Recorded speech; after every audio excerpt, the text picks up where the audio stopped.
wish I found some better sounds no one's ever heard. I wish I had a better voice that sang some better words. I wish I found some chords in an order that is new. I wish I didn't have to rhyme every time I sang. I was told when I get older all my fears would shrink, but now I'm insecure and I care what people think. My name's Blurry Face and I care what you think. My name's Blurry Face and I care what you think.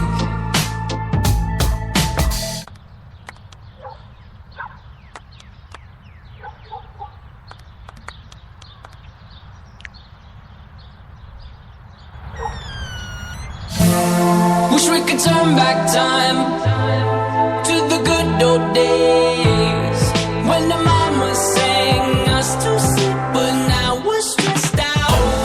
Wish we could turn back time to the good old days when the mama sang us to sleep, but now we're stressed out. We're stressed out.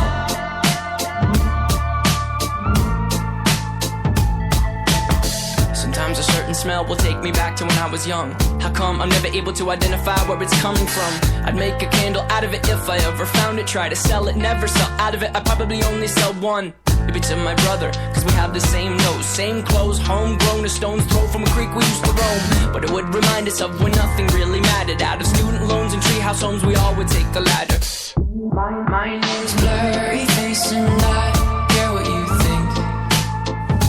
My name's Blurry Face and I care what you think. Wish we could turn back time to the good old days when the mama sang us to sleep, but now we're stressed out. Wish we could turn back time to the good old days when the mama sang us to sleep, but now we're stressed out. Used to play pretend, give each other different names. We would build a rocket ship and then we'd fly it far away. Used to dream of outer space, but now they're laughing at the face, saying, wake up, you need to make money. Yeah. We used to play pretend, give each other different names. We would build a rocket ship and then we'd fly far away. Used to dream of outer space, but now they're laughing at the face, saying, wake up, you need to make money. Yeah.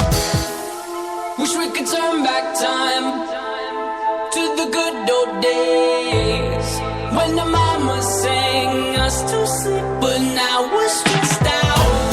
Wish we could turn back time to the good old days when the mama sang us to sleep, but now we're stressed out. Used to play pretend, bunny. We used to play pretend, wake up, you need the money. Used to play pretend, bunny. We used to play pretend, wake up, you need the money.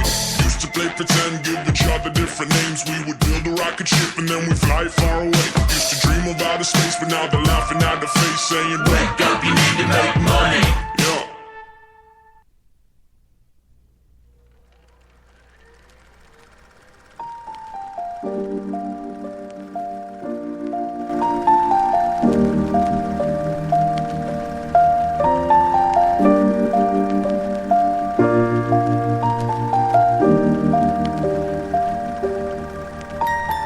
Once I was 7 years old, my mama told me, go make yourself some friends or you'll be lonely. Once I was 7 years old.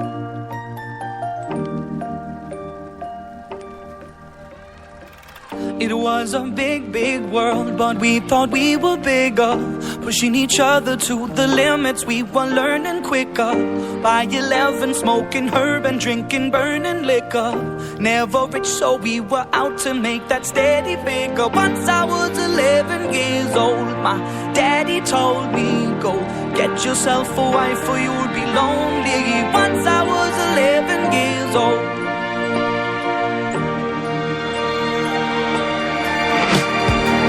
Always had that dream like my daddy before me.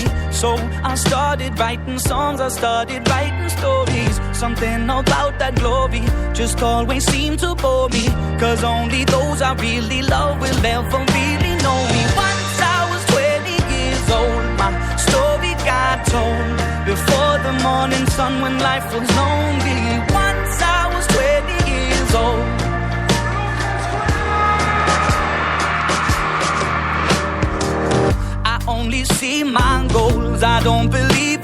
failure, 'cause I know the smallest voices, they can make it major. I got my boys with me, at least those in favor. And if we don't meet before I leave, I hope I'll see you later. Once I was 20 years old, my story got told. I was writing about everything I saw before me. Once I was 20 years old.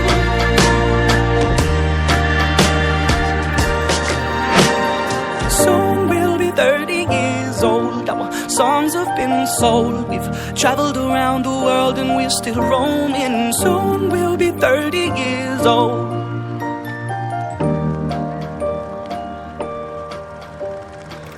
I'm still learning about life. My woman brought children for me, so I can sing them all my songs and I can tell them stories. Most of my boys are with me, some are still out seeking glory, and some I had to leave behind. My brother, I'm still sorry. Soon I'll be 60 years old. My daddy got 61. Remember life and then your life becomes a better one.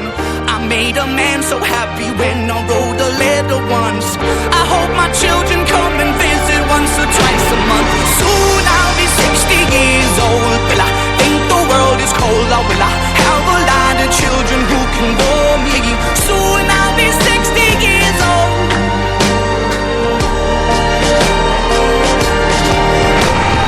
Soon I'll be 60 years old. Will I think the world is cold, or will I have a lot of children who can warm me? Soon I'll be 60 years old.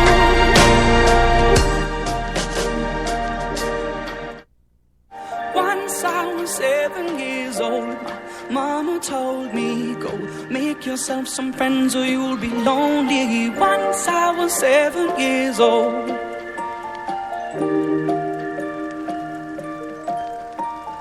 Once I was 7 years old. All right, well, you're not 7 years old now, and my stupid board is doing this again. Oh, wait, there it is. Now I'm in stereo. All of those songs you just heard, or both of those songs you heard only on one side, which is stupid because my board is acting up. I don't know what's wrong with it. But I just got home, did a lot of stuff today. Did a lot of exercises and, stuff like that. Bought a lot of groceries. Too many groceries. This is going to be me and JP. He's coming on after he eats dinner. And we might be joined by Chuki and the Bad Boys later. I'm not sure. They might come on. Don't know. They might. But you just never know. The last time we were on here, it was me and Constantine and JP and somebody else. I forgot. I don't remember what we were talking about. I'm going to save my opinions on the debate until JP comes in. So we'll just go ahead and listen to some more music. But we're going to listen to it off the console because it's not working right in my headphones here. So we'll find something to listen to. How about that? Does that sound like a wiener to you? First, we'll hear my song that talks all about me. Then we'll hear, what else can we hear? We will hear Fire Shit Derp. And we'll start with that, and then I'll see what's going on after that, all right? All right, don't go anywhere. We'll be right back.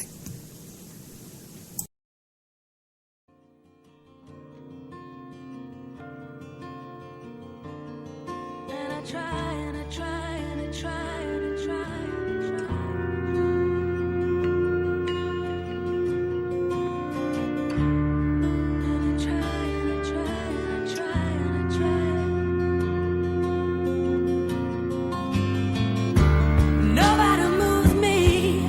I've been through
always gets a little bit weird when Sonny calls into my show. And Sonny and I have a great rapport. Yeah. And what about Wild Goose? He doesn't hate Wild Goose.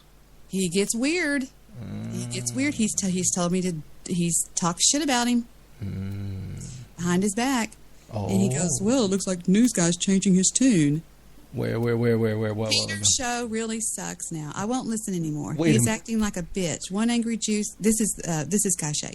One angry Jew seems to care less about self-respect, let alone respect from others. Oh, is he writing to you on Facebook with that? Uh-huh. See. Doing my show tonight at 9 so we don't overlap. I said, okay. And then I said, what the fuck? No, I didn't answer that. I go, what the fuck? He goes, what? He goes, oh, you'll see later tonight. I said, if you fuck with me, can I fuck back with you? And he goes, nope. I said, are we going to start this shit back up again? Because I'm not really up for it. After the Jew and Mr. Minot-Nubi and all that crap, I'm exhausted. No, listen later tonight and you'll understand. News guy is too easy. I said, you're feeding him my Skype chats? He goes, well, he has a habit of needing help. He thinks I'm his friend. So. Well, I don't. After that whole thing with the Goofy Gate and all of this, I know that Guy Shay is not my friend. That guy, you cannot trust him. You can't even pick him up. You can't throw him that far. Then I said, so that's the rules? I can show your private chats too? If I wanted to target you, I would. Don't push it. I don't have any masters. That's all I've ever shared with anybody. And it was already shit you told him. If you don't want to play, that's fine with me. You know what? Whatever. I said, bring it on. Wow. You know, whatever. Fuck. You know, I'm just done with it. I'm just like, fuck you. Wow. You know, I really am. I'm done with it. Wow. See, and that's the whole. I don't know. I mean, it's just so weird. That is really maybe. You know what? I think this is just a troll. To be honest. And then he says, Joe will chimp out too. Just give him time. And I said, you know. He goes, the first time you don't respond to him, he's going to drive you nuts. And I wondered why he said that. I thought it would. And then he said, I'm going to smash News Guy tonight. What? He said, you know, fuck you, Guy. You know, if you're going to sit there and talk shit about me, I'm going to hit you. If you're going to bring a knife to a gunfight, then you better, you know, be ready for what you're going to get. Yeah. You're going to fuck with me, then I'm going to fuck back with you. Okay? That's I'm not scared of Guy Shay. I'm not scared of anybody. Fuck that. It's all bullshit and it's stupid. But if you can sit and say, call me a cunt on your show and say that I've got all this bullshit, go right ahead. I'm not playing along this time, okay? I'm not doing it. You're just doing it to get listeners and whatever. Yeah, and to wrap up the drama, rank it up, or, you know, ramp it up. That's what I'm trying to say. And I think that the guy. If he didn't have that, what would he do? Play Bubba the Love Sponge clips? I mean, I'm serious. I'm not. How many more Ned phone pranks are we going to hear? Or you're listening to DJ Bad Guy. Or Desert Rose, the Queen is in the chat room. You know what? I've been told by 3 people that know him very well. The only reason that he does that is to troll you. Is to get to me. Right. And I'm like, sweetie, I've been doing this with this bitch for a long time, and I know more than anybody does. And well, listen, I'll just say right now, I really don't know why he's got a problem with me, and he wrote those things to you in private. But I listened to his show, and I like his show, and I after that whole Goofy Gate thing, I know where I can stand. Okay, first of all, those of you who are gritting your teeth and saying, I cannot believe Debbie just exposed private chats. He was sending News Guy our Skype chats. He was doing copy pasta. This is a reaction. This is a defense mode action that you're hearing. This isn't me being offensive. Shots were fired, so like any good person, I fired back. So there. With him, so at least that's, you know, a good thing. But I'll still listen to his show, you know, and all this kind of stuff. So I don't know. It just gets on my nerves. It's just a bunch of, he plays a bunch of, all he says is the N-word over and over again. N-word, N-word, N-word, N-word. And he gets Jimmy Lethal all stirred up, and he's playing this music that I know for a fact he doesn't listen to. It's all this crazy music because he's never played it before. You know what I'm saying? Yeah. And then he says, I copy his music. Well, let me tell you something, sweetie. I was playing a lot of those songs that you were playing even just last night, a long time before you were. So, Guy Shay, I'm not afraid of you. I mean, I'm not as scared of you like everybody else is. Talk about me. Talk about me every night for the next 2 years. That'll make 4 years in a row. And you're going to slowly but surely slip into the same category but the others are in.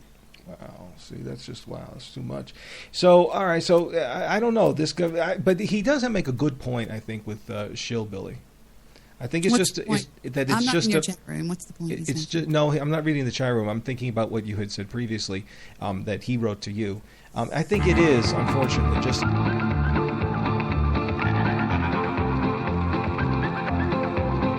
Oh, he treats me with respect. He says he loves me all the time. He calls me 15 times a day. He likes to make sure that I'm fine. You know, I've never met a man who's made me feel quite so secure. He's not like all them other boys. They're all so dumb and immature. There's just one thing that's getting in the way. When we go up to bed, you're just no good. It's such a shame. I look into your eyes. I want to get to know you. And then you make this noise and it's so apparent it's all over. It's not fair and I think you're really mean. I think you're really mean.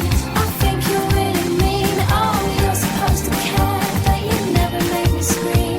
You never make me scream. Oh, it's not fair and it's really not okay. It's really not okay. It's really not okay. Oh, you're supposed to care, but all you do is take. Yeah, all you do is take. Oh, I lie here in the wet patch in the middle of the bed. I'm feeling pretty damn hard done by. I spent ages giving head. Then I remember all the nice things that you've ever said to me. Maybe I'm just overreacting. Maybe you're the one for me. There's just one thing that's getting in the way. When we go up to bed, you're just no good. It's such a shame. I look into your eyes. I want to get to know you. And then you make this noise and it's so apparent it's all over. It's not fair and I think you're really mean. I think you're really mean. I think you're really mean. Oh, you're supposed to care, but you never make me scream. You never make me scream. Oh, it's not fair and it's really not okay. It's really not okay. It's really not okay. Oh, you're supposed to care, but all you do is take. Yeah, all you do is take.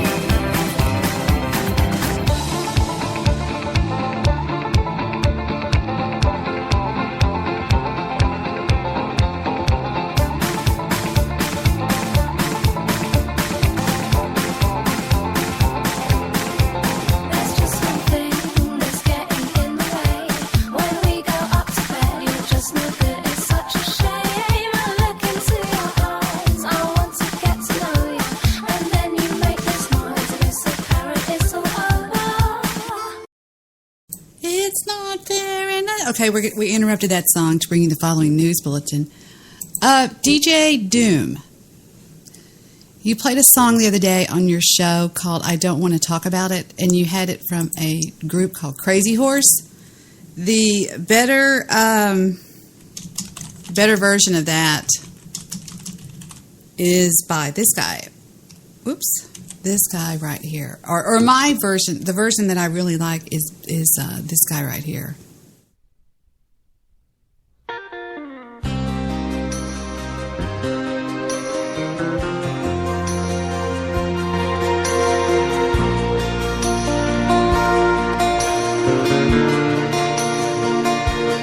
I can tell by your eyes that you've probably been crying forever.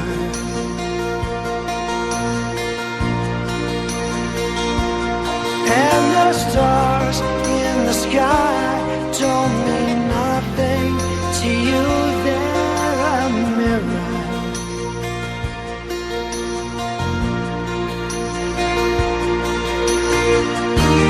I don't wanna talk about it, how you broke my heart. But if I stay here just a little bit longer, if I stay here, won't you listen to my heart? Oh, my heart.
I don't know how I'm doing this, but I lost my console.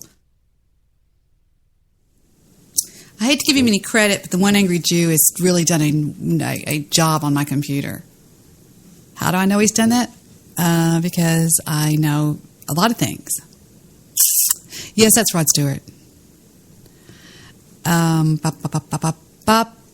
Yeah, I've been listening to you. You have some really nice music, DJ Doom. I can only assume you're Canadian. Not you are? Your random rock track list is very nice. And I actually turned it on the other day, and I left it on for a long time. I was like, wow, this is pretty good. And I liked your chill, it was Sunny Saturday track list. I think is one I liked a lot. Yeah, I think. Yeah, good stuff.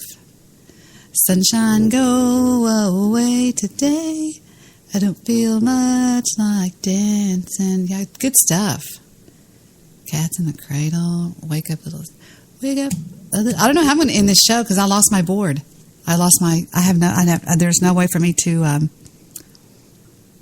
go back and do it. He's given me some sort of a virus, but whatever. I've got the money to get it fixed, so fuck you, Jew. You're an asshole. You're a stalker. The fuck?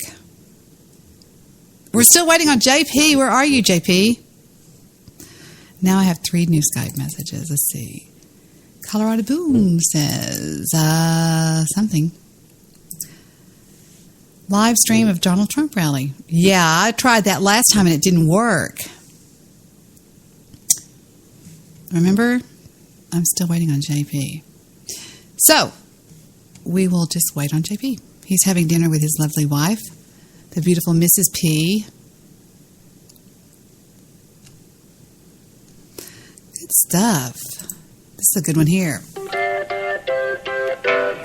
I told people one time on my show, I said, Davy Jones got so much attention on the Monkees, but I believe this guy had the talent. Mickey Dolenz.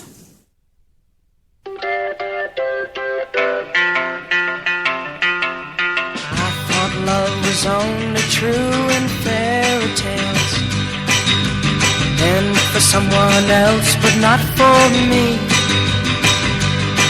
Our love was out to get me. That's the way it seemed. Disappointment haunted all my dreams. Then I saw her face. Now I'm a believer.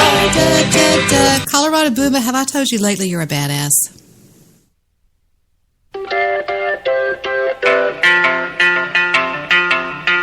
I thought love was only true in fairy tales, and for someone else, but not for me. Our love was out to get me. That's the way it seemed. Disappointment haunted all my dreams. Then I saw her face. Now I'm a believer. Not a trace of doubt in my mind. I'm in love. I'm a believer. I couldn't leave her if I tried. I thought love was more or less a given thing. Seems the more I gave, the less I got. What's the use in trying? All you get is pain. When I needed sunshine, I got rain. Oh, then I saw her face.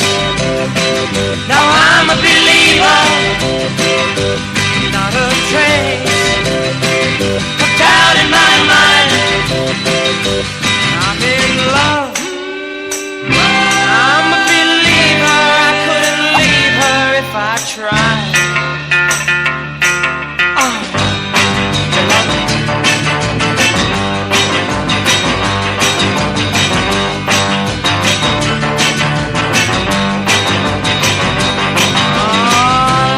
Out to get me. Now that's the way it seemed. Disappointment haunted all my dreams. Then I saw her face. Now I'm a believer, not a trace of doubt in my mind. I'm in love. I'm a believer. I couldn't leave her if I tried. Yes, I saw her face. Now I'm a believer, not a trace of doubt in my mind. Said I'm a believer, I'm a believer. Said I'm a believer, yeah, I'm a believer.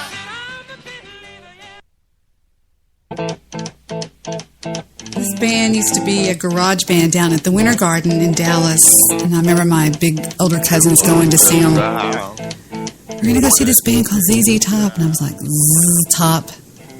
And they would go see them down at the Winter Garden on Northwest Highway. Now they're multi-billionaires. Just let me know if you're gonna go to that whole mile long range. They got a lot of Nice girls. My uncle knows Willie. I'm with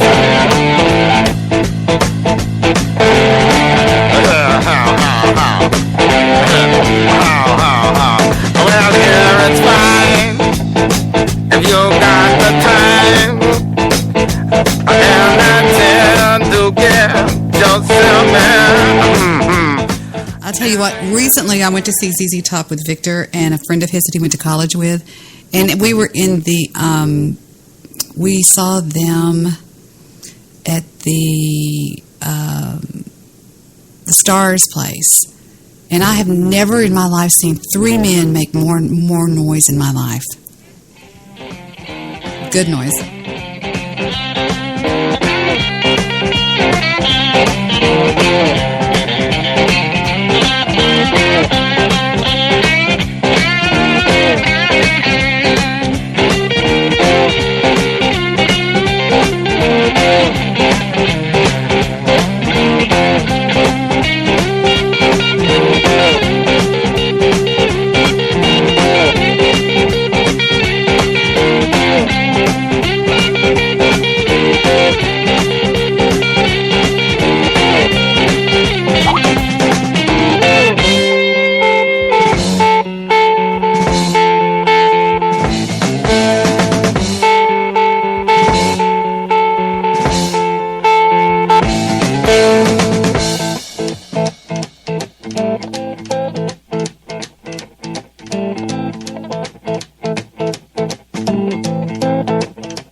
They're so cool. Willie and his brother, what's his face? They play golf. They're old men. They're like, Grandma, you're a monkey. Okay, I'm going to tell you all a funny story. I used to have, one of my very best friends was a homeless guy. His name was Joey. He ended up being my kid's nanny. He died from AIDS because when he left Vietnam, he was a horrible heroin addict. And he used to tell me these stories about how they'd go and buy heroin in Germany. And he would say, oh, man, you would know the drug houses by the vomit stains that were coming out of the windows on the second floor. And I'd be like, what? And he'd go, yeah, they had real strong heroin over there. Well, he came back to the States in 1972, 73, 74, majorly hooked on heroin. And he thinks he caught the AIDS from being back then. But anyway, you have AIDS. You do have AIDS. He was a homeless guy that he would call me and say, Debbie, I'm going to take bus number 5 up there and you pick me up at 5 o'clock. And he would come over and he would help me have garage sales. I would have these garage sales all the time because I had so much crap from the bond office that Victor had taken in that nobody had ever picked up. And anyway, one thing led to another, and he would come over all the time. But the kids just fell in love with him. They called him Grandpa Joey. And so we started letting Joey babysit them sometimes, and they just fell in love with him. He went on vacation with us two and three different times to keep the kids while we were on vacation. Well, one time, Joey and I are sitting outside having a garage sale, right?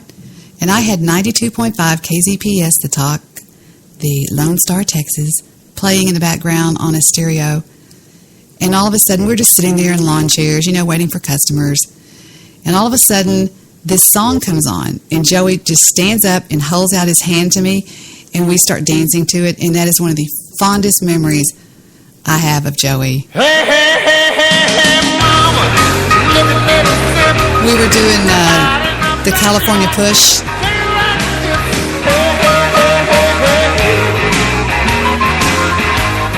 He would call me up and say, Debbie, let's go to the drug house. And I'd say, no. Okay, just drop me off. No.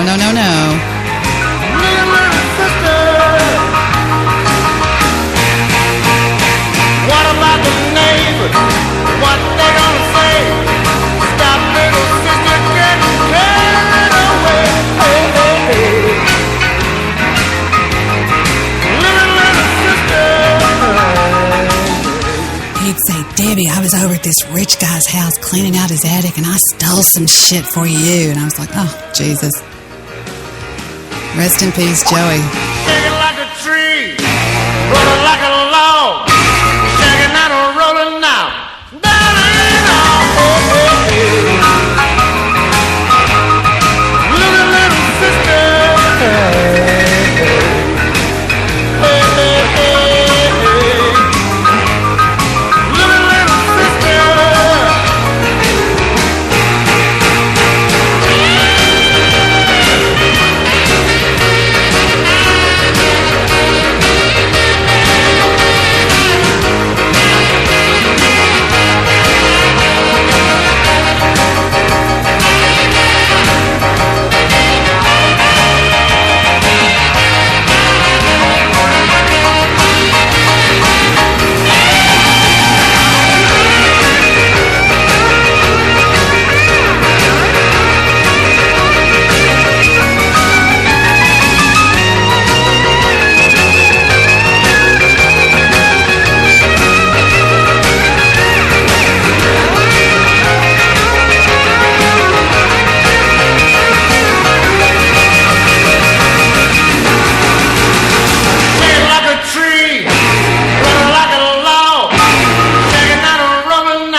Of Dallas, Texas, Stevie Ray Vaughan, who died a horrible death. He was amazing, unbelievable.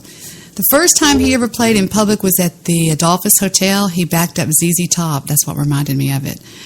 And, he opened for ZZ Top and tore the house down. In fact, ZZ Top was like, how are we going to freaking follow that? He moved around from Rockwall to Oak Cliff, and he wrote the song Pride and Joy. Was it Pride and Joy? Pride and Joy, Pride and Joy. Yeah. He wrote the song Pride and Joy over a girl that literally broke his heart. Broke his heart. And, my back is killing me. I did too much work yesterday. He met a girl her name was Lenora, and he called her Lily, blah, blah, blah, blah. And they broke up.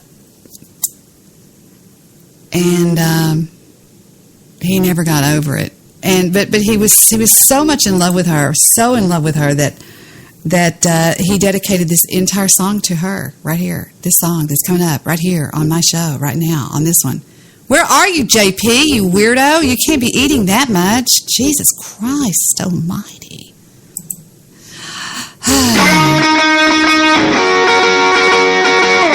He was very jealous of her and insecure, and I think it comes through in the lyrics of his song. But this is blues. He loved Muddy Waters. He loved B.B. King. He was part Native American. Native Americans a lot of times like blues because of the beat. And then he wrote, I'm going to tell you what he wrote about her after this. This was the first song he wrote about her. Well, you've heard about love and giving sight to the blind. My baby loving cause the sun to shine, and she my sweet little thing. She my pride and joy. She my sweet little baby. I'm a little lover boy. Yeah, I love my baby, my heart and soul. Love like a house I won't never grow. She my sweet little thing. She my pride and joy. She my sweet little baby. I'm a little lover boy.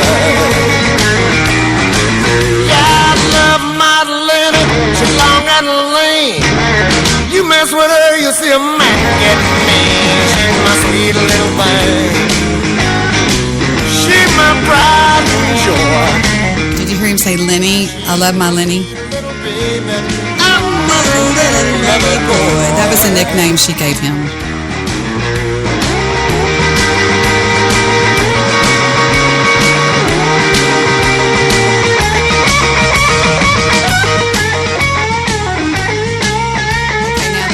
Run out of time here. I love this song.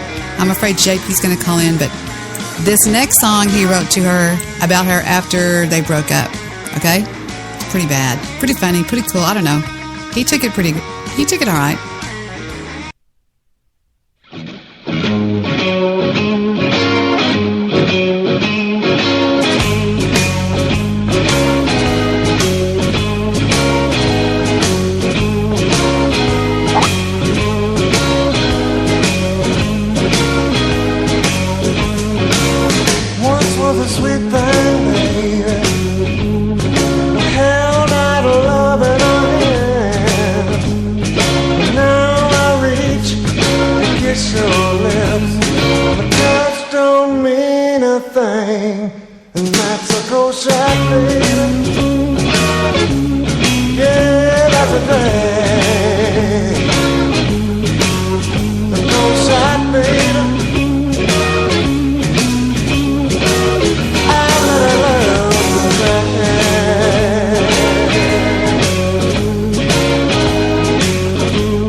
You showed your appreciation by walking out anyway, and that's a cold shot, baby.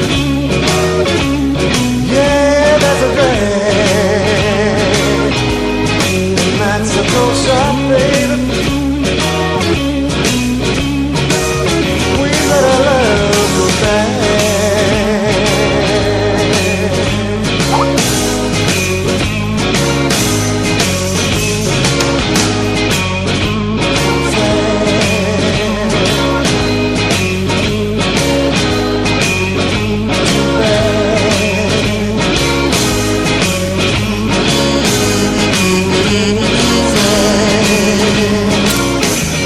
Fucking bitch moves into his home in Austin and blah, blah, blah, blah, blah. Ends up spending $50,000 of money that he had just made on the road and was screwing his friends behind his back.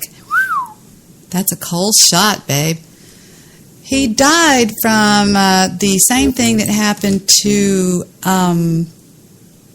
Selena. Selena died. She bled out. When you get hurt in certain parts of your body, just like when they... Yeah, he is. He's an excellent role model. What do we got here? You want this so bad. This is from the request line, the private request line. Yeah, he was an excellent role model. At his funeral, he's buried where Sky's buried. Did you know that? He's buried in the same place that Sky's buried. Sky's in the baby section, but he's not too far away from Sky. And what else was I going to say? Oh, he died from this. It's called bleeding out. Like whenever Selena got hit, she got hit in an artery, the pulmonary artery leaving the heart, and just her heart just continued to beat. But every time it beat, it would just whoosh, just throw the blood out of her. And they said when they opened her up, there wasn't an ounce of blood in her body. And that's the same thing that happened to him.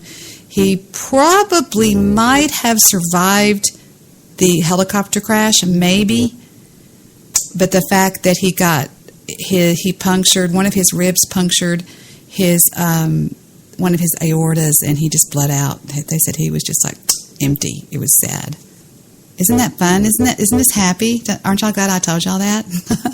This is by request on 92.5 KCPS Classic Rock, Lone Star, Dallas. JP, where are you?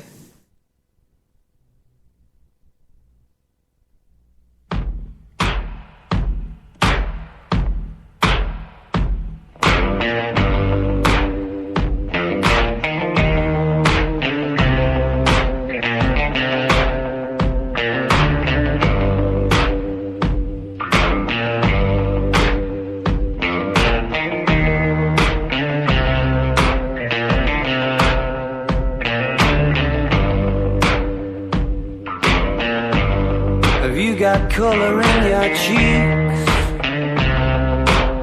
Do you ever get that feel that you can't shift the tide? This is a make it or break it record. Everybody, make it or break it. So far, so good. Up your sleeve. Have you no idea that you're in deep? I dreamt about you nearly every night this week. How many secrets can you keep? There's this tune I found that makes me think of you somehow, and I play it on repeat until I fall asleep, spilling drinks on my settee. Do I wanna know if this feeling flows both ways? Sad to see you go, sorta hoping that you'd stay. You think we both know that the nights were mainly made for saying things that you can't say tomorrow day. Crawling back to you, never thought of calling when you like you, 'cause I always do. Maybe I'm too busy being lost to fall for somebody new. Now I thought it through, crawling back to you. So have you got the goods? Been wondering if you're still open? And if so, I wanna know what time it should. Simmer down and poker up. I'm sorry to interrupt, it's just I'm constantly on the cusp. I've tried to kiss you. I don't know if you feel the same as I do, but we could be together if you wanted to. I wanna know if this feeling flows both ways. Sad to see you go. Was sorta hoping that you'd stay. And we both know that the nights were mainly made for saying things that you can't say tomorrow day. Crawling back to you. Never thought of calling when you better feel.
Interesting. I liked the one that Big Bill had on the other night. Call in. Yeah, screw you, JP McButthurt.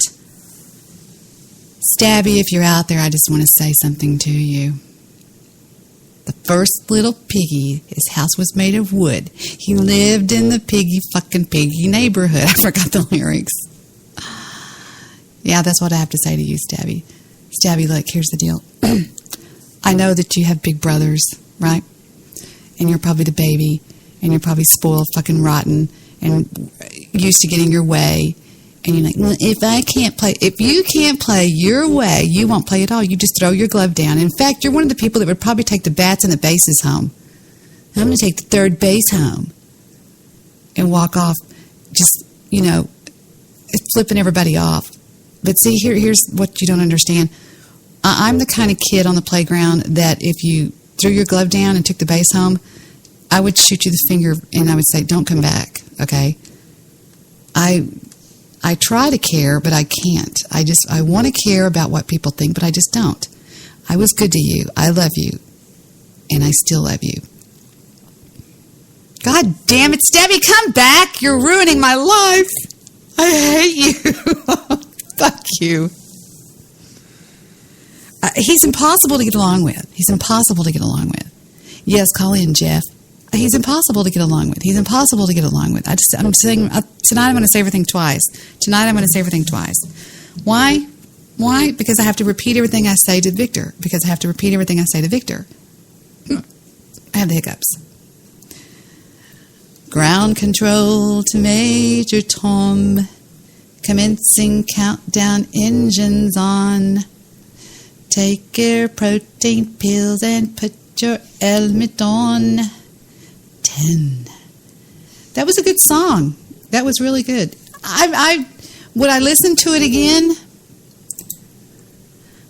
I might, and I might not. But everybody has their own, to each his own, dude. To each his own, and that's cool if that's what that's what you like. No, I'm joking, but seriously, it's good. All right, already. Mr. Landlord. Hello, Mr. Landlord. Hey, can you hear me?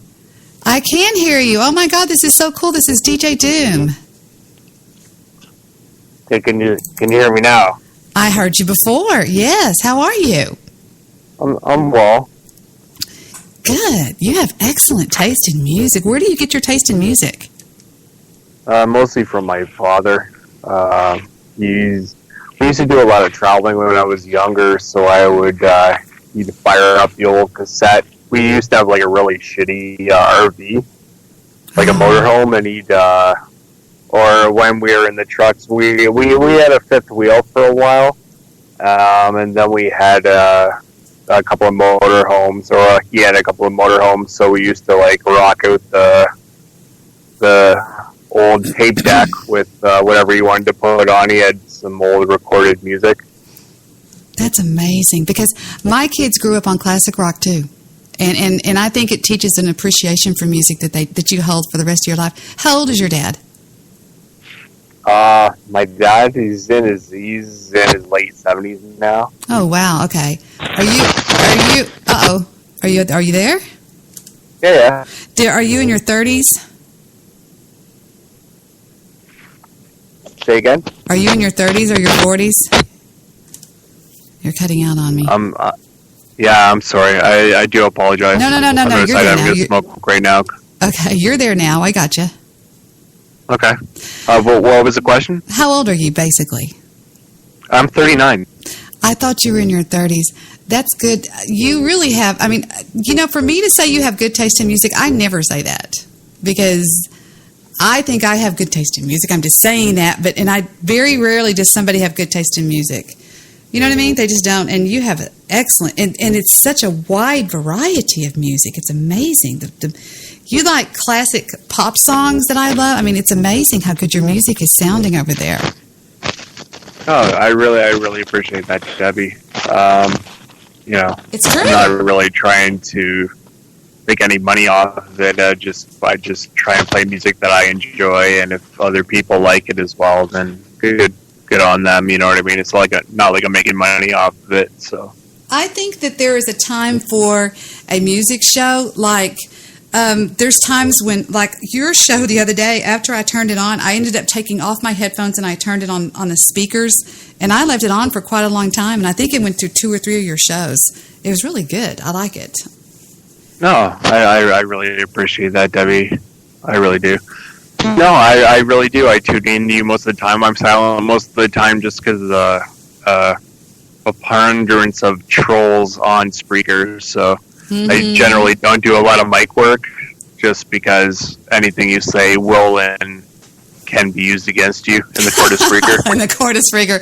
Yeah, and I'll tell you something else. Oh, maybe that's JP. Don't go anywhere. We're going to be together.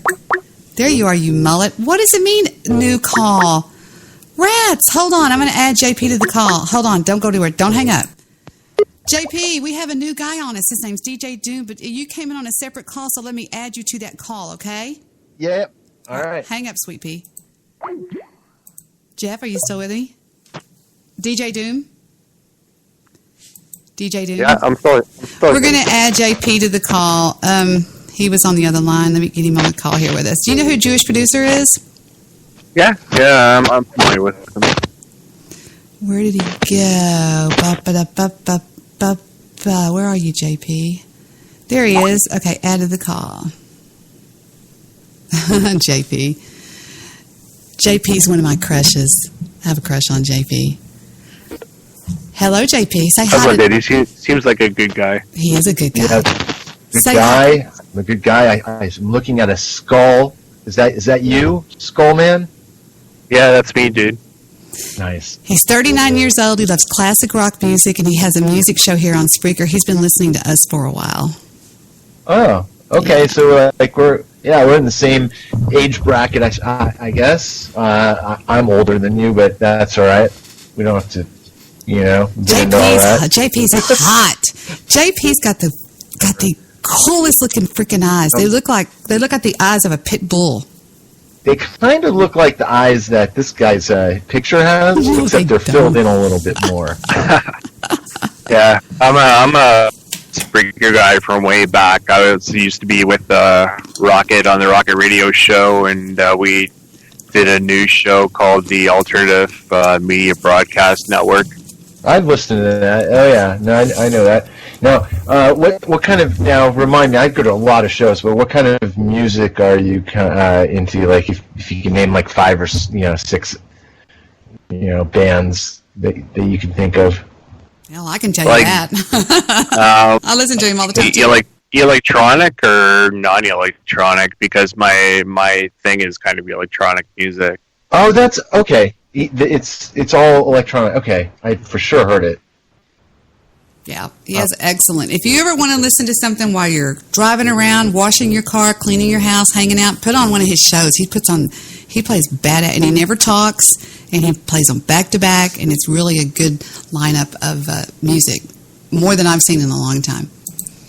Now, before we move on to the debates, I really appreciate that, Debbie. Sure, I never said that to anybody. I've seen a lot of music shows around here. Okay, moving on to the debates. Sure. Now, here's what I want to ask you. What do you think about Stabby McHugs, huh? How about that? Are you talking to me? No, I'm talking to DJ Doom. Oh, is that DJ Doom? Okay, gotcha. Okay. Yeah, what's your... Stabby goes, is just, he was part of the troll army. I don't know.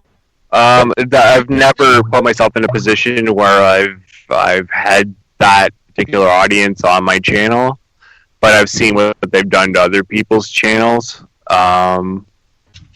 It's it's hard to say because I don't personally know the guy, so I'm really not in a position to put in my personal opinion as to his personal character. Yeah, I don't know who he is, and I'm not somebody who tanks somebody just on name, and I really don't know him. So, but you're spot on. That's all he does is he goes to shows, and he goes to a lot of them, and he starts commenting, and then if somebody's giving you a hard time, he gets that, tries to rile up that person to give you a harder time, and he does that from almost every show I've ever seen him visit. He's always part of trying to, so I'm not saying he's a totally bad guy. I know Stabby. Unlike you, I've been exposed to this guy for a long time. I guess if you've been around Spreaker for a long time, you've probably been exposed to him too for a while. But yeah, and the Australian guy and Barco and all those guys, you know what I mean? Bong, Angry Bong. Yeah. Give me your address there. Give me your address there. Oh, we've got Terminator in the house over there in the chat room, and he's talking to us. He's talking to us ESP-like. Your clothes. Give them to me. Now. Okay. JP, give the man your clothes. Now. Here they are, Arnold. Yeah, he's okay. Stabby's just a troll, but he's a lovable troll, but I miss him. I miss the fuck out of him, actually. He has to be known as, a troll. I mean, that's like, I've heard so many hosts of shows tell me, like, I'll ask them the same thing you did, Debbie. I'll say, what do you think of Stabby? Oh, that guy's a troll. I mean... Okay, what is a troll? What is a troll? Is a troll a person that likes to start shit? Well, JP? yeah, obviously. It's not really up for negotiation that there's a certain crew of people here on Spreaker that like to tune into other people's shows and stir the pot. JP? It's just, and I think just fact. I think there's nothing wrong with it. I think that makes the boat sail here on Spreaker. I mean, that makes them a little bit unique, and it's probably makes it more entertaining than just going somewhere and broadcasting your show without having an active chat room sometimes. But I just thought, and maybe I'm crazy, maybe I'm naive. When I first started doing these things, I thought, there'd be all these cool people coming into the chat room, and we're going to be talking about like things, and we're going to have these great conversations, and sometimes we do, but for the most part, it's like Stabby. Yeah, and he's always been mean to you and Brian.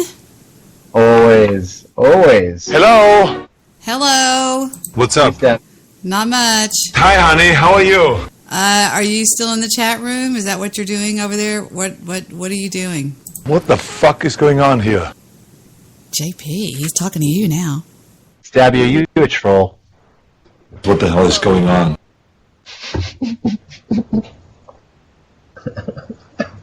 I need to speak to my wife. Now!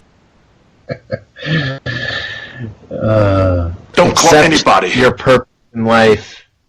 Open your arms, Stabby. You want to fuck my wife tonight. It's horrible. Don't dox yourself. Dox Stabby. Where does Stabby live? 2029 Romford Road. Thank you. Anyway, okay, yes. I want to ask y'all something. I did talk to Sonny today, and I'm not going to tell you what he said, but I want y'all's honest opinion of what you thought. Just in JP, go first. Give us your dissertation, your opening statement on what you thought about the debate. Be honest. Ooh, okay, I was going to wait for Brian because he said he's going to call in pretty soon after he took a shower. But since you've asked the question, I don't think either of them won. But I will say, I mean, they revealed themselves a little bit more than they had before. I think that Donald Trump he just does not, he sounded like a muddled idiot, okay? I hate to say it, he sounded awful. He sounded like his thoughts were all jumbled, and worse than mine are right now. And he didn't sound very presidential.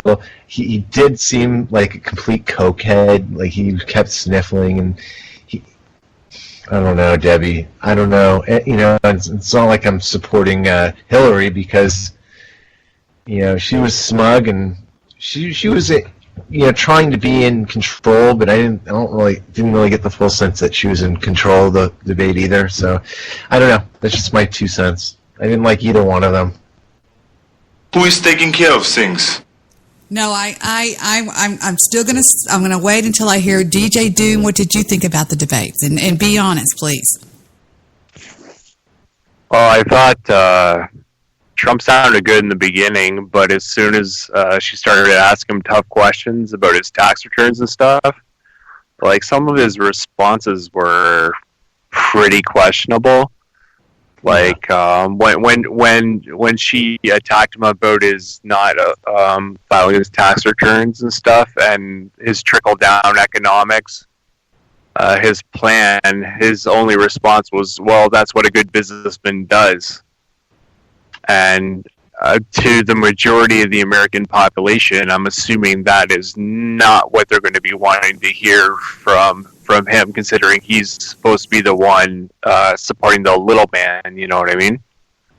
It made him come off as somebody who's only going to take care of the upper crust, even though if an informed person would actually know that Hillary is the one that would be supporting the globalist banks and other entities like the special interests. Like, that's where she makes all of her money. Like, it really upset me that he played softball with her all night long, and he could have buried her in 5 minutes with some of the questions she asked. I was like, oh shit, okay, here he comes, and nothing happened. It was very disappointing for me personally. As much as I have talked on this show about this stuff, I will say I was never more disappointed in my freaking life. I thought, he's got to have a plan. I told Sonny today, there's got to be, because if I know somebody that is that good of a businessman, he's got an ace card. He's holding an ace card, and he's going to wait. I think there's a plan, because he got pummeled. She had him on the ropes. You know, I mean. Yeah, I felt the same way. Like, he had anyone. Jesus, you could put in a reasonably intelligent 12-year-old against Hillary in a debate, and if they brought up the actual pertinent information, they would win by a landslide. Anyone would. But that never happened, and I think that's what the disappointment is. JP? Did we do like a follow-up question? Because I was just reading something about pot infused beer. Reading about what? What was the question? No, I just said, do you have any follow-up to that? Because there was one part. Go ahead, It really is. I totally agree. It sounded fine in the beginning. It was when the questions got trickier and more difficult.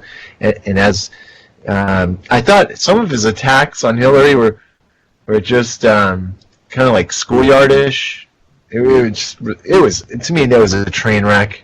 I think there's no other way to describe it. It was horrible. Do you think it'll hurt him? It was really bad. He never brought up Benghazi. He never brought up the Clinton Foundation. Like the things that he could have brought up that would have swung the vote in his direction would have completely. And what was that thing? The entire course of the debate, he never even talked about. What was that thing he said? Oh, I want to be nice. What was that bullshit about? Like, it wouldn't be nice. Like, if I attacked, I think he was alluding to attacking Hillary over Bill's getting blowjobs in office or something to that effect. It's something he didn't do, but he's like, it wouldn't be nice if I did that. And, just some of his very patronizing. It's very sad that these are the only two options that we have, really, to vote. It really is. I'm not an American, but he definitely lost my vote last night just because he wouldn't ask the questions that are important. He just played softball all night and tried not to get hit too hard. Basically, he turtled. You know what I mean? Yeah. Yeah. And he said as much too. He's admitted it the way he was talking. He was like, I'm gonna go easy here. But is that I was ashamed. I was like, what the fuck are you doing? You're sitting here letting this bitch, this cunt, this horrible person beat you like this in front of all your fans and 100 million viewers. Are you kidding me? He could have won the election last night. Yeah, for sure. And just from an international standpoint, I'm not an American. I'm a Canadian. I was really disappointed in his show. You still have an opinion, and there's people that are. I have friends in England. I have friends in Anonymous that are in England, and they're all over this topic. So no, it doesn't matter if you live in it doesn't matter if you're one of those people. Love it, like in South Park. Fuck you, yeah, just on an off topic, it's like sweater weather up here already where I'm living. Ugh, don't even tell me that. I don't want to hear it. Fufu, shut up. No, Mommy's on the air. Y'all go away. Leave Mommy alone. Go away, Gunner. Go away, Fufu. Y'all want some of your new food I bought you tonight? Well, we'll have to ask Uncle JP and Uncle Doom if they'll keep talking. Wait a minute. Hold on. Gunner's trying to make me get out of the chair. He takes my arm and pulls it. Stop it. What is it? Y'all are going crazy all of a sudden. Can y'all hear these two? What, Fufu? Okay, there was one time when she said, you need to give out your tax return. She attacked him hard on that. And the only time that I wanted to stand up and cheer was when Donald replied... Release the emails. Yeah, I'll release that when you release the emails. I felt like he was hiding something on his tax returns. And I don't know what it was. And I was very shocked when she brought up the fact that he had never paid income tax. The fuck is that about? He goes, that's called good business. And I thought, is that the one you were talking about, Doom? That's where I thought he lost the debate, because he said that's just good business. And immediately I was just like, okay, well, okay, if you're playing the same pond as she is, then who are we to trust you when you're going against her for doing the same thing, right? Yeah, and I think he could have taken it. He missed a lot of good shots, a lot of good pop shots that I was like, why isn't he saying anything? The only thing I can think is either he doesn't want to spend any more money on this campaign, and he's like, screw it, it's not that important to me. I tried, and I showed him that I could win. Gunner, stop it. Or he's got an ace in his pocket. That's the only thing I can think. He's going to try. He's got something big that's going to happen or something like that. But I don't know. I'm just totally. Stop it. That's what's upsetting to most people, is that he has so many aces that he could play against her, and he didn't. JP, can y'all keep talking together while I see what? Can y'all keep talking? And took her ripping him apart, and he didn't play his cards. I hope he does in the future, but last night was disappointing for sure. JP, can y'all keep talking for me while I go see what the hell these Fufu and Gunnar want? Absolutely. Thank you so much. All right, I'll be right back. Give me about 5 minutes. Be right back. I think he was talking about the housing market, and I think he was asked, like, if he was betting on the housing market to collapse in 2006, and he said, that's called business. I thought that was very telling. Yeah. Some of his quotes were just... I know. He sounded like, how he's playing to the everyman or people that are just working their 40 hours and whatever. And then he comes across with those responses like, it doesn't matter, good businessman fucks the little man. Like, literally, that's what he said. Right. Oh, you mean you had your life savings in penny stocks? Well, look, I was betting against those penny stocks and killed all of them. Slaughtered all of you poor people. Right. I mean, that is exactly how he came across. And the worst part is he totally appeals to people like my dad. Yeah. The thing is that he was really going... I think during these debates, he was really going for the swing votes, and the swing votes are the Democrats on the fence, like the people working 40 hours and whatnot. And that kind of rhetoric is definitely going to tilt the scales towards the opposition. Obviously, you know what I mean? Because he's a terrible liar. Like she's very smooth in her delivery. Yeah. Like, even if she's talking complete shit, she makes it sound like it's not complete shit. Like, I don't know. I didn't do the whole fact checking thing, but I'm sure most of the things that she said were complete fucking bullshit. Yeah, and she does have a much smoother delivery. Well, she's a lifetime politician. Like, she's been lying since the early 70s. It's been a long time. Yeah, for sure. Hold on. Yeah. I mean, keep talking. I've got a phone call from Mr. Midnight Movie. We're going to actually bring him in a second. Yeah, no worries. So, anyways, yeah, what I was saying was that Trump really didn't live up to what his public image was. What I felt like he should have been saying going into the debate was not what I received, and I feel a lot of people felt the same way. No idea. What is it here? Let me see if I can. Hey, Debbie, are you there? Damn it. Can't hear anything. Nah, I don't think she's back yet. Yeah, she's not. She's on vacation. She's MIA on her own show. Yeah, I think she had to go do some toileting. Yeah, we're gonna bring you in though. We're gonna bring you in. I'm talking to Mr. Midnight Movie. He's live.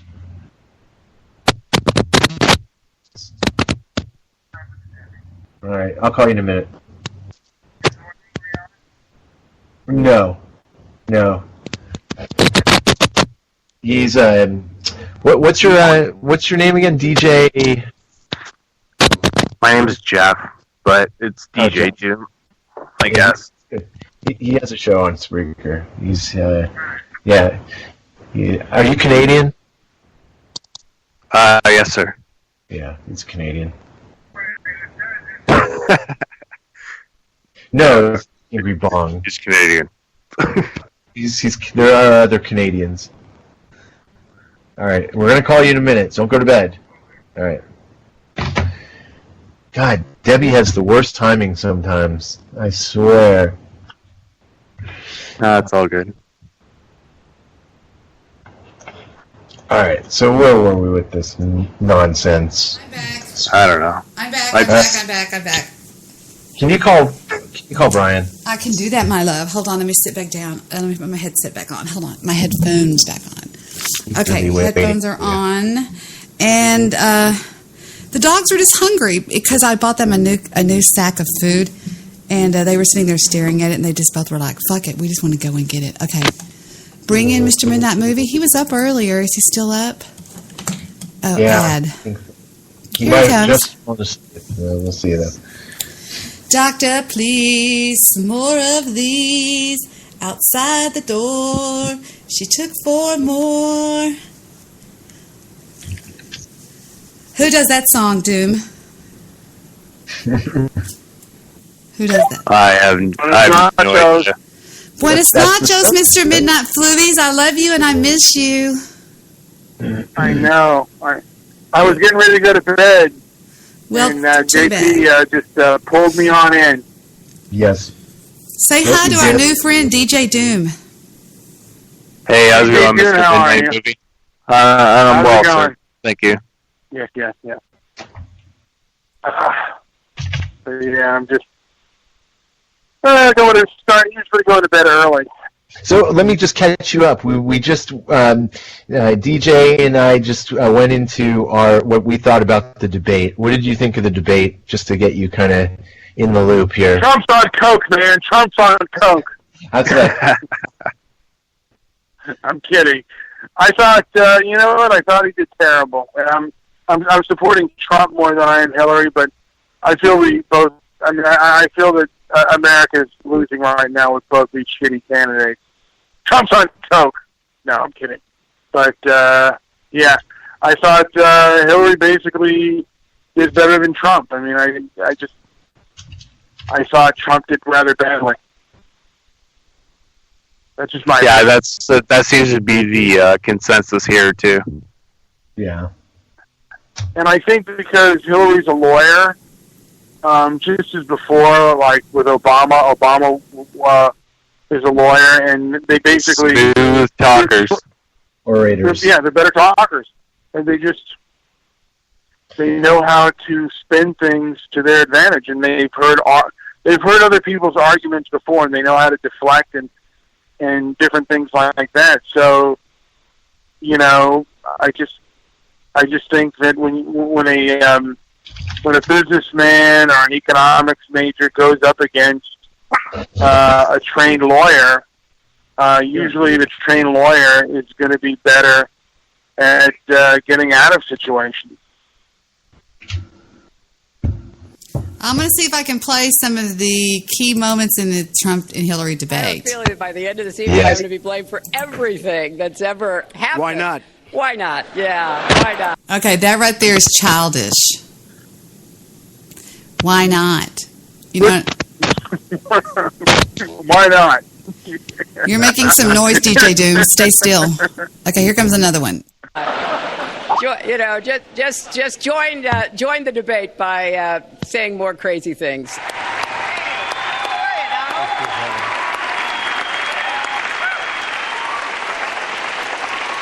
Donald. Now, in all fairness to Secretary Clinton, yes, is that okay? Good. I want you to be very happy. It's very important to me. Donald, she has a name. Where did you find Her this? name Where is did you find Alicia. We got some noise coming off DJ Doom. It's like it's going in, out, in, out, in, out. I don't know if it's your headset or what, sweetie. I'm sorry, I'm speaking through a mic'd headset. I'm not sure what the background noise is. It's like, what does it sound like to you, JP? Kind of like unplugging and plugging in or something? Like a... It's static. Yeah. But Yeah. it's good now. Okay. Oh, wait, there it goes again. There it goes sorry again. about Okay. Was that me though? No. It's not. It's not you. It's him. Something. Okay, get might be settled, me. DJ Doom. Get settled. Get settled. And Hillary, I just ask you this. You've been doing this for 30 years. Why are you just thinking about these solutions right now? Why Sorry, I got a bunch of noise. I can't hear. Okay. won't he release his tax returns? And I think there may be a couple of reasons. First, maybe he's not as rich as he says he is. Maybe he's not as charitable as he claims to be. Okay, the first thing that I noticed about this debate is it was nothing more than a personal attack debate. They didn't really talk about the issues that are concerning us as their people, okay? As their employers. They were just bad-mouthing each other. Did y'all see what I'm saying? Do y'all know what I'm saying? I do. Okay. he didn't pay any federal income tax. So That makes if me he's smart. paid zero, I will release my tax returns when she releases her 33,000 emails that have been deleted. As soon as she releases them, I will release. I'm not going to make any excuses. It was a mistake, and I take responsibility for that. Okay, that was not a mistake. That was done purposely. I think it's disgraceful. And believe me, this country thinks it's disgraceful. It really thinks it's disgraceful also. She's telling us how to fight ISIS. Just go to her website. She tells you how to fight ISIS on her website. I don't think General Douglas MacArthur would like that too much. No wonder you've been fighting ISIS your entire adult life. Folks, go to the fact checkers, get to work. You are unpacking a lot here. A man who can be provoked by a tweet should not have his fingers anywhere near the nuclear codes. No, a woman that lies straight in the face of the United States, the American citizens should not have the key codes. Fuck you, bitch. I mean, come on, man. You know, right? Yep. Did we lose DJ Doom? Somebody's gone. Is Mr. Midnight Movie still around? Yeah, he's still on the call. DJ Doom was having horrible, problems. Hello, can you hear me? Yes. Thank you that you can hear me. Oh, stop being so formal. You're one of us. Yeah, you sound like an idiot. I hope so. You sound like an idiot. Dumps on Coke. Kidding. They have a video of him snorting, the way he was just snorting. Unbelievable. I tweeted, get him some nasal spray, please. There are a couple of really good images I saw. One was a picture where they changed the image. Who was it? Oh my God. I saw some really good JPEGs or GIFs today. Have you seen Hillary Hits the Bong, JP? Yeah, I love that. Oh, man, you've seen that? Okay, never mind. I just, let's see what else they have to say about this debate. She doesn't have the stamina. I said she doesn't have the stamina. And she just stands there and smiles at him like, aren't you a cute little asshole? You know, like somebody goes, oh, your house is so cute. You know what I mean? She was very condescending. She had a very condescending look on her face. And I don't believe she does have the stamina. As soon as he travels to 112 countries, he can talk to me about stamina. This is a man who has called women pigs, slobs, and dogs. I think my strongest asset, maybe by far. He was talking about Bathtub Girl. Yeah, he was talking about the slam pig, Bathtub Girl. Now, wait a minute. We're going to have to go back and retrace what this bitch is all about, right? We need a little refresher course on what this bitch is all about. And, you know, you can't say it any better than Trey Gowdy when he destroyed Comey on the lies that she told. And let's listen to this until we remind ourselves of what this bitch is all about. Here we go. Good morning, Director Comey. Secretary Clinton said she never sent or received any classified information over her private email. Was that true? Our investigation found that there was classified information sent. So it was not true? Right. That's what I said. Okay. Well, I'm looking for a little shorter answer, so you and I are not here quite as long. Secretary Clinton said there was nothing marked classified on her emails, either sent or received. Was that true? That's not true. There were a small number of portion markings on, I think, 3 of the documents. Secretary Clinton said I did not email any classified material to anyone on my email. There is no classified material. Was that true? There was classified material emailed. Secretary Clinton said she used just one device. Was that true? She used multiple devices during the 4 years of her term as Secretary of State. Secretary Clinton said all work-related emails were returned to the State Department. Was that true? No, we found work-related emails, thousands, that were not returned. Secretary Clinton said neither she nor anyone else deleted work-related emails from her personal account. Was that true? That's a harder one to answer. We found traces of work-related emails on devices or in Slack space, whether they were deleted or whether when a server was changed out something happened to them. There's no doubt that there were work-related emails that were removed electronically from the email system. Secretary Clinton said her lawyers read every one of the emails and were overly inclusive. Did her lawyers read the email content individually? No.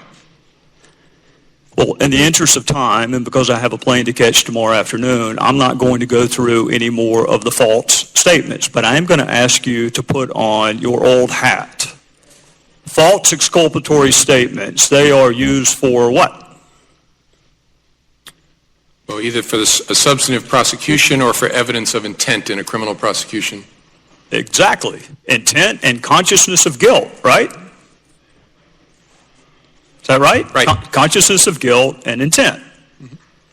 In your old job, you would prove intent, as you just referenced, by showing the jury evidence of a complex scheme that was designed for the very purpose of concealing the public record. And So she's a snake, and if we need to go back through it, we'll go back through it. But so let her win the debate. She's still a fucking snake. That's true.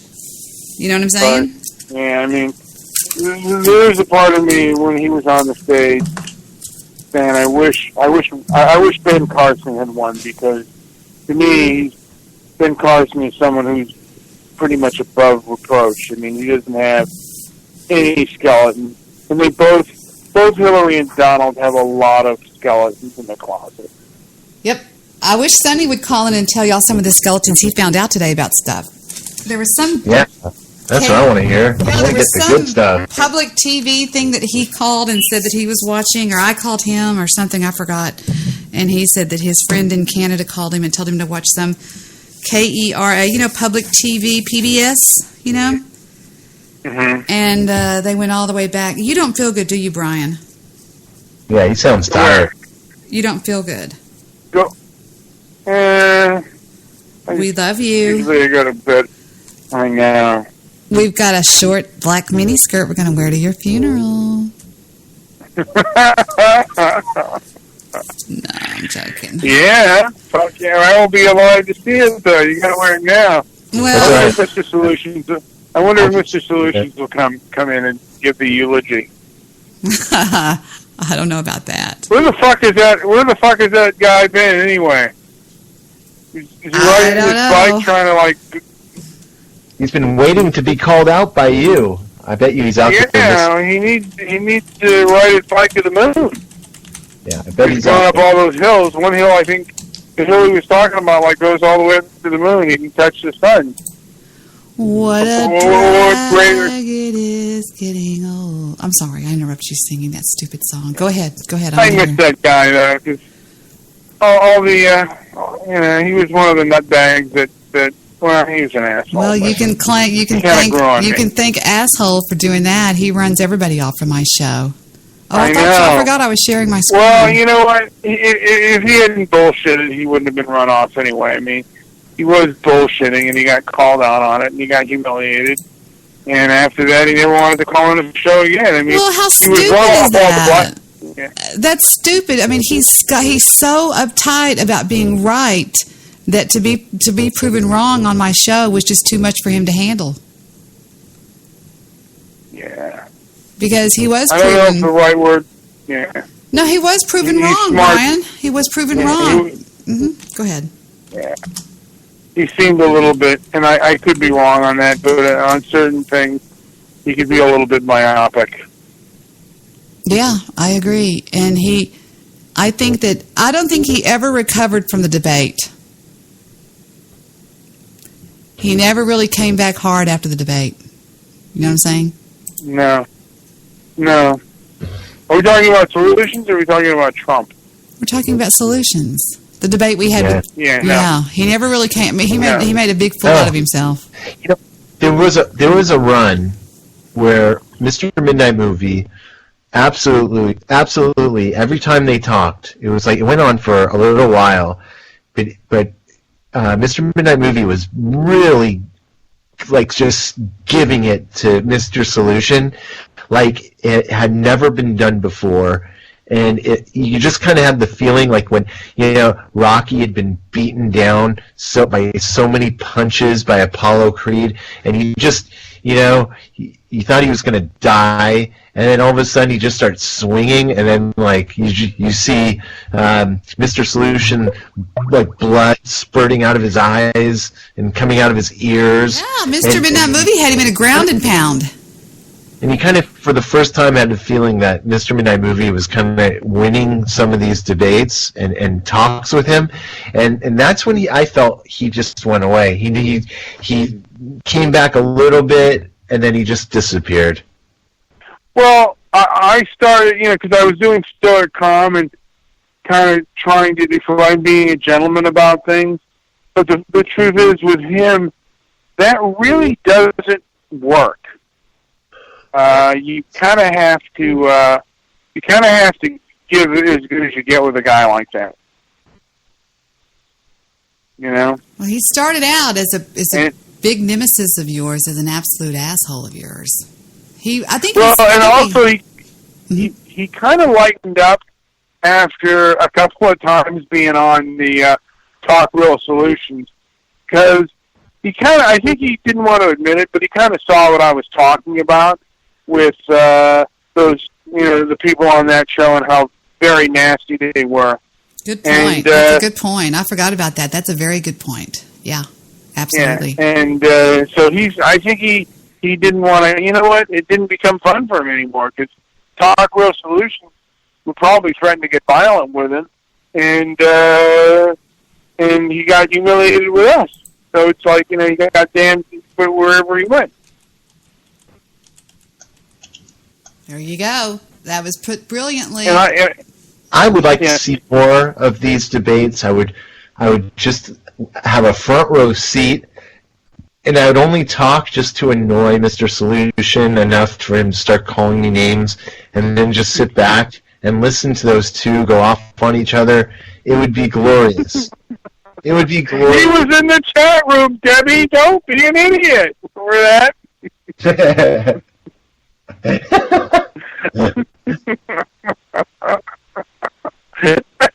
Debbie, he was in the chat room.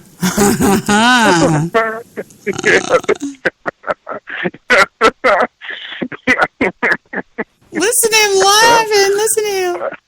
Okay, is this guy on fucking pot too? This Jewish producer, who is he referring? They sound like a bunch of underdeveloped boys. Is that on yours or is that a Debbie's? This Jewish producer, who is he referring? What kind of crap is that to level against the guy?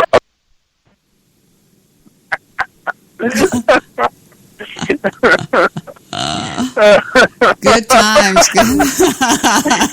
You love that shit. Listen to him.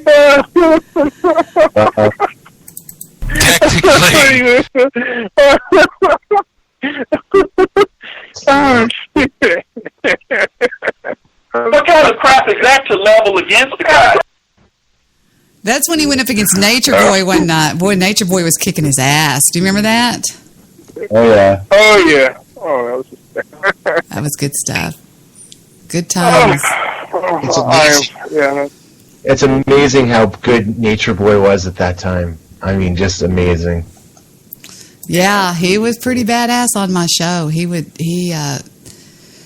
bad. Mr. Solutions can get that tampon and wad it out of his ass.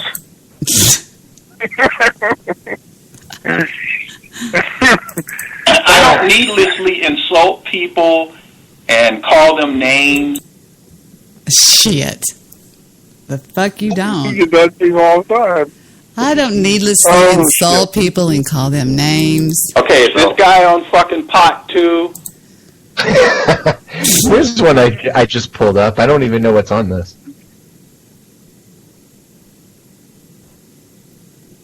We have nothing. I'm waiting.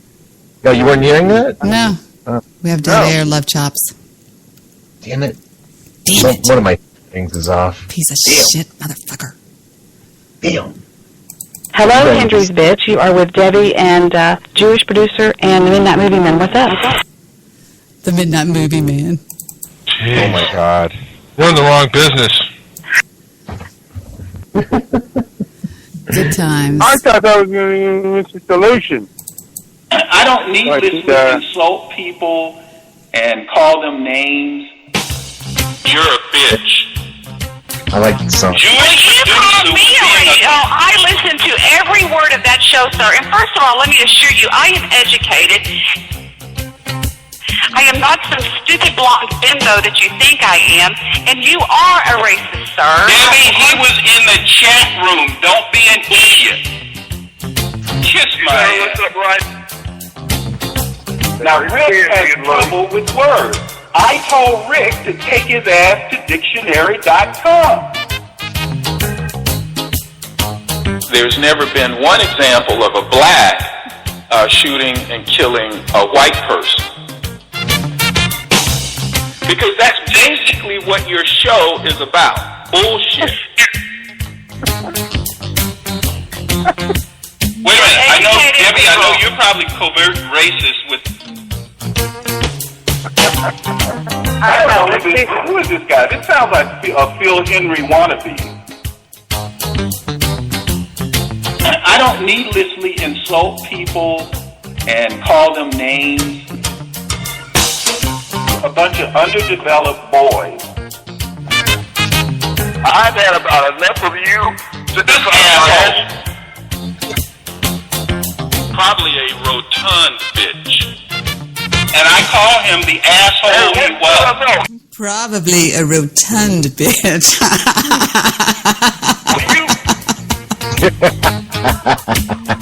That was a classic. Oh, and then there was the fight between him and Rick Newcastle. Do what, Love Chops? I've got the call between him and... I've got it. I've got it like a bitch. Here's a funny one. Now, this is the one I spliced right here. Last time I was on Debbie's show, I was to a psychotic episode.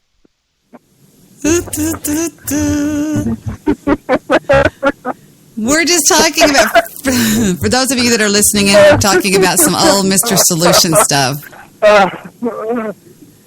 Yeah, good times. I have so much on here that I've collected over the years. What is this one? Wait. We don't give out names here. We don't give out names. This is a private forum. We had some fun, man. You know what I mean? Oh, that was hysterical. Good times. Yeah, that was one of the best. Yes. Nothing. That was some of the most classic. Wonder what he meant when he said there's never been an example of a black man shooting and killing a white person. I was like, what does that even mean? I have no idea. I think he was stuck on the victimization card a little bit there. Yeah. And then he got victimized by the TRS gang. Remember when he went over there to give them for financial advice, and it was like it just blew up in his face.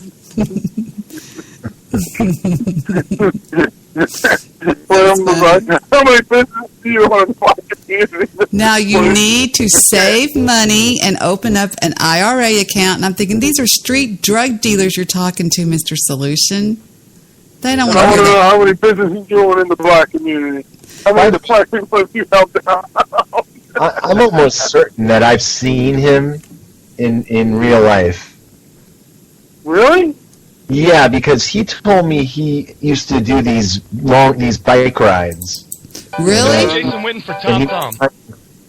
He was riding with a group, and there was this group. He's tall. He's tall. Yeah, they're all black guys that would ride their bikes in this like a pack, and they would do it early on Saturday mornings. And because of where I lived, I'm almost positive, because he described some of his rides, I'm pretty sure I saw his group more than a couple times. Interesting. Yeah. I wish I had bumped into him. That just would have been so funny. I just told him I kind of felt sorry for him, but see, this is what I see with Rick Newcastle.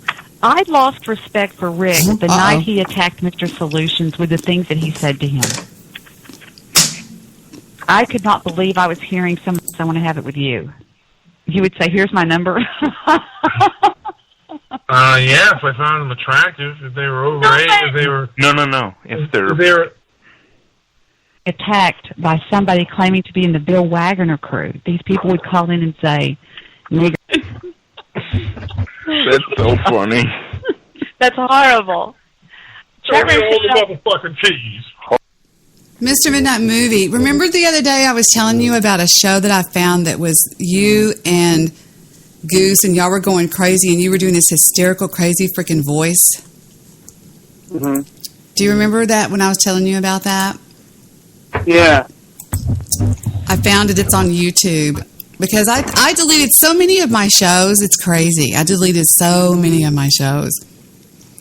Because I had YouTube? No, I deleted them off of Spreaker because it was really bringing down my popularity in the number game, because I had so many freaking videos that they do it by, I don't know how they do it, just how they do it somehow. I don't know how they do it, but they do it. YouTube or on Spreaker? Because on YouTube, that's true. If you have a bunch of stinkers, then doesn't that lower your visibility or no? Yeah, no, it does. Here it is. It's called the Goose and Mr. Midnight Movie Show. Listen, this was October of 2015. Watch. Yes, your chocolate. Where is it? Hold on. It's playing. Right. Where does it say that I'm too big for this ride? Because me and my friend were just having a doomsday cult back in the 90s, I think. Yeah, that's some deadly shit. It's pretty potent, too. You don't have to drop that much. It'll kill a whole bunch of people. It's like a drop from one of those eyedroppers. Like, that'll kill, 50 people right there. Syria possesses that. Did y'all know? Use? I don't know. Just the brown. Between us is enormous. Even with what kind of people, Goose? What kind of people? One who is just, just basically... This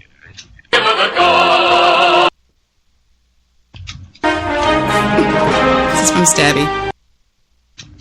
Childhood did you have? I was moody and self-involved. I don't know. I can't find it now, but it's really funny the way you were talking on that show. I'm sorry. Sorry, I couldn't find it. I disappointed you. Yeah, it's sad. I miss Mr. Solution too, but what can you do? He's never going to come back. I mean, I think it's just over and done. I think he's never going to show his face again forever. Did he ever talk to you after that incident with One Angry? Yep, he talked to me, and he was very disappointed in how he had acted, and thought that he thought that I should not have allowed it. But I think I have a fight between you and him right here. Take a case to court. Do you have anything else to say? This is your show. No, I'm fine. Very well. He's not what he appears to be. There's nothing I'm more sure of in my entire life than that. Ask, like I said, why won't he answer us? Ask him if he serves the law's army. Ask him that, because he won't answer it for me. That's a very simple question. Now, okay, just right now, he has not mentioned. You know what? And I don't remember. That's why he's a pussy. He's afraid. Put you on. Put. Bromide that says, answer a fool according to his folly. Well, I've done that, and I'm through with that. Okay. All right, you know what? I'm going to talk. Okay, let me just say this. I'm going to talk to Mr. Solution. I'm going to put you on hold, Rick, from Newcastle. That's fine. And I'm going to talk to Mr. Solutions. I hope he'll talk to me if he speaks to me. Well, why shouldn't I talk to you? I haven't heard you do anything exceptionally foolish, so go ahead. Now, like I said, Rick from Newcastle just stated and said, and is it okay if I'm playing this, guys? Oh, this is fine. Are you sure? Yeah. Okay. He believes that by your silence that you're part of the Nation of Islam. And I don't... I don't hear that from you. Now, are you part of the... Okay, let me answer this one. I'm not a part of the Nation of Islam. I know about them through the media, just as you and other people do. So, see, that's the reason I felt no compulsion to answer an idiotic statement. If you accuse me of being a Martian, I mean, how do I respond to that? Okay? So, I mean, you just don't respond to foolishness. Now, So if you have a legitimate question, I mean, you and I have spoken for an extended period of time, and so I have no problem responding to legitimate questions that there is an answer to. But just what is so illegitimate? What is so non-good about asking if he's with the Nation of Islam? I mean, right or wrong? I'm live right now. I think there's nothing wrong with that. And part of me still believes there's a part of me that believes that he was doing a little bit of taqiyya. What is that? What do you mean taqiyya? It's a Muslim word for deception. And Muslims are allowed to lie. And they're allowed to lie to gain advantage. He sure knew a lot about the Bible, Mr. Midnight Movie, though. He sure knew a lot about the Bible. Muslims know about the Bible. Muslims are very well, and the Nation of Islam is very well versed in the Bible. Okay. This is the show between him and Mr. Newcastle. Rick. responding to a fool is what is that of what worth is that? What value is that? There's no. See, this is what used to piss me off, and I'm going to say this. Mr. Midnight Movie would call y'all fools, stupid, idiots, but y'all were not being anything that he wasn't being. Y'all could have very well just said the same thing to him. I mean, you see what I'm saying? He was dodging questions, in my opinion. Value added, in other words. Well, like I said, in my opinion, I think, like I said, there's a double standard of conduct. You go on Blog Talk, and you will see all kinds of anti-white rhetoric, separatist rhetoric, and But if he went on, and or even groups that believe that they're morally superior, like black groups out there that believe they're morally superior to whites, they could get away with it on this station. But if Rick from Newcastle were to get on to Blog Talk, he could be, he's more likely to be 404 or kicked off Blog Talk. Do you think that's fair? Well, see, now the thing of it is a person can express legitimate opposition, even strong opposition. But a person like Rick from Newcastle has no mind. You're dealing with a... I'm wondering if he was acting like that because Rick had him nailed. Let's go back and hear what Rick said about this guy, in case y'all are wondering. Right here, around here. Minority. Were you aware of that? Did someone broach this to you the other evening? Okay, go ahead. I actually believe... Reservation. Really? Oh, so you know about Mr. Solutions? Well, no, because because whenever he talks, it's whenever he asks. I told him the other night, I could kind of surmise a lot of things by what he says, and I could tell a lot about it. I could pick up things here and there about certain things he says, and I know for a fact he's a member of the Nation of Islam. Yes, he is. Oh yeah. And what gives you that? Why do you say that? Well, because, like I said, he says certain, and I'm not going to go into details, but certain things he says tells me a lot about him. And I don't think he can't comprehend that. I understand that, but that's how it is. I can tell a lot about him.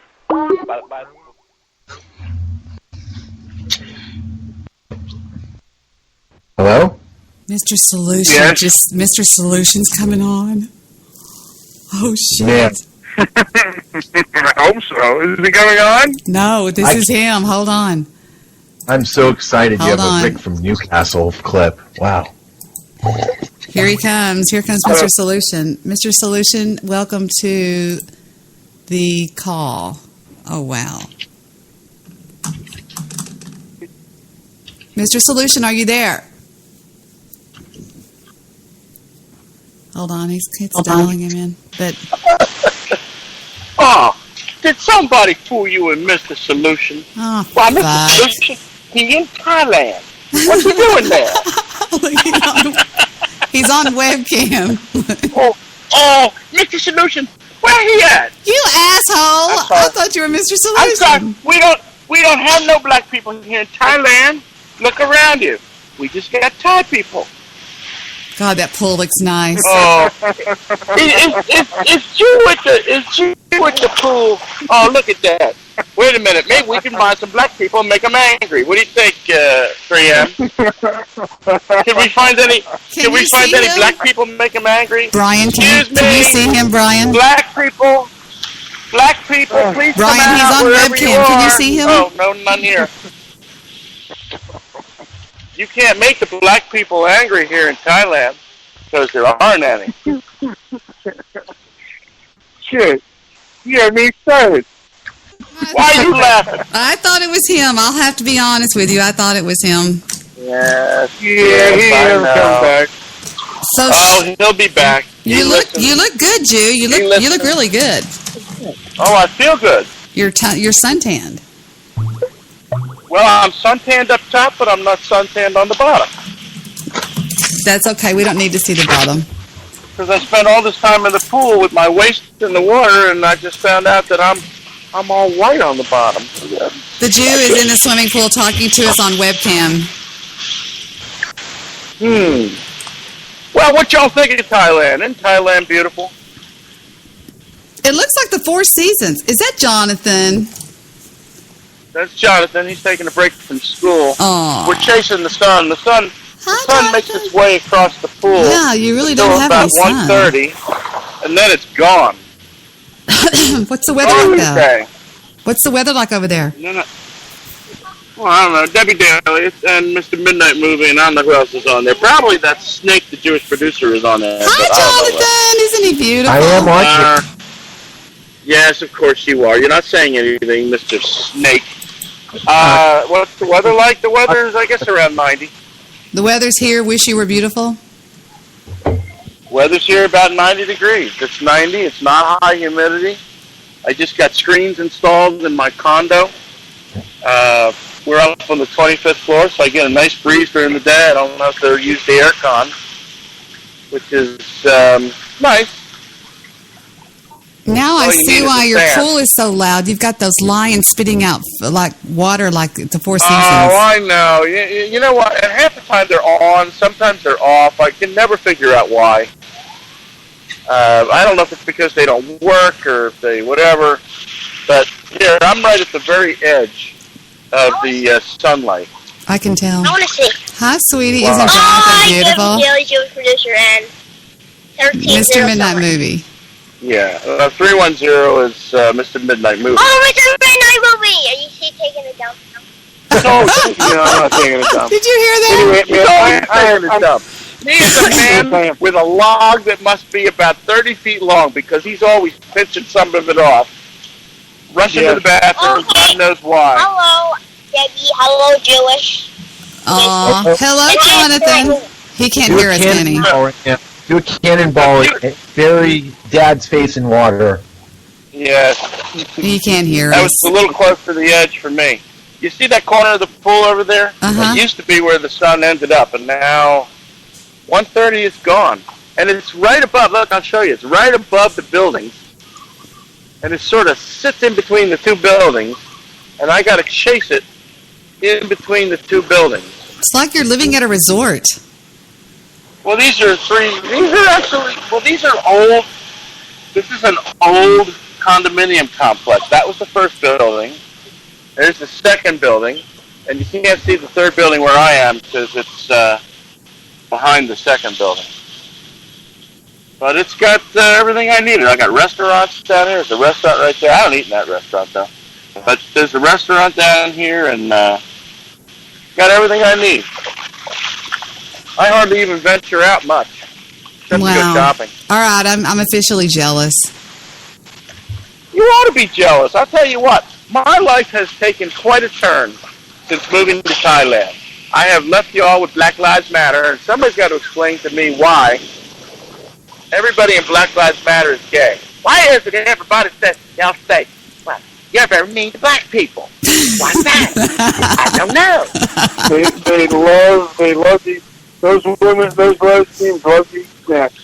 Anyway, I'm going to Betty Bye, guys. No, you are not going anywhere. But it's not the lesbians. I'm talking about the gay guys. There was some interview show. I forget the name of the guy. It was a black guy. Had Jesse Lee Peters. Something like that. Is that him? I watched an interview he did with Black Lives Matter, and they had handlers.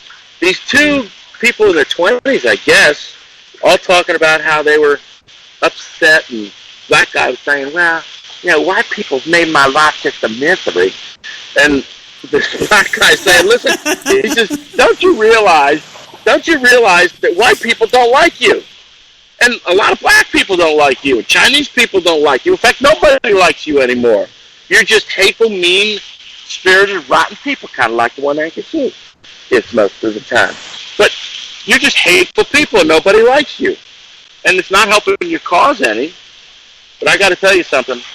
I am so happy not being in America and watching all this foolishness. And really, I saw a black guy here 2 weeks ago, but I haven't seen him since then. Maybe he was here staying with somebody. I don't know. But there's no black people here. None. They just don't come here. Now, my friend Stanley's coming Christmas time, and I'm going to take him out of whoring. We're going to put on our Santa hats, and we're going to go whoring down on Sukhumvit. Because he's never been here, and as he said, he wants to find short-haired Thai women that will let him do anal. He sounds like a prize. He's going to have he sounds like somebody you'd like to hang out with. He's going to have a hard time because they're going to take one look at him and they're going to think, wait a second, I wouldn't even want that in the front, let alone the back. Probably. Guys, I'm going to Betty Bye. You are not going anywhere. There's a special I am going to First bed. of all, the Jewish, well, I'm not simulcasting, but I am building my level on Spreaker. I'm repeating over and over again so that I'll eventually rise to the top. Because as you all know, cream rises to the top. Have you made some sugar-free cheesecake yet? No. I doubt I'll ever find that here. Listen, I had a hard enough time the other day going around finding sugar substitutes. There's one that I found that's pretty good called Control with a K. And a little bit, it's really sweet. And it's supposed to be real low on the glycemic index, but I can't even find sweet and low. I'm going to have to get somebody to send it to me. It's so hard. You know what else you can't find here? Remember, don't go anywhere yet. You know what else you can't find here?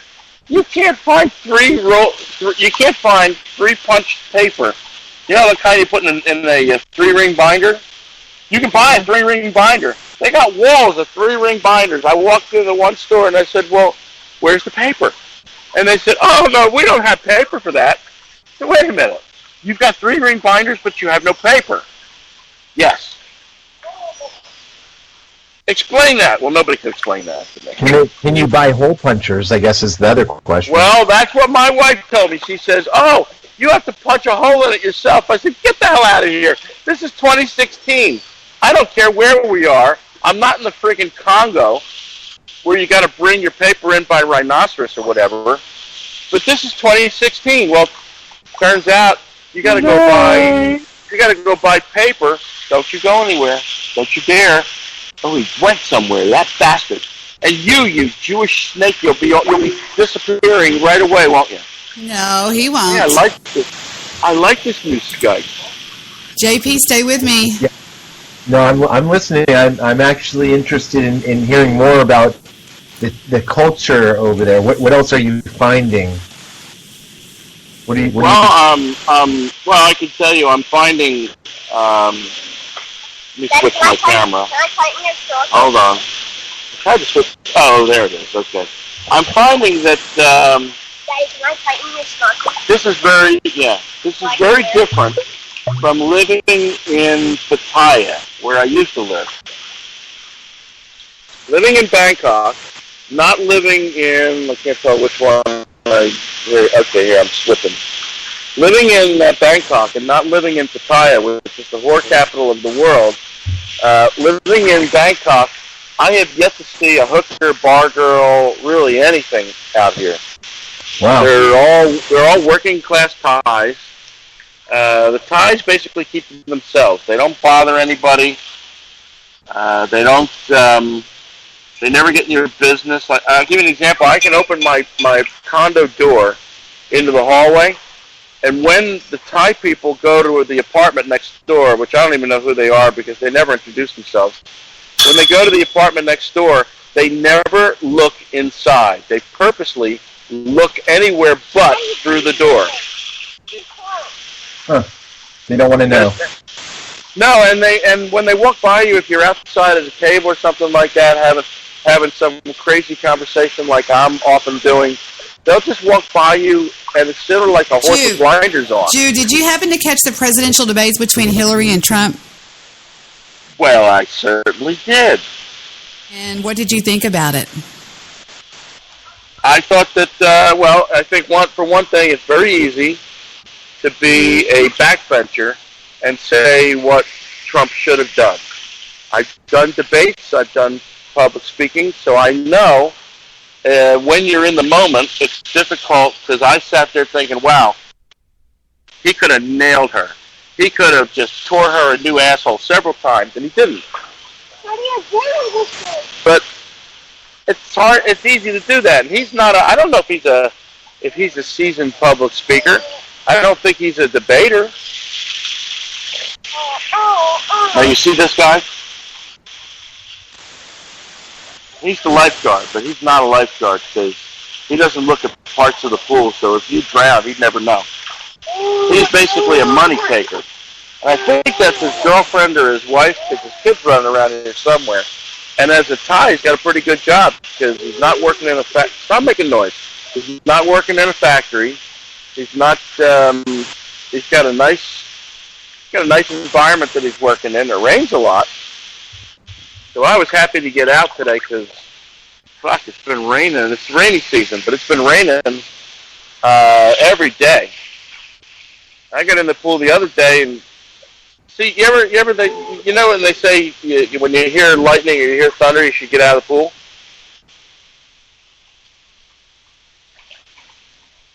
Hello, anybody there? Right. No, I was a lifeguard. That is true. Okay, so they tell you that when you hear lightning, you should get out of the pool. But didn't you ever wonder what if you're the first lightning strike and it's your pool? Mr. One-Egger Jew, what is on fire over there over the clock? What clock? No, go back around. Go back the other way. Stop. No, keep going. Go. Stop. No, go back. Go back just a little bit. Go back. What is there smoke coming out of there? Is there smoke coming out of there? I don't see smoke. Can you see it, JP? I'm not seeing it. Are you looking right over that clock? Yeah, right in front of the blue building. There's a bunch of smoke. Oh, there's a restaurant there. Oh. Can you see that? Good eye. Wow. Yeah, I see it. I don't see smoke. You mean in the back of the building? I don't know. It's just coming from over there by that blue side of the building. There's a bunch of smoke. I can definitely see it. I can see it too. Oh, they sit there and they smoke from the restaurant. They're not allowed to smoke in the restaurant. There's that much smoke? Sometimes they sit there. Well, I don't know. Maybe cigarettes. Is it really 3 o'clock in the afternoon over there? You can't vape here. It's illegal. Really? I can't figure out why. They're making too much money on cigarettes. Don't all those people smoke over there? Mr. Solution. Not a lot of people anymore. Not a lot of people smoke anymore. Is that a dog over there by the lifeguard sign? By the lifeguard sign? No. Oh. No, he's smoking. Yeah, I'm just saying. He's got a cute wife girlfriend. So you never said what you thought about the. What did you think about? What did you think about the debate? I thought that it was sort of a draw. Hillary Clinton didn't really say anything of substance. She said a lot of things that I would have seized upon if that had been me. As soon as she said something about, what was it she said about when Trump said about her stamina and all the resting that she'd been doing, and she said, "Oh well, if you're going to call debate prep resting," and I would have come back with, "Oh, is that right? So you've been prepping for the debate for the last month, and you've been taking 5 days off a week to prep for the debate that you didn't know was going to happen until 2 weeks ago?" Well, it's very interesting. But see, I would have hammered her. You know how I would have done it. He doesn't do that. And I would have just hammered her until she started yammering. But I guess he's afraid that they're going to call him, you're picking on a woman. Oh, where we heard that before? I said that. I think we heard that. But that's what'll happen. So You've never heard me say that. You've never heard me say that. I take all of you bastards on. No, you haven't. Fuck you. Yes, I have. I've heard it many times. But, yeah, he's got to, see that building right there? What about it? It's damn near empty. And I can't figure out why. They got a big number on the side, I guess, for people to call and say, gee, I'd like to live there, but nobody lives there. Every night I look at it, it's dark. Do they believe in the 13th floor over there? And there's only a few cars in the garage. Do they believe in the 13th floor, thing over there? No, in these buildings, the 13th floor is A. Well, I'd like to say I'm glad you called, but I can't really say that yet. I'm not there yet, but I'm kind of upset about some things, but whatever. Oh, yeah. See, everybody should come here. Mr. Midnight Movie came here and ate nothing but good Thai food. He'd be like me. I mean, I was on 12 milligrams of one drug. I'm only taking 6 a day now. I've cut my medicine in half. And my blood sugar is still lower than it's ever been. Well, I'd definitely like to visit, not to eat healthy, though, but I definitely want to go and visit. Would you like to come here and whore around? Does your dick work? I'd just like to know. It does, and yeah, I'm sure there'll be some whoring around. Right, if you're going, I'm going with you, JP, and you won't want to whore but around. He's going to come here and be a whoremonger. Not if he's with me. He wouldn't want to be. Of course, sex tourism's my thing. Yeah, you've been to those chink places, haven't you? Didn't you go to Korea or Cambodia or one of those places? Yeah. I wouldn't call Korea cheap. Is it raining right now? Is it raining, Jew? Jew, is it raining? No. I did plenty of traveling around there. I think that would be. See, for change, we got nice weather. How's the baby? My life, I live in the pool in the afternoons. You never talk about the baby. I do How's work in the afternoon. How is the baby? And as you are all aware now, I have powered up my microphone. I guess you can't hear me because I keep asking questions. He's not answering me. Yes, I didn't hear it. How's the baby? Where one angry Jew is living in Thailand. Is that Mrs. Producer? Son. Yeah, this is Mrs. Producer is here. How do you like your new house, Mrs. Producer? Hi there. Show her your fat grill. Your fat grill. Oh my God! Look at that. There's actually a Mrs. Producer. Yes. It's not a fake. No, she's very, very intelligent too. Yeah. I love your dog. Know what? I gotta question that because she married the Jewish producer, so I'm not so sure about that. I think that's still out. Yeah, no, it's a real deal. I'm so jealous of you being married to him, Mrs. Producer. He's so cute. I can't hear you. I can't understand you. Oh, I'm sorry. Yeah. I'm not intelligent. I don't understand. No, it's one angry Jew. One angry Jew. I'm not intelligent enough to understand. Yeah, I know. Living with Joe would dumb anybody down. I understand. Where's Sherman? What? I don't understand. It's hard to comprehend. Well, get the therapist to help you out. He's such a good listener. Can you break it down for me? Wait a second. I got to make a face while I say that. Hold on. Let me try that again. Get the therapist to help you. He's such a good listener. A therapist. Yeah. Yeah. I think so. No, it was not on. Yeah, I think it's on. I don't know. It's on. It's acting weird. Oh, I missed 6 hours ahead. Go to bed. He doesn't understand. I think we need to go swimming. We'll be doing laps soon. Look how long this pool is. Why don't you go swimming and call us back when you're not in the noisy pool? Yeah. How weird. Well, I won't. If you're still on the air, I'll Mr. Solution. I'll call you back from upstairs using my now powered microphone. All right. And you might want to shave while you're at it. You may want to get a shave. All right, bye. All righty. Well, we thank you for your... hung up on him. Oh, my God. He is just, I don't know. What do you think? Oh, that was a great moment. He really didn't believe I was married. I know. I can believe that he would have believed that because that's the kind of person he is. He doesn't believe anything good about anybody, actually, to be honest with you. Oh, yeah. I know you're married to a great person. I've seen some of her work. She does excellent work. Oh, yeah. I think she's building a new website. You got to see some of the new stuff. Does she have her own art room now? She's in these art groups, and they do shows. No. I mean in her house. Yeah. We're building actually a kind of like a studio. Oh man, I'm so jealous. Yeah, it's going to be pretty cool. We'll take a lot of pictures when it's all up. Good for you.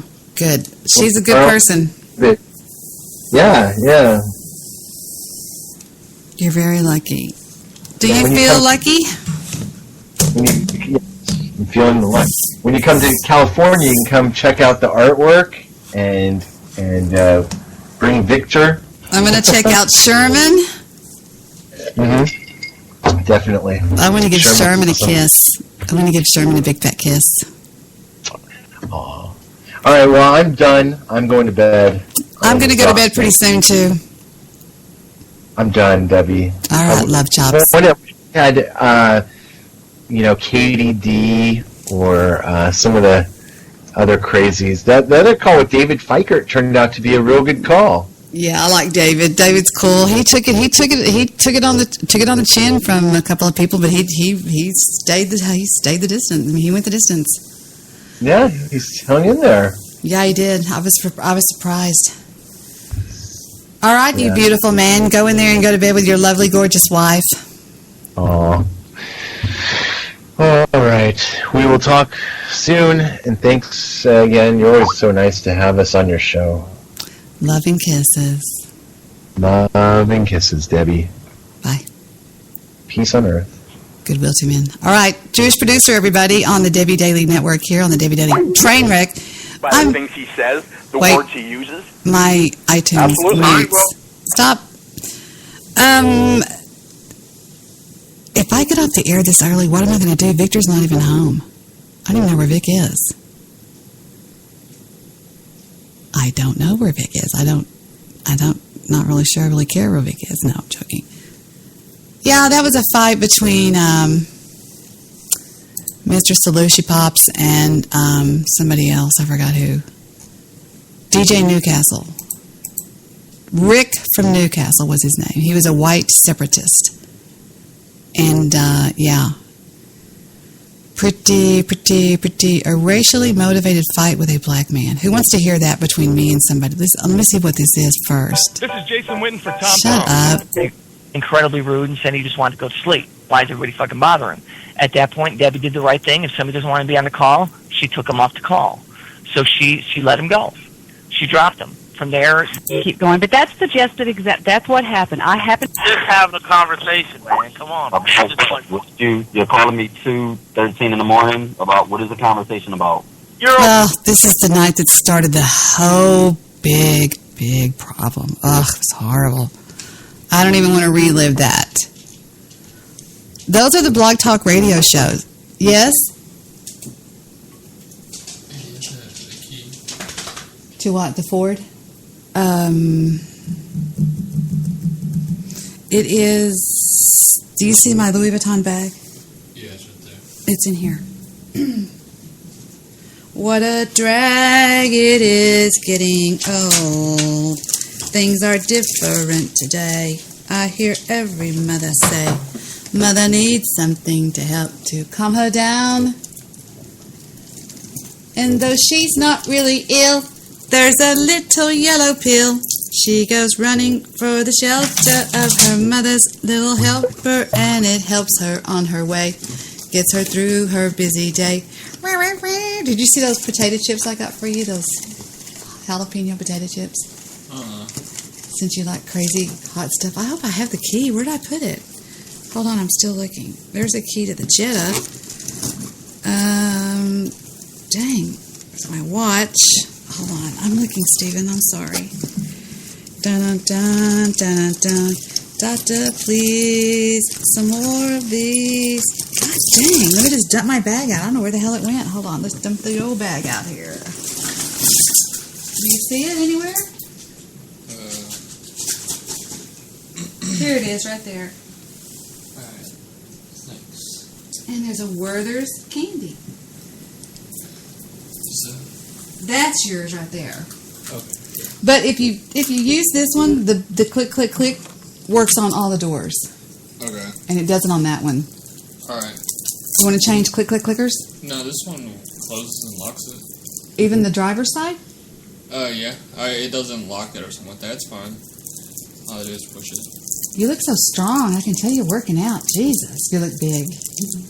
Thank you. I love you. I love you too. All right, bye. Alright. Good night. Good night. See you later. My son, boys and girls, live and on the broadcast here. And, yeah, there you go. Let's see what we can get ourselves into for a minute here before I get out. I just don't know what... I'm just bored over here when he's not home. There's nothing to do. There's nothing to do when he's here. Let's see. I just found a Werther's candy. I just put it in my mouth. I'm sorry. Uncle Ghoulie pays a visit. Steve Rush and Debbie's Wake and Bake. Ba ba ba ba ba ba. Why you should vote for Donald Trump. Shooting the Goose with Wild Goose. Goose has been on a lot lately. I like Goose. Doctor, please, some more of these outside the door. She took 4 more. What? Hey, I've been listening to this guy on Spreaker called The Weird Side of New York. He's kind of weird. But he's kind of weird, you know? It's kind of strange. Let me show you what I'm talking about. Nervous. So please, bring me another number over immediately. At the tone. Just tell me when you could be here with my new number. Thank you. I spent $234 at the grocery store, and I got Sara Lee cakes, Mr. Clean, hash browns. I don't know what that says. I don't know what that is. Halloween Oreos, fruit snacks, Cascade, half and half. Pringles, Chips Ahoy. Those are all for Heather and her kids. Epsom salts, foam cups, Dole pineapple juice, lemons, trash bags, cottage cheese, Yoplait yogurt, croutons, lettuce, potatoes, pie crust, Pringles, A&W root beer, baked beans, dry pasta, beverage, blah, blah, blah, bread. And it came to $234. I mean, it says I only got How many items? No, it was more than that. I don't know how many items it says I have. Item count. I don't know what the hell. I mean, screw it. I don't know how much I spent. Groceries are so expensive. It's stupid. Okay, let's go back to listening to some of this stuff for a second.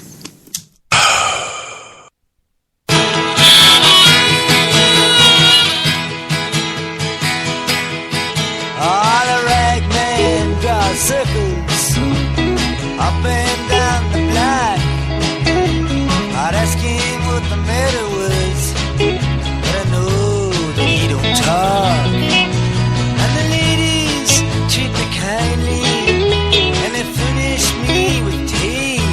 But deep inside my heart, I know I can't escape. Oh, Mama, can this really be the end? To be stuck inside a mobile with the Memphis Blues again.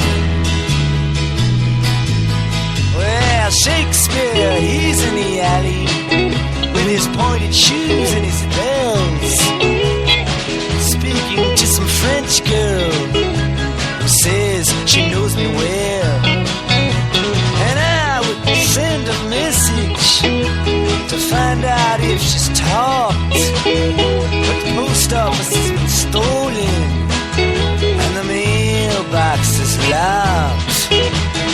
Oh, Mama, can this really be the end? To be stuck inside a mobile with the Memphis Blues again.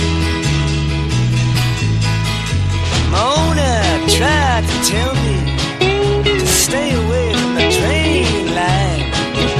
She said that all the railroad men just drink up your blood like wine.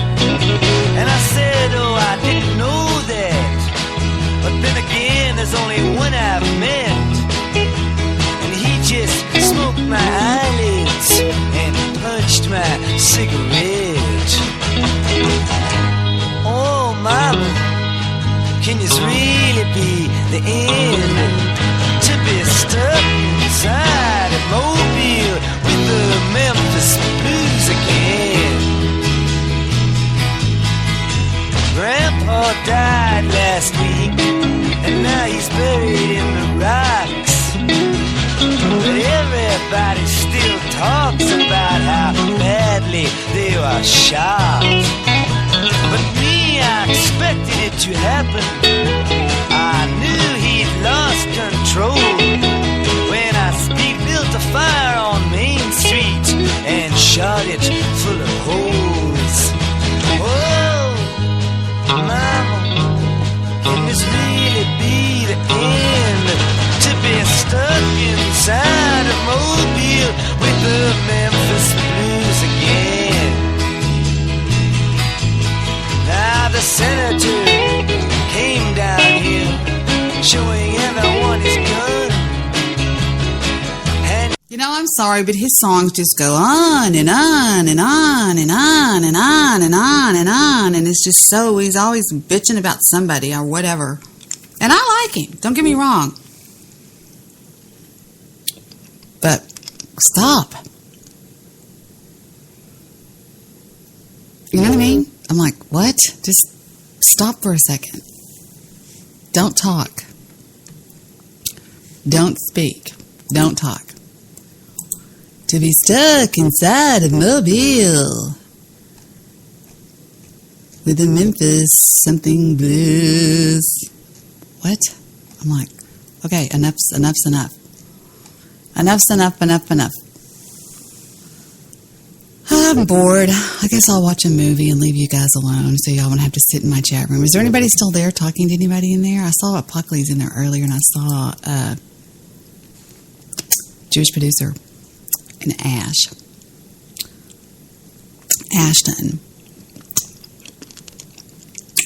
Crunch. I know y'all are probably tired of listening to me chew on this thing. To be stuck inside of mobile with the Mississippi Blues or whatever he was sucked up. I don't know. I guess I shouldn't make fun of that shit, right? What's been going on with ghosts lately? Y'all want to check on ghosts? No, we haven't talked about ghosts in a long time. I don't like Trump's little movements he does with his hands. I hope to hell he listens to somebody in his thing. You can't tell him shit. You can't. But according to Sonny, he was raised pretty tough. I'm sorry. But, to be honest with you, I thought it was kind of shitty the way they just talked about, well, Trump this and Trump that and she this. And, like, for example, in the 1980 presidential debate, this was quite a bit. It was Carter and Reagan, right? I want to play some of this for you, all right? Just a little bit, so that I can show you how things just seemed better. We always talk about the good old days and how things seem to be better. Well, maybe it was better. Maybe people didn't act like freaking idiots, because all these two, to me, and like I said, you've never heard me come on here and blow my horn about Trump. Trump, dun, dun, dun, dun, dun. I'm not like that. But I damn sure wouldn't vote for Hillary Clinton. Damn sure wouldn't do it. I'm going to play the best Reagan clips from the 1980 Jimmy Carter debate, all right?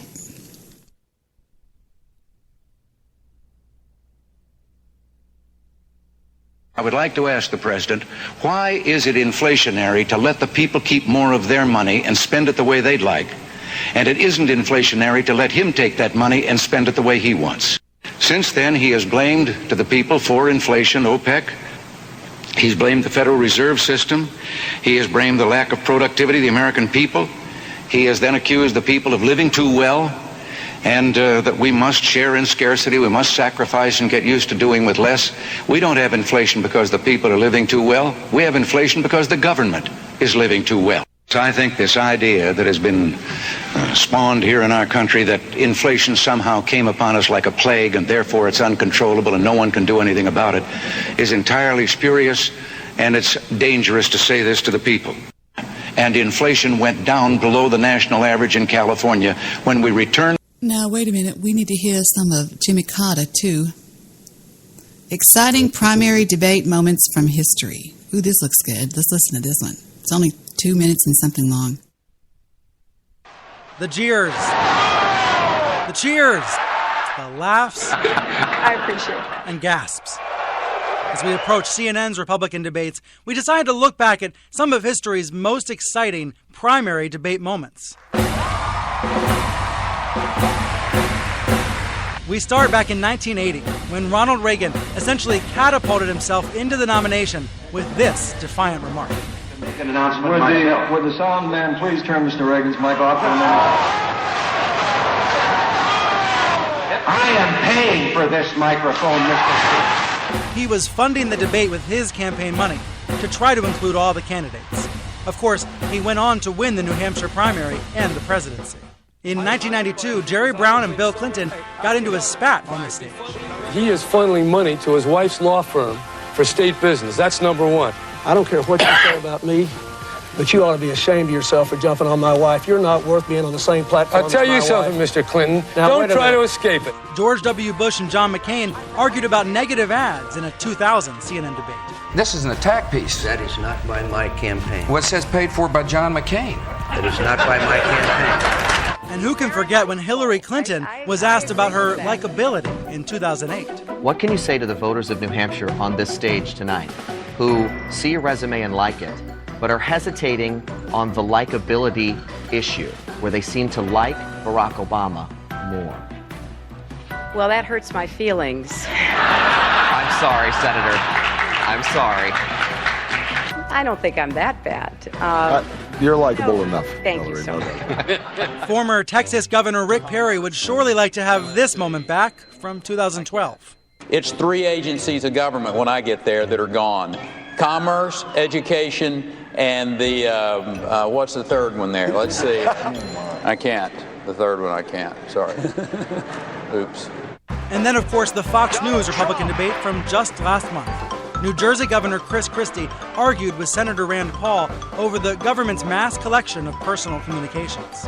When you're sitting in a subcommittee just blowing hot air about this, you can say things like that. I don't trust President Obama with our records. I know you gave him a big hug, and if you want to give him a big hug again, go right ahead. And this moment needs no introduction.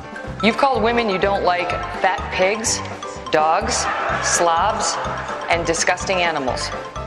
Your Twitter account... Only Rosie O'Donnell. No, it wasn't. With this roster of candidates on stage again, you can expect some more fireworks. Brian Stelter, CNN, New York. Now, wait a minute. Let's get the 12 best lines for presidential debates. This looks even better.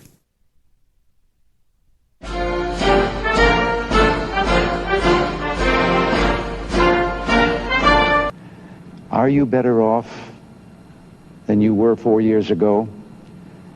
Is it easier for you to go and buy things in the stores than it was 4 years ago? Is there more or less unemployment in the country than there was 4 years ago?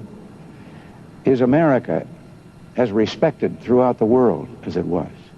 And if you answer all of those questions yes, why then I think your choice is very obvious as to who you'll vote for. If you don't agree, I could suggest another choice that you have. Now we have an opportunity to move toward national health insurance with an emphasis on the prevention of disease. Governor Reagan, again, typically is against such a proposal. Governor, there you go again. When I opposed Medicare, there was another piece of legislation meeting the same problem before the Congress. I happen to favor the other piece of legislation. The dedication of the Democratic Party to minority people in the South and elsewhere shouldn't just be jobs. It should be the opportunity to own and operate businesses that create jobs. Mr. Glenn, can I respond to that? Well, we'll come back to it. Let some of the others. What's new about coming out from entrepreneurs? You know, when I hear your new ideas, I'm reminded of that ad. Where's the beef? Yeah.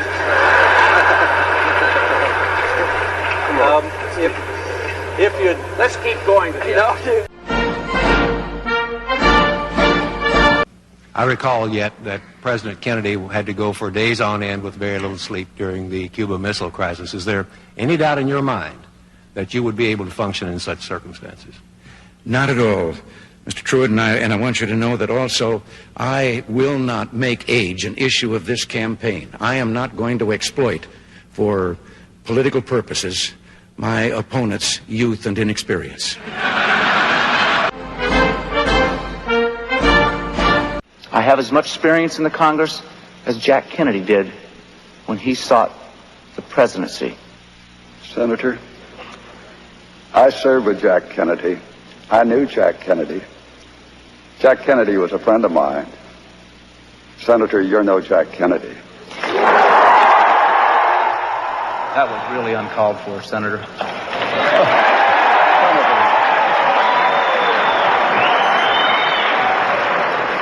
You're the one that was making the comparisons, Senator. Tell me how it's affected you again. You know people who've lost their jobs and lost their homes? Well, I've been governor of a small state for 12 years. I'll tell you how it's affected me. Every year, Congress and the President sign laws that make us do more things and gives us less money to do it with. I see people in my state, middle-class people, their taxes have gone up in Washington and their services have gone down, while the wealthy have gotten tax cuts.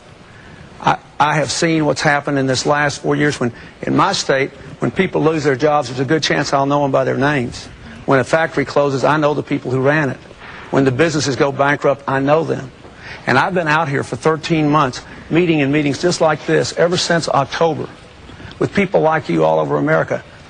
People that have lost their jobs, lost their livelihood, lost their health insurance.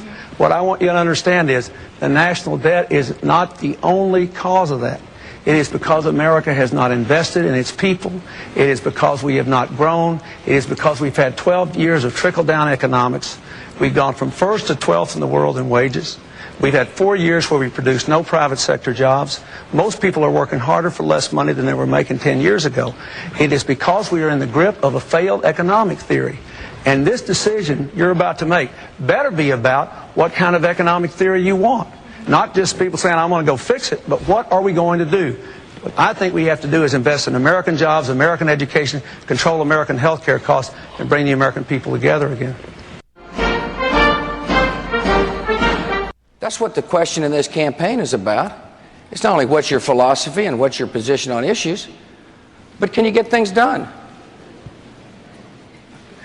And I believe I can. All right.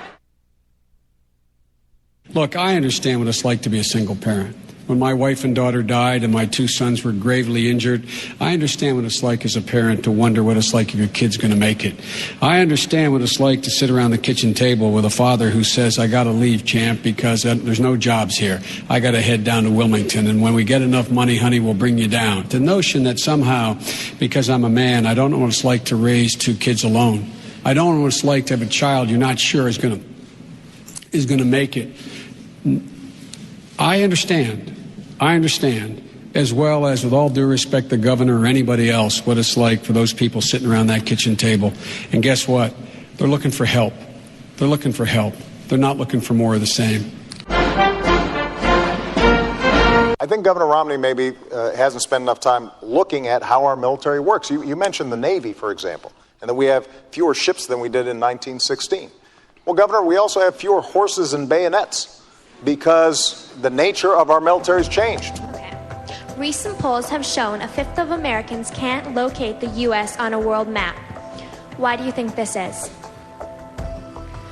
I personally believe that U.S. Americans are unable to do so because some people out there in our nation don't have maps, and I believe that our education, like such as in South Africa and the Iraq, everywhere like such as, and I believe that they should, our education over here in the U.S. should help the U.S. or should help South Africa and should help the Iraq and the Asian countries, so we will be able to build up our future for our children. Thank you very much. That's what that Joe Biden sounded like a minute ago. You know, one of the best guys I think was on a presidential debate was the 1992 presidential debate between Bill Clinton, Ross Perot, and George H.W. Bush. Ross Perot was so typically he was so... Well, judge for yourself. Just listen.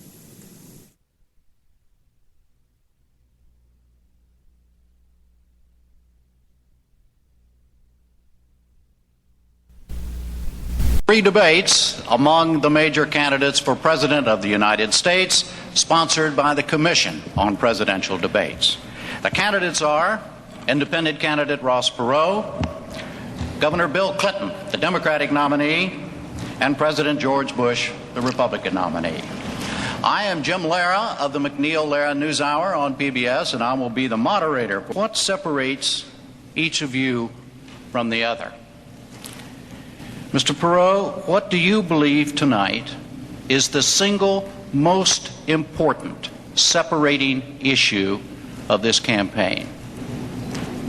I think the principal issue that separates me is that 5.5 million people came together on their own and put me on the ballot. I was not put on the ballot by either of the two parties. I was not put on the ballot by any PAC money, by any foreign lobbyist money, by any special interest money. This is a movement that came from the people. This is the way the framers of the Constitution intended our government to be, a government that comes from the people. Over time, we have developed a government that comes at the people, that comes from the top down, where the people are more or less treated as objects to be programmed during the campaign with commercials and media events and fear messages and personal attacks and things of that nature. The thing that separates my candidacy and makes it unique is that this came from millions of people in 50 states all over this country who wanted a candidate that worked and belonged to nobody but them. I go into this race as their servant, and I belong to them. So this comes from the people. Governor Clinton, 1 minute response. The most important distinction in this campaign is that I represent real hope for change, a departure from trickle-down economics, a departure from tax and spend economics to invest and grow. But before I can do that, I must challenge the American people to change, and they must decide. Tonight I say to the President, Mr. Bush, for 12 years you've had it your way, you've had your chance, and it didn't work. It's time to change.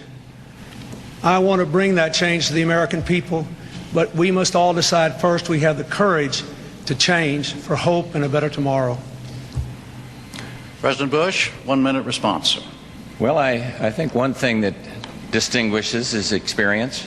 I think we've dramatically changed the world. I'll talk about that a little bit later, but the changes are mind-boggling for world peace. Kids go to bed at night without the same fear of nuclear war. And change for change's sake isn't enough. We saw that message in the late 70s, and we heard a lot about change, and what happened, the misery index went right through the roof. But my economic program, I think, is the kind of change we want, and the way we're going to get it done is we're going to have a brand new Congress. A lot of them are thrown out because of all the scandals. I'll sit down with them, Democrats and Republicans alike, and work for my agenda for American renewal, which represents real change. But I'd say if you had to separate out, I think it's experience at this level.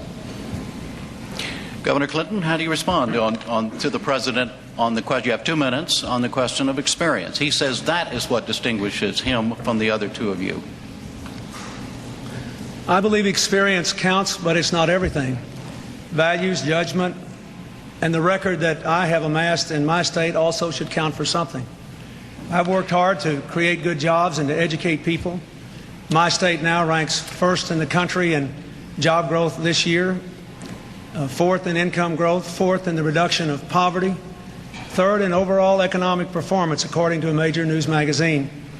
That's because we believe in investing in education and in jobs. And we have to change in this country. 1 minute to respond.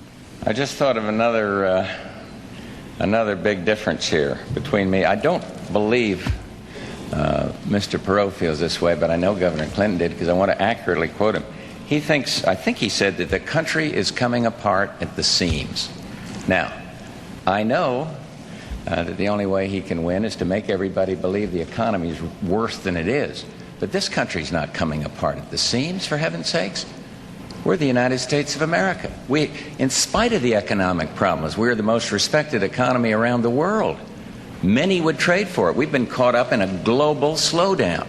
We can do much, much better. Look at all three of us, decide who you think will do the job, pick that person in November, because believe me, as I've said before, the party's over and it's time for the cleanup crew. And we do have to have change, and people who never take responsibility for anything when it happens on their watch, and people who are in charge. Your time is up. Time is up. More later.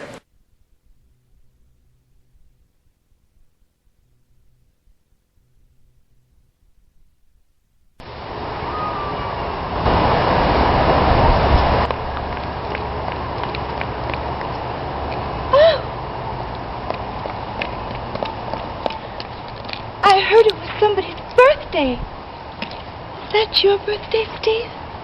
Well, happy birthday to you. Happy birthday to you. Happy birthday, dear Steve. Oh! Happy birthday to you. Happy birthday, everybody!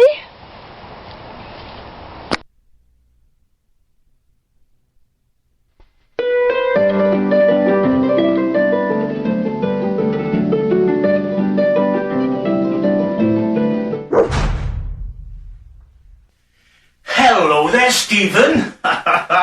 Stephen Munchkins. Stephen Munchkin's The Birthday Boy. Oh, yes. Penrith happy see he, Penrith happy see he, Penrith happy's and will Stephen, Penrith happy's he. Get up!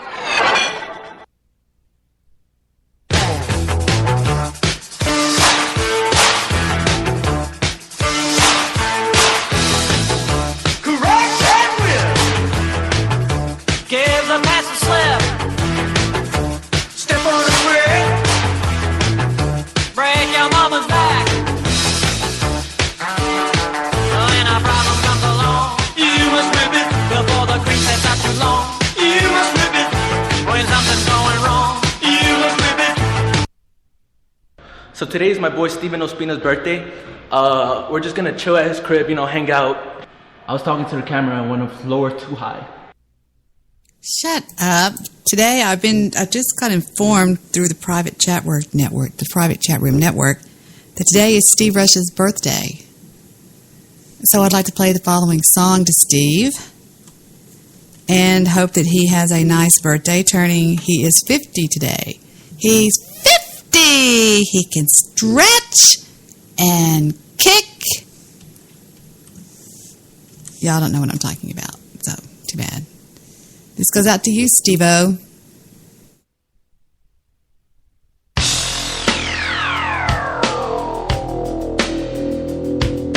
A Monday warrior, mean stride. Today's Tom Sawyer, mean pride.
All right, I'm back. I just dove across the room to get back because I was in the kitchen trying to make some nachos. I'm hungry. When Victor doesn't come home, I don't cook dinner, so you're just sort of left on your own around here. And Stephen, I don't know what Stephen ate. It sounded like he was cooking cookies. Cooking cookie. Okay. This goes out to Steve for your birthday today, Steve. Happy Stoopy birthday to you. This is actually his birthday. I remember now. All right. Happy birthday, Steve. Happy birthday to you. Happy birthday to you. Happy birthday, Steve Rush. Happy birthday to you. I'm going to go get my nachos. See right here where it says, you look for this IP addresses. Okay, for the people who don't keep up in your programs, let me set this up. This is a clip from Steve and I. We were doing a show back in 2013, and I was, of course, doing a screen share, trying to keep my audience focused on what I'm focused on. My audience, my panel focused on what I'm focused on. It's just sort of a little thing. A little thing that I do. And I got a desktop notification. It went think, and it said somebody is trying to log into your IP address. And I was like, log into your your Gmail account. And I was like, what? So Steve was watching my desktop, and he saw where I went over to Gmail, and it said that the IP address came from San Jose, California. And that's what we're talking about in this. It's pretty funny. Oh, and I had just got my ukulele, and I was acting really dumb with it. See right here where it says, you look for this IP addresses, and it says Jose John, California's, right by the Guadalupe Freeway. Guadalupe Freeway is brought to you by the people who build the roads that are very good with a lot of government cheese given out on each expressway entrance or exit. Jose, what, Cisco? We've got road to build in San Jose. CC. It's right by Guadalupe Freeway. Get out the ukulele, sing a song for the mama. Okay, Jose. Okay, Cisco.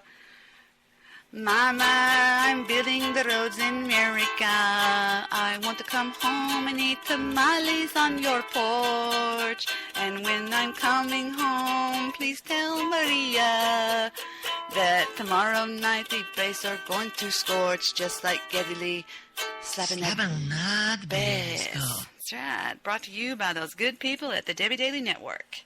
That's right. That song, by the way, is downloadable on iTunes. If you go right now, you can get a copy of it.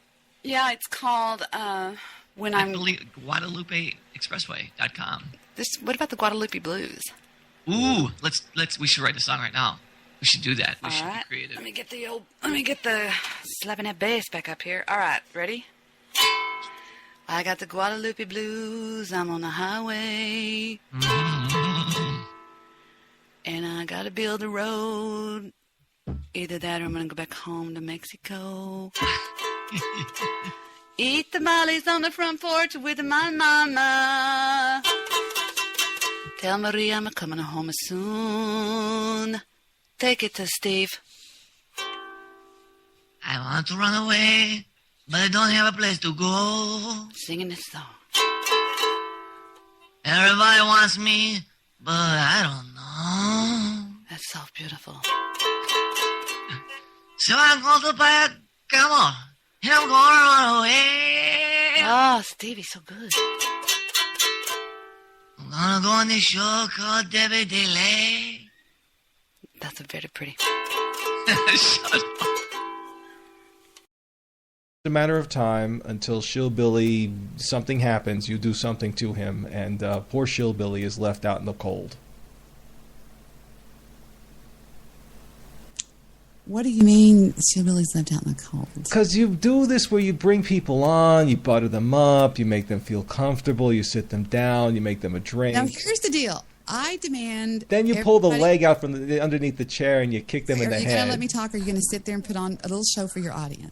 Wait, excuse me. I'm explaining the rest of my allegory here. I'm listening. So I finished my allegory, but you weren't listening. That's the whole thing. I forgot what we were talking about. I was saying that yes, it was only a matter of time until you do something to Shillbilly that leaves him out in the cold. Okay, well, I could say the same thing for every one of you people on Spreaker. Mm-hmm. Every one of your people, every one of y'all. You have people come into your life on Spreaker, then you have them go right out of your life on Spreaker. Mm-hmm. I mean, I don't understand why when people come into my show, they get attacked. Everybody knows that. Everybody knows that. Everybody knows that if you come to me, you're going to get targeted by somebody, either Goofy Bone or Bathtub Girl or... one of them. You're going to get banned by Desert Rose, just like she's banned Joe Seeker now for talking to me. And Joe Seeker made a great, great point on his show today. Okay. An unbelievable, great point. You actually listened to his show? Why would you say something like that? And see, the thing about it is that if you show indifference to somebody, like, for example, me with... I don't know, just somebody, maybe Tyree Sneed. I don't give a crap about that guy, so I don't rage about him like y'all do. If you obsess over somebody, that's very indicative of the fact that they're on your mind, and Shillbilly's on your mind for some reason, and it only happened when he started calling me.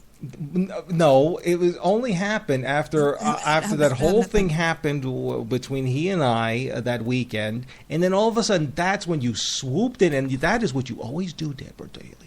You always sweep in when somebody gets butthurt. What are you talking about? Because I know I can prove you wrong. When somebody gets butthurt, then you sweep in and you take them up and you feed them the little grains of salt and make them feel better. This guy, you have really got some serious issues. You did that with Angela 2.0 when she got the Angela 2.0 and I are best friends. When so are me and Allie Top. Yeah, when she got kicked out by Rick on Weekend Edition, that whole thing happened. They came to me. Should I play the show and prove your stupid ass wrong? You just swooped right in and picked them all up and took them. All right, whatever. You're just lying. You're lying.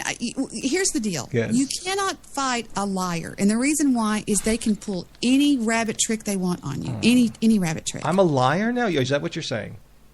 You're a bald-faced liar. I'm not a liar. I'm telling the truth. I know your voice, news guy. I've been listening to you for a long time, and I know when you get them all shrilly. Oh, yes, shrilly. You get real weird with your voice, and I know that. I'm very calm with my voice because I can back up everything I'm saying, and you're lying. You're saying that I ran to Joe Seeker, and You swooped him up after I kicked him in the butt. What do you mean? Talking to somebody on my podcast means swooping them up? And you made it. Oh, you're so brilliant, and you have such a great voice, and all this. Oh my God! And then it's just a matter of time until the axe falls on this poor guy. Yeah, that's right. Because you know me, the old witch in the woods of hatred. Anyway, I'm sorry, people. Matilda's at the whatever tonight. Yeah, she's at the helm. Whatever, Matilda. Yeah, whatever. Whatever to you, Debbie. Let me ask you a question. Did you blow in the cup that time and get dust all over your face again? No, that was so freaking funny.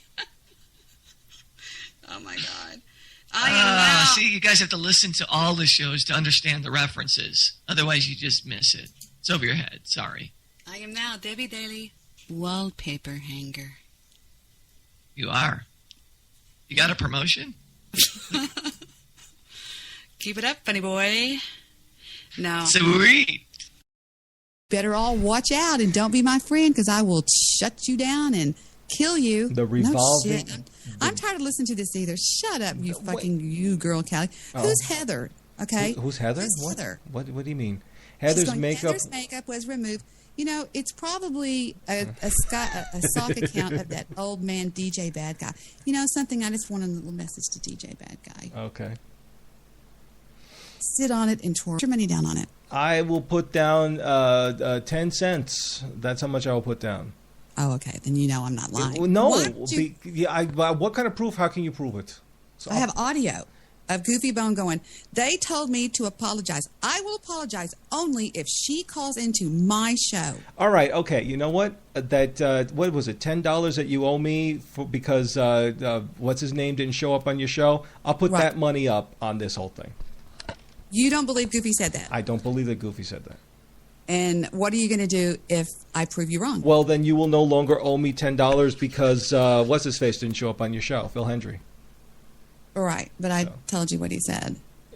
But it doesn't matter because he was supposed to show up on that date and he didn't. Right. Well, and I said I owe you $10. Yeah, so now if you can provide this audio, this proof that Goofy Bone was given this ultimatum. Why do you think Goofy Bone hung up? Did Goofy Bone hang up? I'm not even looking at the Skype. I'm looking at you.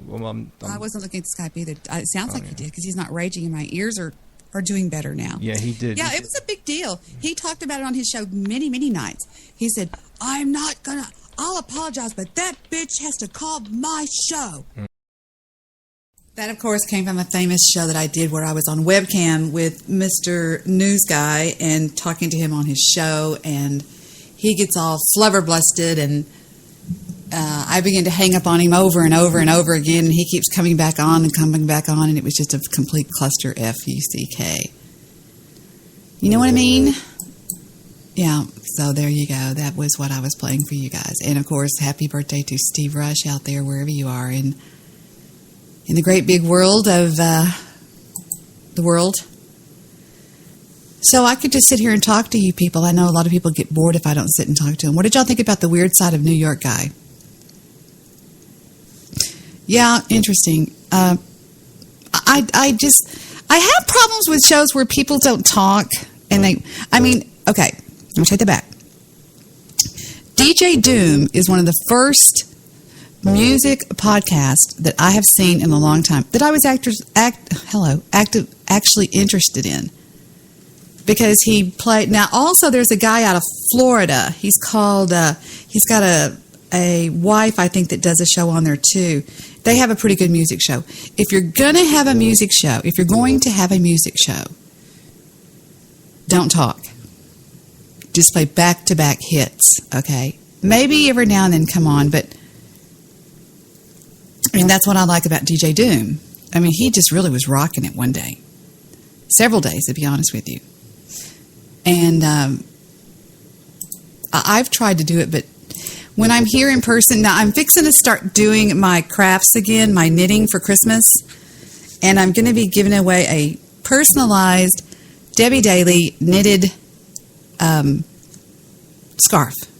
I will personally knit you a scarf, and you can say that you want it on the show, and the way you will win it is there will be a secret voice. I don't know how I'm going to do this. I think I'm going to go through some different shows and I'm going to put like a collage of voices together. Sort of like, in Apollo 13 when they go, give me a go, no go for launch. And then you heard somebody go, retro, go. I'm going to try to get everybody just saying Debbie. And if you go through and you have to guess every one of the Debbies, you're going to have to guess who said Debbie. Every time, let's say I put 15 on there. If you get all 15 of them right in the order that they appeared, then you would win the scarf. And if you're scared of doxing yourself, just give me somebody else's address. Go get a P.O. box temporarily, and I'll send it there. Whatever. I don't give a fuck where you live. You know what I'm saying? I could really give two shits where anybody lives. I don't care. I don't. What am I going to do? Send you pizza or some shit like that? To me, doxing is like, shut up. Who cares? I don't give a fudge where you live. I honestly don't. I could give two shits, to be honest with you.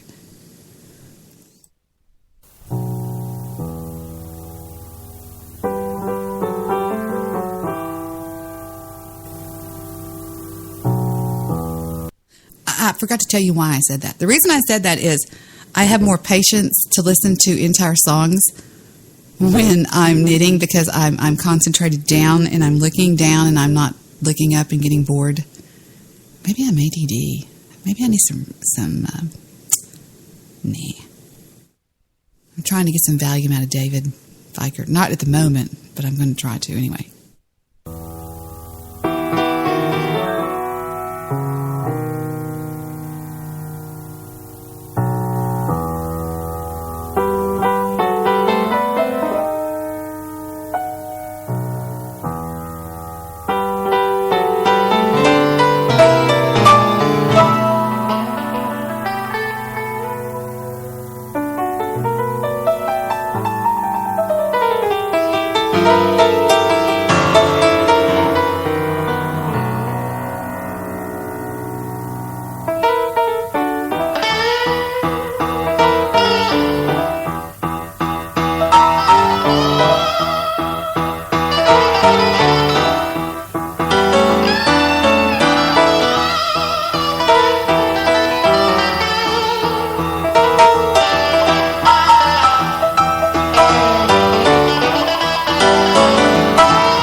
motive breath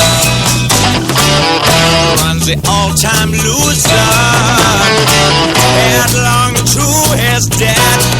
Oh, it feels a piston scraping, steam breaking on his brow. Oh, Charlie swore the hell, and the train it won't stop going. No, it would slow down.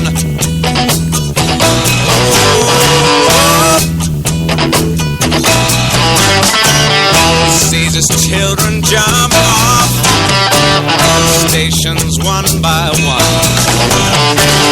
His woman and his best friend in bed and having fun. Oh, he's crawling down the corridor on his hands and knees. Oh, Charlie stole the handle, and the train it won't stop going. No, it don't slow down.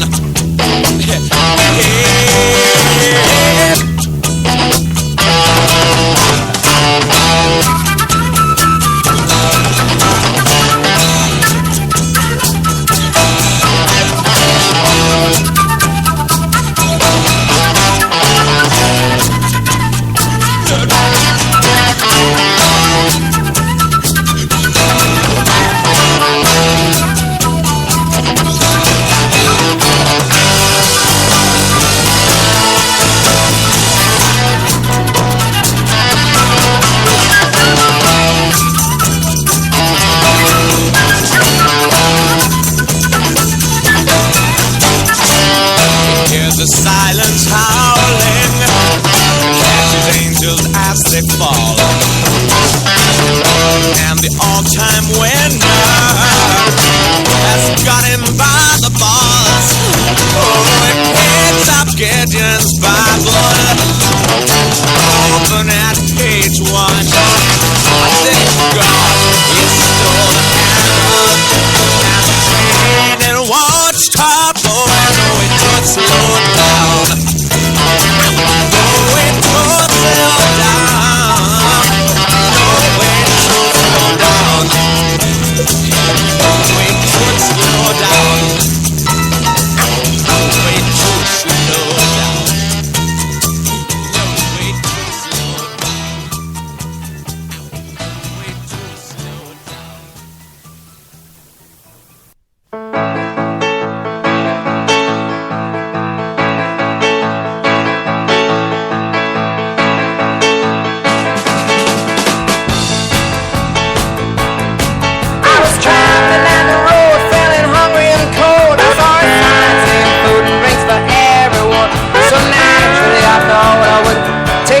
Look inside.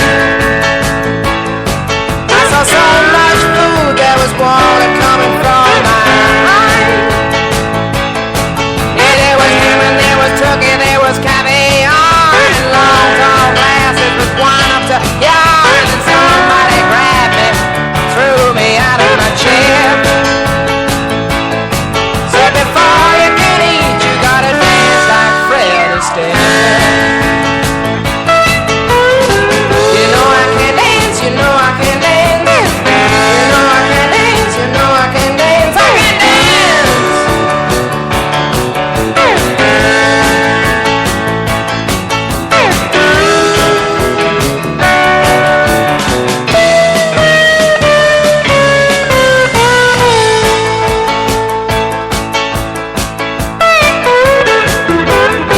I am a man of the road, a hobo by name. I don't seek entertainment, just poetry and game. But if it's all the same to you, then yes, I will try my pain. If you were as hungry as me, then I'm sure you will understand. Now wait a minute. Of course I can dance, of course I can dance. I'm sure I can dance, I'm sure I can dance, I can dance. I can dance. I really hit the floor. Oh, it feels good. Look at me dancing.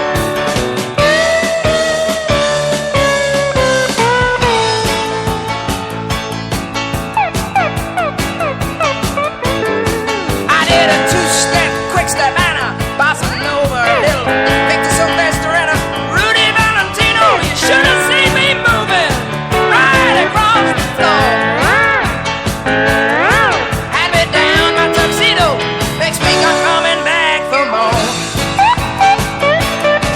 I can dance, oh yes, I can dance. Look at me dance on the floor, moving, I feel good. I can dance, I can dance, I can dance, I can dance, I can dance, I can dance.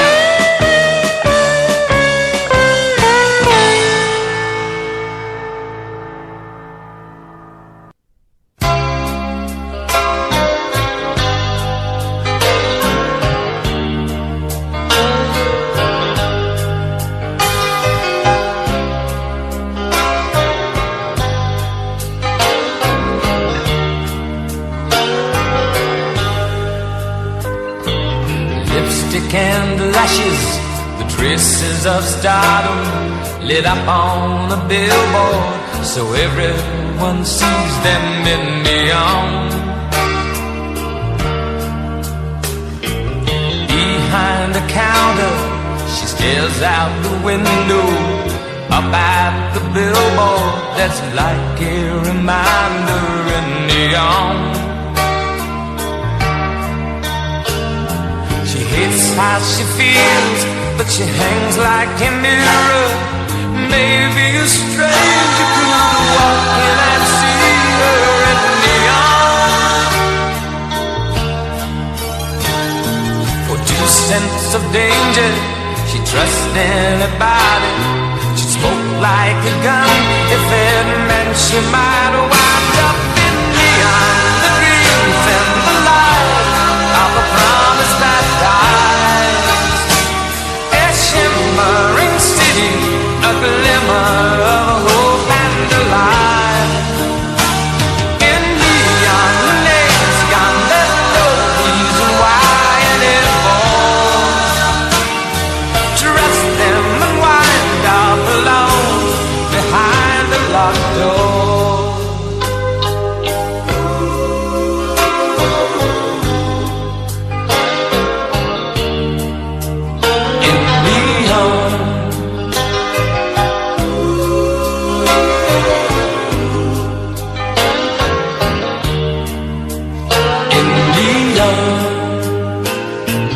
Pictures and patterns, the touches of glamour cut into a fashion that flashes above them in neon.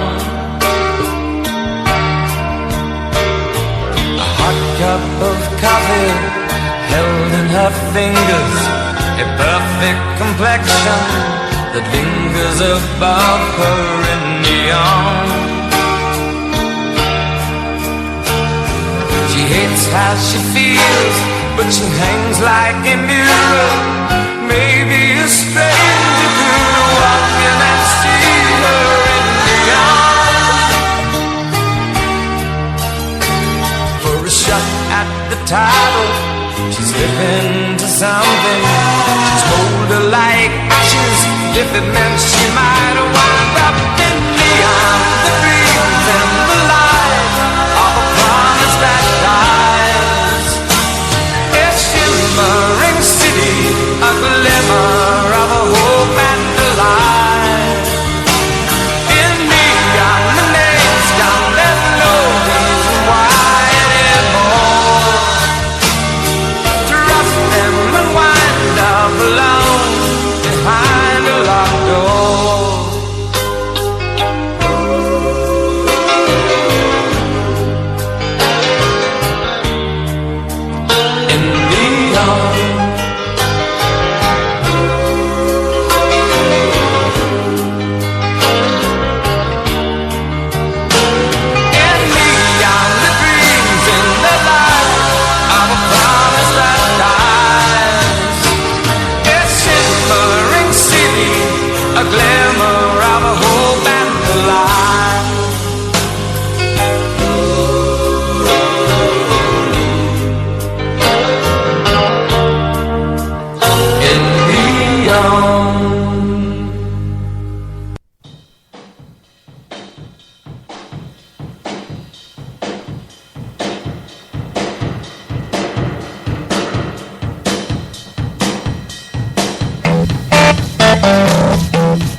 Slap the bills.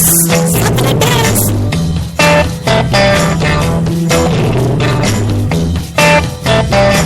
Oh, Susie Q.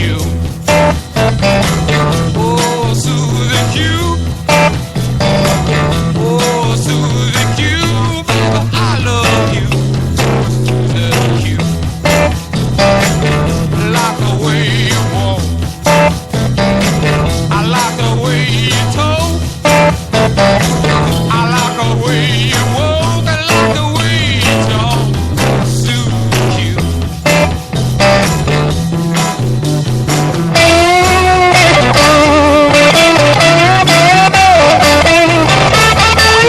What?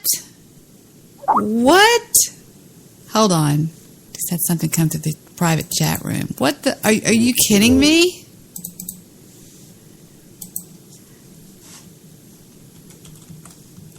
Don't say anything.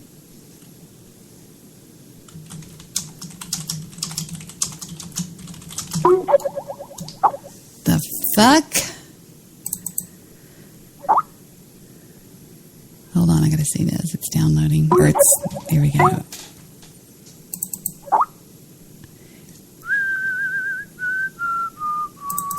Come on, there we go. Your account has been suspended for posting a violent threat. Posting violent threats is violation of Twitter. Your account will not be restored. What? Oh my God, it just happened. Piece of shit. The fuck? Do you have any of your tweets that you tweeted? I mean, what did you do? Of course, you know I'm talking to Goose. And this just happened. You got banned again? Fuck. He says he thinks it was about tweeting at Patton Oswalt about his dead wife.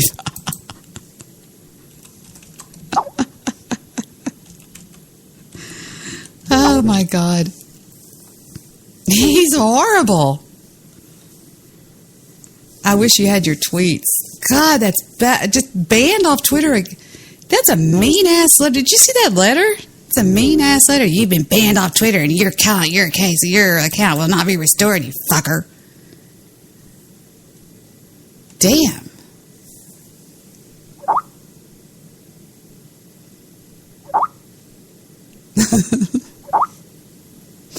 He's going to call in and give us a complete update on what's going on. I can't believe this. That's wild. I've never been banned on Twitter. Of course, I don't fuck with people on Twitter. And I'm not saying that Goose fucks with people, even though he does. But I want to hear what he has to say, though. Because this I got to fucking hear. God damn it. He's always gone off Twitter every time I have his Twitter account. We're going to talk to Goose in just a second. We're going to interrupt the song when Goose comes on. Well, actually, it'll interrupt itself.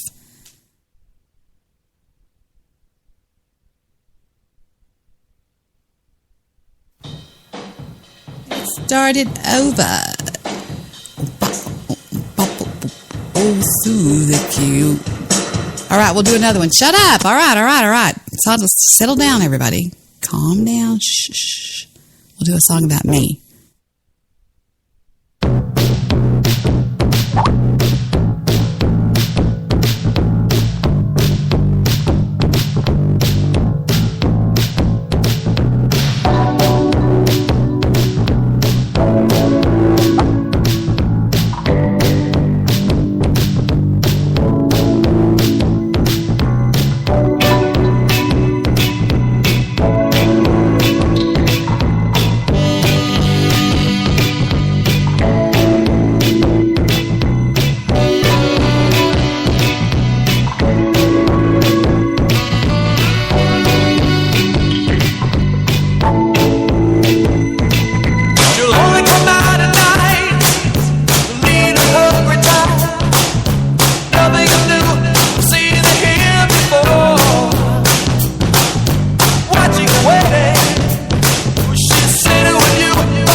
Stop.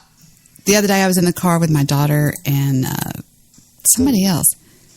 And this song came on. I said, oh, my God, that was one of my favorite dance songs when I used to go dancing. Check it out.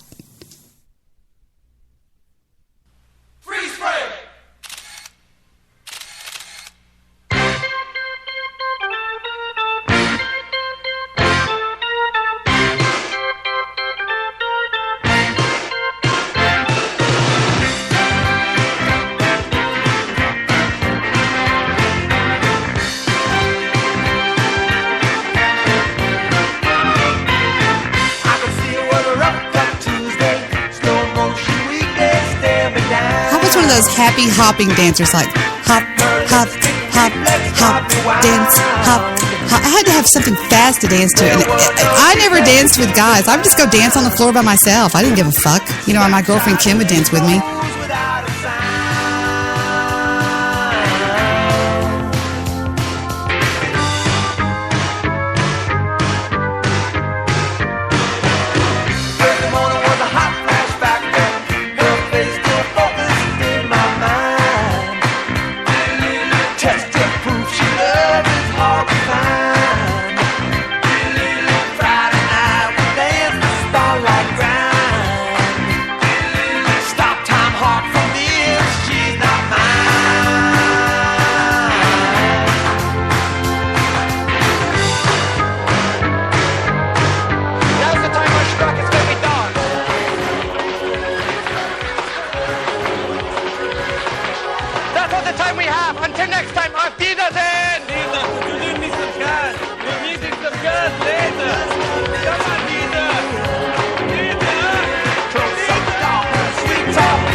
Show you another one.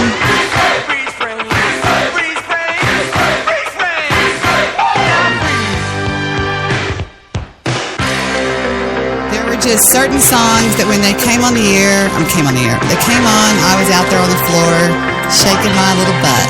This one.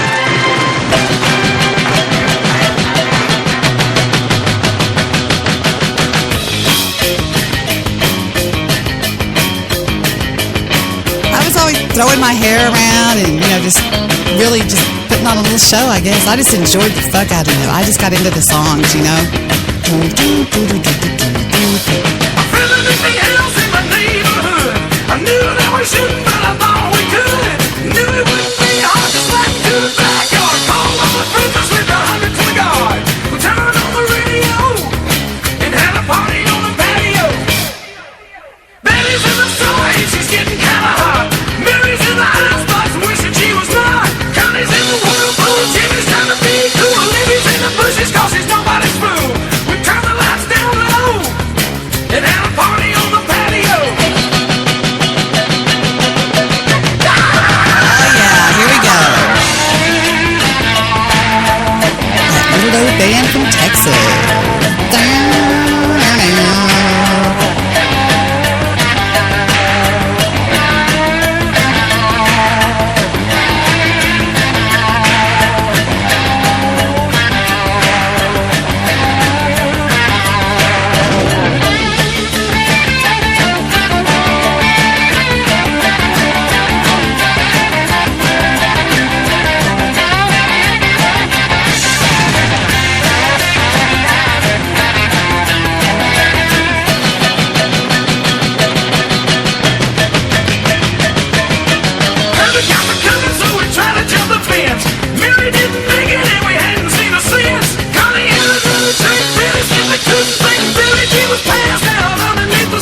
But everybody's gonna show for another party on the patio.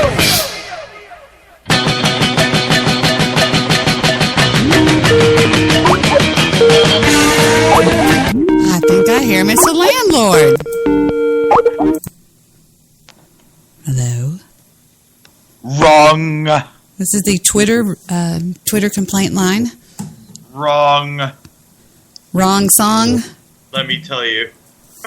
The fuck? What a horrible letter. What a horrible, mean letter. That's nothing new. This is the first time I've appealed in years. And I just thought I'd give it a go. Because, like, before, like, they knew me by name. So, like, at that point, like, anytime they saw a goose, they're like, nah. Like, they did, for a while, like, they didn't even reply to any of my appeals. What is the... I love how they say thanks at the end, though. So, I know. Like, you're a fucking psycho sending violent death threats. Thanks. Who did you violently death threat? Well, to the best of my recollection, Pat Oswalt made a tweet about the Trump debate. He said, Trump lost this debate, you know, no matter how you want to spin it. So spin in the cotton candy if you want. And I quoted his tweet. You know how on Twitter you can quote the tweet? Right. So they see it when you do that, right? Right. Well, I said the only thing that's spinning is your dead wife at her grave. But isn't she already dead? Well, yeah, but I mean, my first Twitter suspension was for sending a picture of a butter knife with jelly on it, and I sent it to that Sue Basco fake lawyer Jew lady. That was the first time I was ever banned off Twitter. Yeah, usually I have to really try. I don't think anybody listens to my complaints because Goofy Bone tweeted a picture one time of a girl that was on life support, and she goes, "You're next." He goes, "You're next, Debbie." So I made a complaint. They didn't fucking do anything about it. They're like, "Well, it's just not where we're going to do anything about it." Somebody's got some pull. They're really slow. I got a sock account here. My buddy hooked me up with the password. He's got like a whole botnet of fucking Twitter accounts. Oh, good. He's like, here you go. So hopefully, I'm just going to lie low on that one for a bit, and maybe I'll call it Mild Moose or something. But isn't it IP banning too? I mean, like remember on Blog Talk Radio?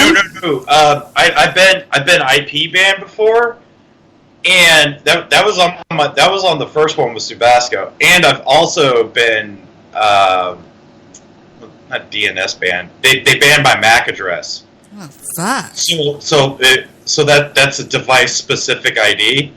So in other words, both at the time they banned my MAC address. This was a few years ago, like 2012. They banned. I couldn't even access Twitter. That's how bad it was. I couldn't access Twitter on both my phone and my laptop. I literally couldn't go to their fucking website from the device. You know what pisses me off about bans? I got to be honest with you. Is the you know that the fucker that made the complaint is going, yeah. That's what pisses me off about it. You know he's getting his jollies off. Well, what bugs me is how ambiguous they are about not only what rule you broke, and that they take their time with telling you what rule you broke. You gotta wait for them to respond to you. That's the quickest response I've had ever. But they've increased their staff. I'm surprised. It's almost 2 a.m. here, and it's got to be midnight on the East Coast, somewhere around there, or the West Coast rather. So they got 24/7 support staff there at the Twitter HQ. Guess who's to thank for that? Yeah, really. The wagon, baby. But after 2014, they had to hire a whole bunch of people. Damn. You were so happy about that account. I was so happy about that account. I gotta go start a shotgun. You were happy. My life is ruined. Yeah, it's like a band nowadays doesn't do shit, right? To anybody. To be honest with you. Freak out about it. It's like back in the day, nobody bitched about that shit. I mean, people would, but I see trolls bitching about that shit. What the fuck, dude? Just make a goddamn new account. Oh, we need a new replacement for Twitter. I'm gonna make the next Twitter, the next Facebook, and the next YouTube. Fuck off. Just make a new account. I know that Strope gets banned off of Facebook now, and then he always goes, "Oh, back off of a 30-day extension. Good to be back." He cracks me up. Oh, to me, okay, I got passwords here for a new account. I'll go ahead and copy that into my email. And Let me do that now before I lose that. And yeah, I'll just lie low on that for a bit. And that's an account that he's had open for a while, so it won't be too conspicuous. Can I show you something funny? Can I show you something funny? If you go to Twitter and you put in, well, I don't want to say it over. Well, I'll just go ahead and say it over the other. There's an account called Ryan Jacobs. Okay. Oh. Have you seen that? One. I made a complaint against that, and the judge in Heather's case even ordered that be taken down, and they were like, shut up, fuck you. I still don't know who the fuck made that. I mean, by the time I found that, I think the good doctor was already gone, or I was gone. And yeah, I think that was in your absence. It's been so long, but I have no idea who made that. It's pretty brutal. Goose? I'm not sure. It's pretty brutal. It shows dead bodies. It's, here's my grandma and here's my grandpa. And they were just like, no, fuck you. And they were like, just, no, there's no way. I'm not going to do it. I think I might have lost Goose. I'm not sure. Goose, did I lose you? Goose? Goose? I lost something. I don't hear anything anymore. Goose? You have an incoming call from Goose.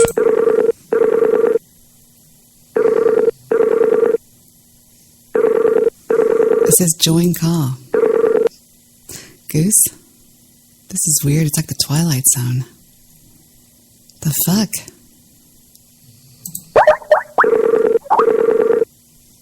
I don't know what happened. What happened? Derber? Yes. Don't even start it. NSA handle. No, yeah, really. Well, that's... Yeah, I just don't like how well, why they gotta be so coy about it? It's the letter, the way they wrote the letter that what got to me. Did you, I mean, that's really some shitty wording. Well, why don't they include the tweet, the offending tweet, so I know anything. What not to do? But they assume I'm not going to come back. Like, oh, well, you're not coming back to our website anyways. You're not welcome back. Yeah, right. I'm just going to make a new Twitter account. It says, hello, your account has been suspended for posting a violent threat. Posting violent threats is a violation of the Twitter rules. Your account will not be restored. Thanks, Twitter. Yeah, they don't strictly define their terms of service, so, who knows? Are there people up there that, there's a, did you hit the link and see what it says? Well, fuck it. It's just going to say whatever they all say, which is whatever, a bunch of bullshit, like be nice and don't be mean to people. Fuck it. Their Twitter rules? Oh, their Twitter rules are fucking, like I said, they're ambiguous. They're really vague and flexible. So, it gives them a lot of breath as far as, what they can suspend you for. But I thought you were working 2 Twitter accounts right now, weren't you? I deactivated that one because it was shadow banned. It's effectively useless. So I'm just going to work with this new one, build it up, and we'll see how it goes. It's no biggie, Deb. No, I don't think it is either, but I just think it's funny that they do that shit to people. It's like, I mean, unless you really did something bad, what the fuck? That's what we were talking about on this show the other day about how we're starting to get really censored and stuff. Oh, yeah, it's going to get so much worse. It's bullshit. It really is. In fact, okay, I want to get your... The changeover is this Saturday. I want to see what you thought about the debate, and be honest. Don't just say what everybody else is saying, okay? Sure. What did you think about the debate with Hillary and Trump last night? Did you watch it? What did I think about the debate? What do you want to know about what I thought? Well, just what did you think about it? What is your opinion of it? Who won? What did they do? Anything?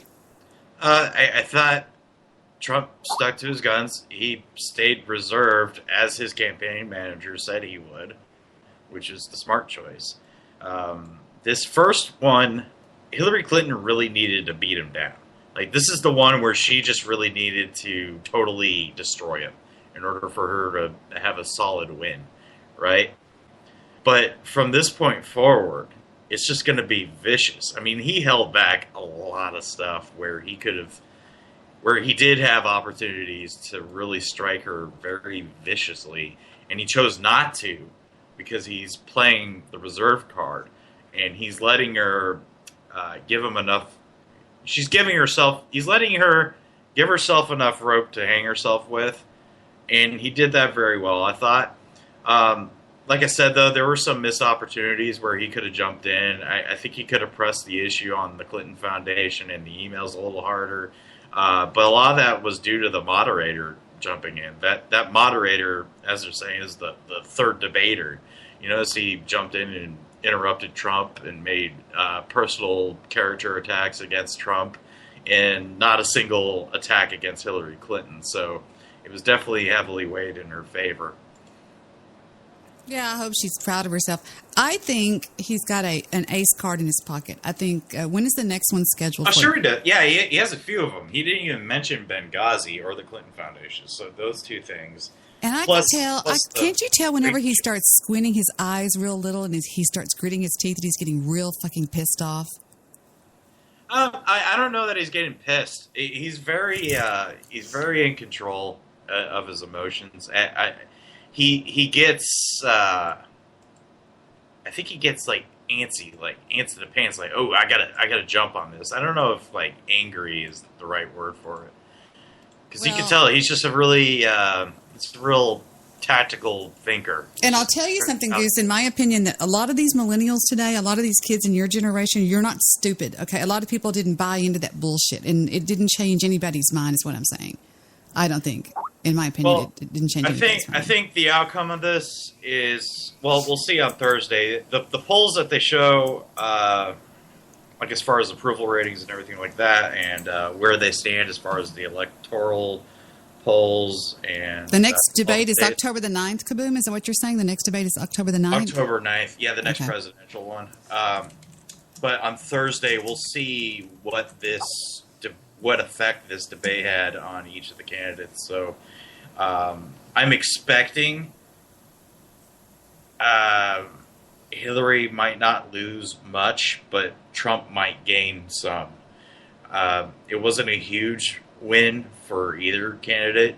Neither one really gave a stellar performance, but he did not only hold his ground, but he got a lot of good sound bites in there that I think will sway quite a few independents that are sitting on the fence about Trump and Hillary Clinton and how shady she is.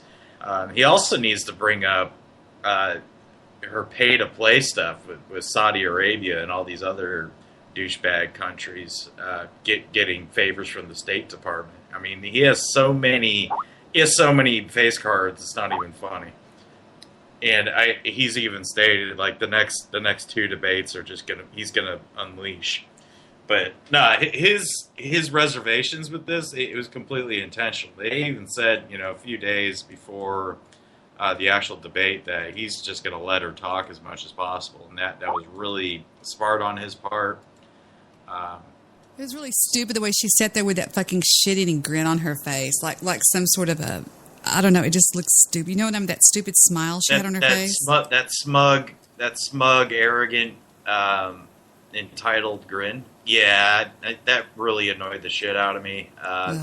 He fucked up, I think, when she said, "You've never paid income tax," and he goes, "Because I'm smart." Well, I don't think that's a fuck up. His one-liners are good. Where he messed up is where she said something that she said a couple things that he could have just easily turned on her and dismissed, and he should have, but he got too deep into the weeds with it. Like when she brought up the birther thing, right? The birth certificate thing with Obama, right, which she came up with. She was the first person to have brought that up back in 2008 as a politician.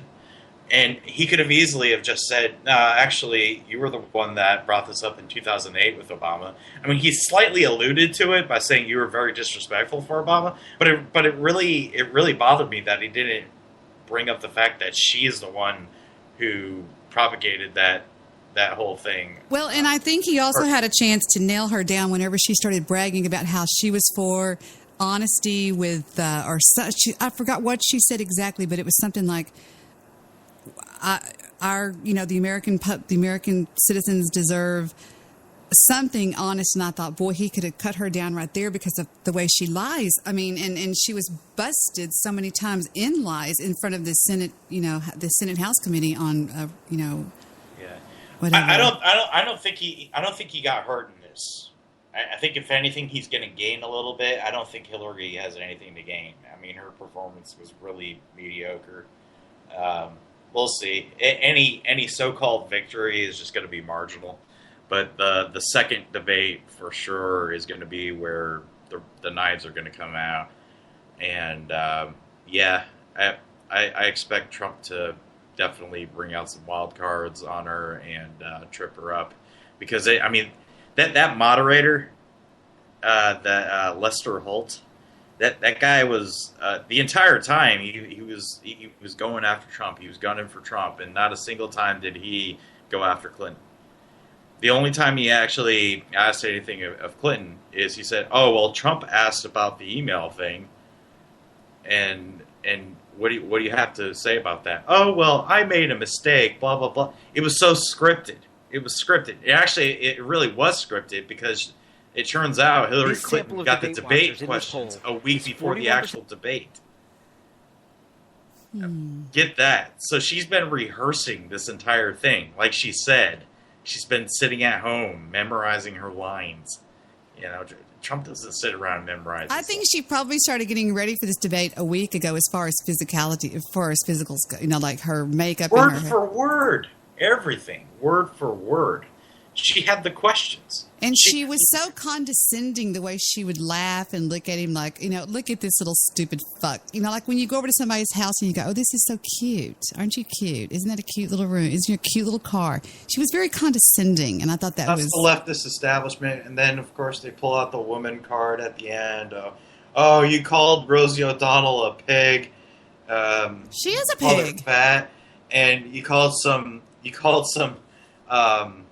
fat model, some Miss Universe, who gained 90 fucking pounds when her contract with him forbid her from gaining that much weight.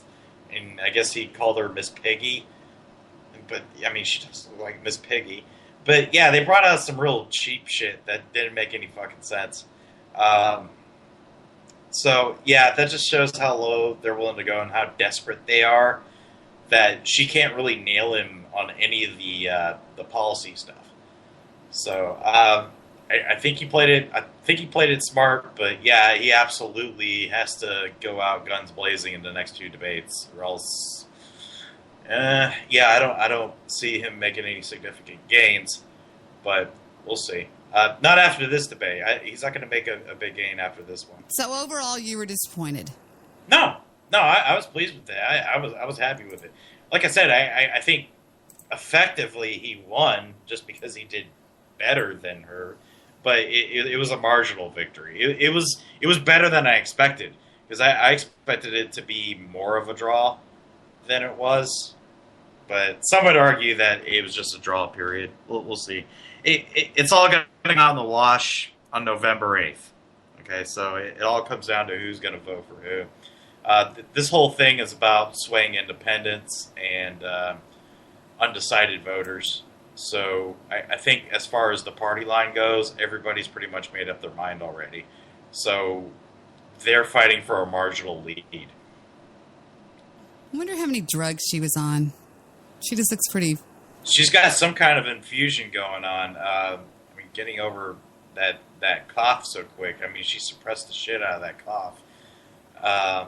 One thing that bugged me is they would cut to her, and then whenever Trump was drinking a sip of water, like they would show Trump drinking water, but not once, not a single time did they show Hillary Clinton drinking from her glass of water, which I thought was a little strange. Yeah, that's kind of shitty. Or spitting I wonder her. if there's some camera tricks going on. And you notice behind Donald Trump's head it says "Right for the People." I thought that was kind of funny. I don't know why. I noticed that it said "Right people, right for the people." But here's some of the highlights. You've been doing this for 30 years. Why are you just thinking about these solutions right now? I know how to really work. Yeah, there's some great sound bites in there. My favorite one is when he goes, "Hillary Clinton has experience." but it's bad experience. Yeah, that was pretty good. I remember when he said that.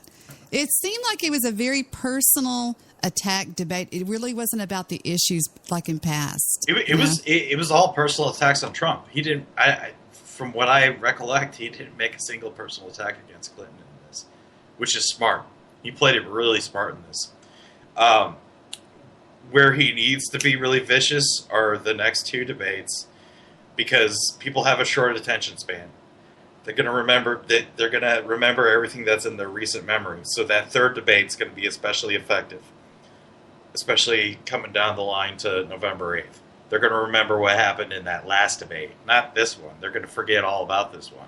It's all going to be about the third debate. So he's got to be really aggressive during that one.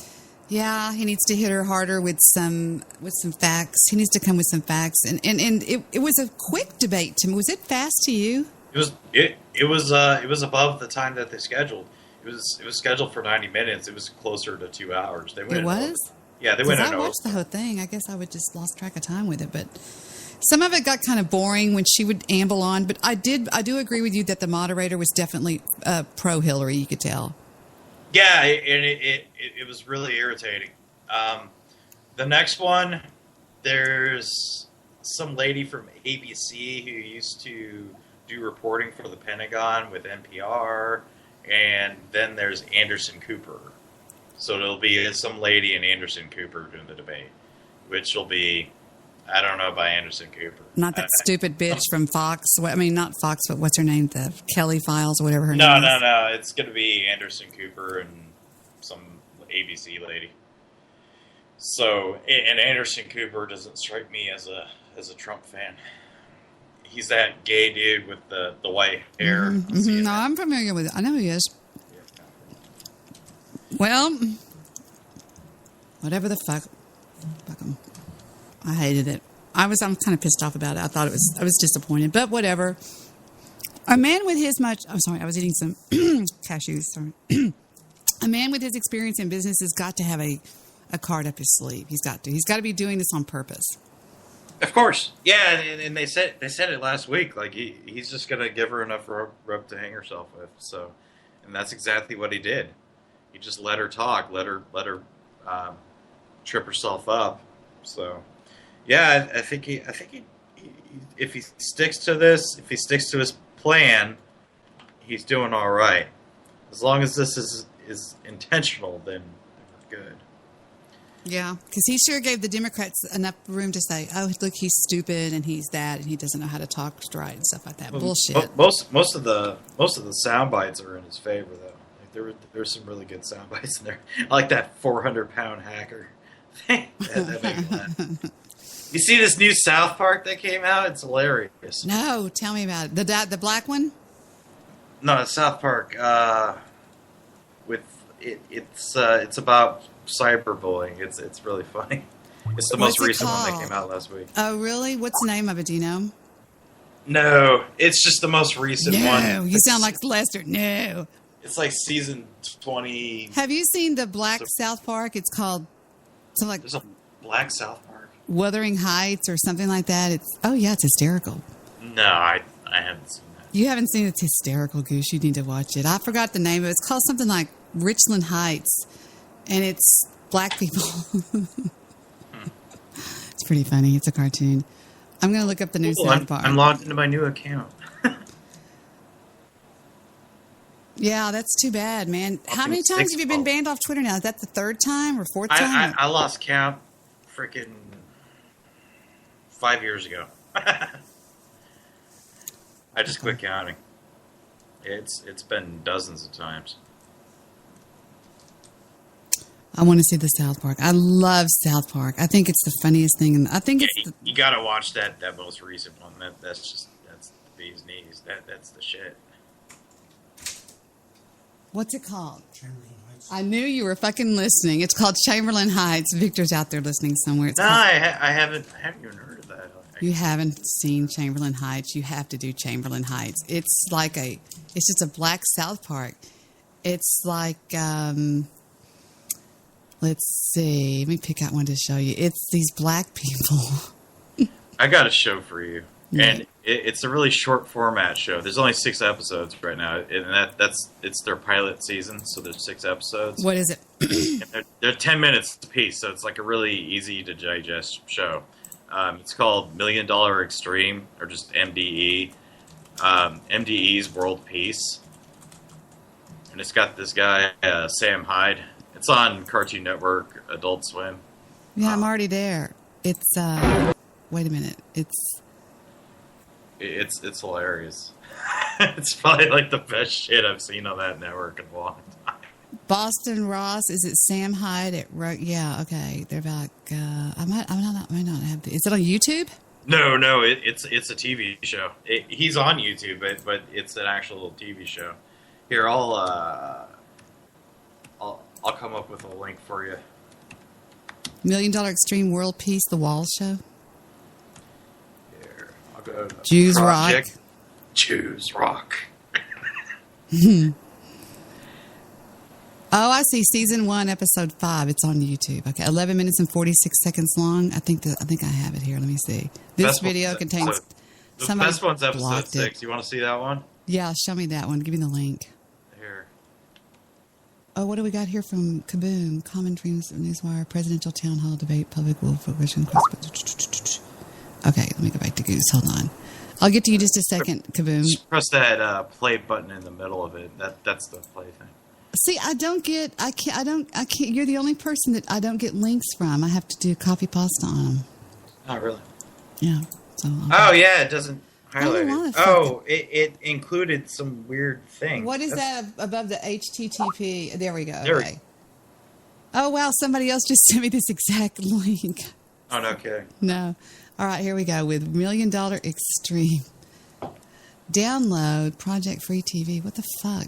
No, the play button in the middle of it. That's what you press. I know it's kind of confusing. There's an X on it.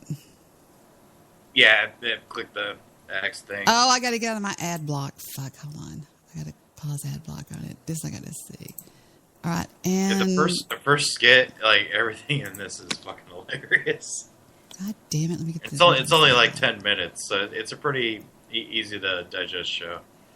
Pause ad. But they go into some pretty edgy shit. Like really fucking. I can't believe they put this on TV. God damn it! Hold on.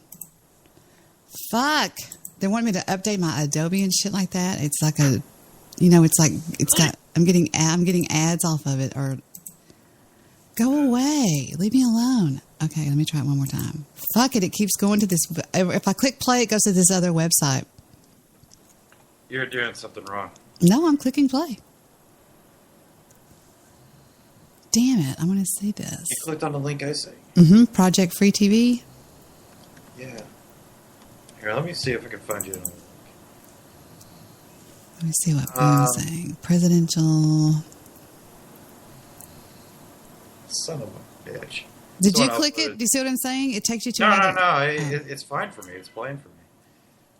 I took my ad blocks off and everything. I don't know why it's not playing. Here, I'll give you another. You piece of fucking shit. It goes to ad. God damn it. Fuck off. See if that works. Hold on. I got to get out of here. I'm trying to get out of the... God dang, it's trying to put Are you in Chrome? Yeah, I'm in Chrome. Should I be in Chrome? Yeah. Hold on a second. Let me go back to you. Hold on. I'm back to you. Not yet. All right. And let's try it on Project... What series? Oh, wait. I hit the wrong... God damn it, Debbie. I hit the wrong fucking one. Hold on. Shit. Let me go back to Skype. And here we go. Is it on Couch Tuner? I don't know. Might be. Oh, I wouldn't be surprised. You have won a prize. God fucking damn it! You piece of fucking shit. Every time I click it, it goes to this... You're not clicking that download thing, are you? No, fuck no, I'm not.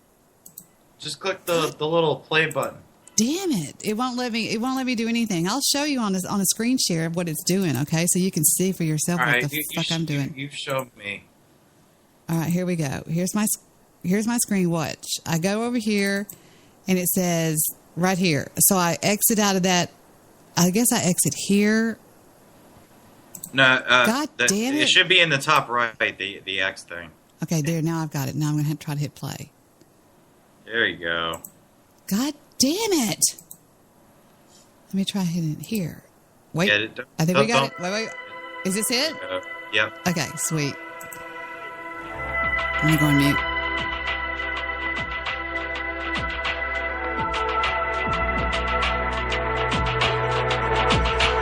One people, one planet. Can you see what I see? We are one people. We are one people. United in a social movement. We are one people. United in a social movement. I'm Sam Hyde, and this is the Toss It Project.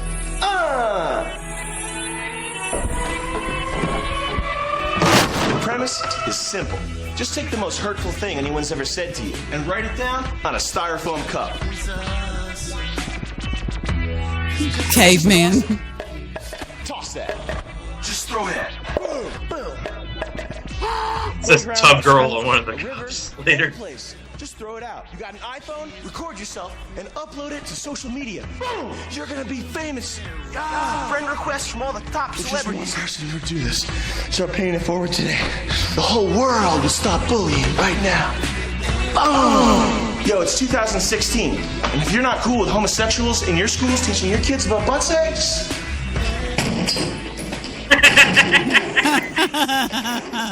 he's whack, dude. My race is done. You're inheriting the earth, along with some other undesirables, and that's cool. Oh my God. It was horrible. Remember to pay homage to the white Rise calculator. Yo, but you're better. We are one people united in a social movement. We can all be victims. Goose, you need to do something like this and get on Adult Swim. We can all be victims. Some other. Guys, you're back in the studio. You know, album 2. What's going through your heads? It's important at this point that we give back to the fans because our fans are the most Okay, wait, is this fake or is this real? Yeah, it's a sketch. It's a sketch comedy thing. So important. They're so awesome. They kinda support like us Kids so in the much. Hall. Good to us. They're so sexy. When the city falls tonight, when the city falls tonight, I'll be on your side. This is for the black one. This is for the black one.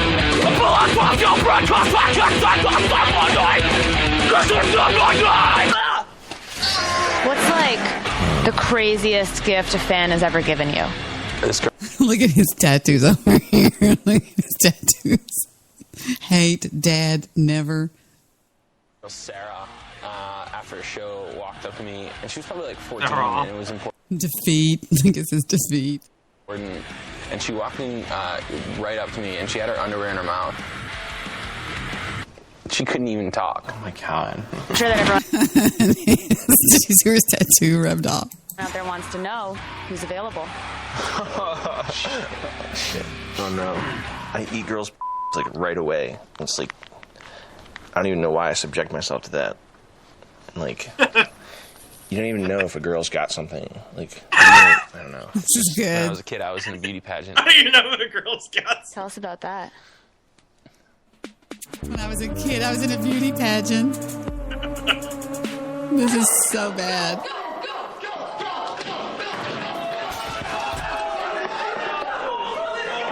I'm outside and this guy's yelling at me, right? And his girlfriend's like this. And he's like, I can't come in. I can right now. Straight to him. Jersey drop the gloves on. Real shit in his pants. You know what it is about these people? It's there's no loyalty. Dude, you know I loyal. Dude, I would take a baseball bat for anything. So I'm trying to just find my niche and get, in the groove, dude. I get a narrow window. Glass over the thing. It's this kid's looking at me over there. I hate when people look at me. I don't even know what the was doing. Yeah. Off my mom's couch. What the Campo? For 6 years, I still can't even kick through a omelet. I really don't get this one at all. Joe Rogan told me this thing. You look over your left shoulder. God. No, I'm serious right now. Like, I'm always the guy that was doing coke and stuff, and I'm always going to be that guy. You know, you ever go to those parties and everybody's on X and everybody's talking and everybody's like a tree hugger mood? Hey, dude. Everybody's Like, hugging each other. away from me, dude.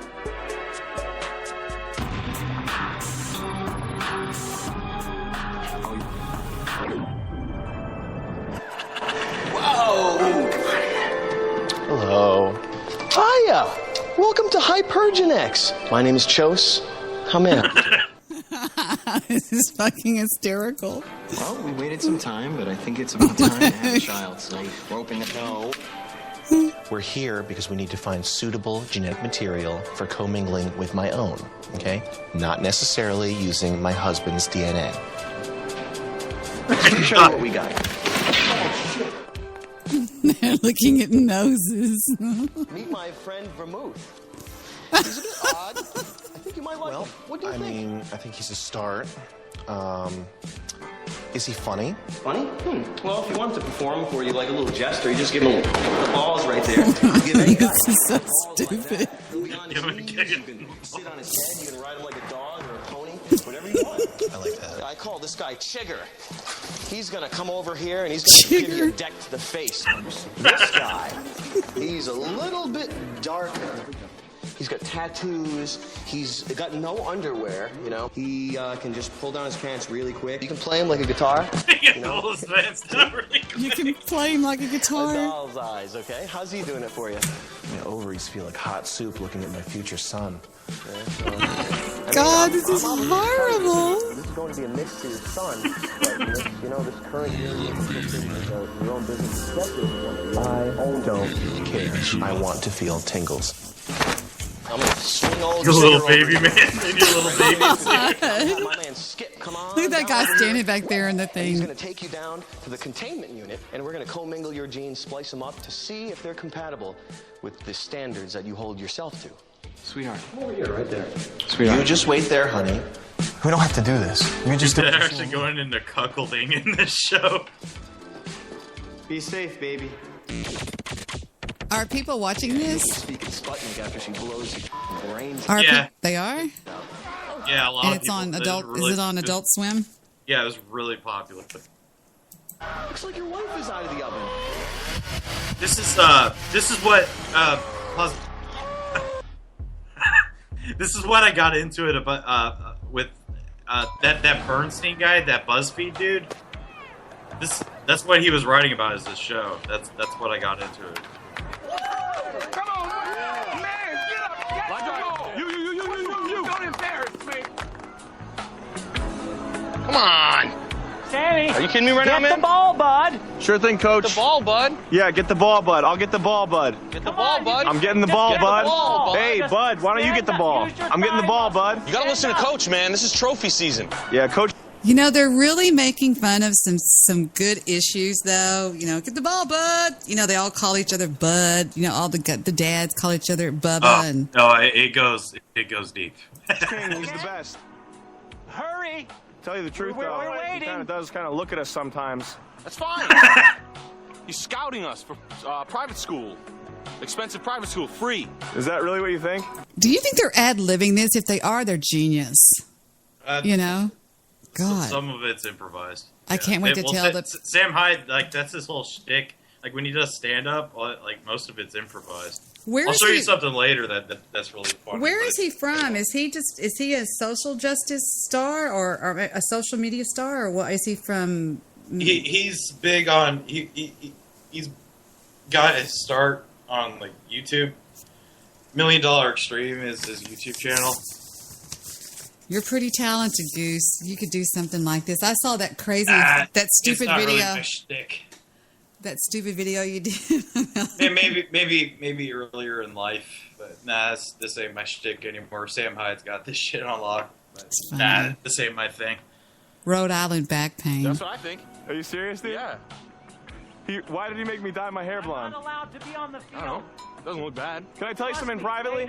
I think Coach King might be a pedophile. There's no way. No? No way. He's looking at us closely because he's got private schools in his pocket because he deals with a lot of different private schools. Okay, no conversation. Just the ball. Trophy, private school, Duke. Mercedes. Just get the ball. All right, I'll get the ball. Coach, check it out. Is this what you want? That's horrible. Oh my God, that's horrible. Good job. Is this what you want, you old faggot? What are you doing? What the f*** is he doing? Oh my God. Scribbling with What the fuck is he Cody doing? Celibate. Why are you up there? I'm being a monkey. I was molested by a doctor for like 6 years. Dead. When I was in a coma. It was like a female. Was in a coma. No, it wasn't. It was an old guy doctor. The thing is, it was like a hot, like blonde, 35-year-old doctor. She was like always giving me such good head. No. The police report said it was a 60-year-old Jewish guy. Wanted to work out with him, but I The police report said it was a 60-year-old Jewish guy.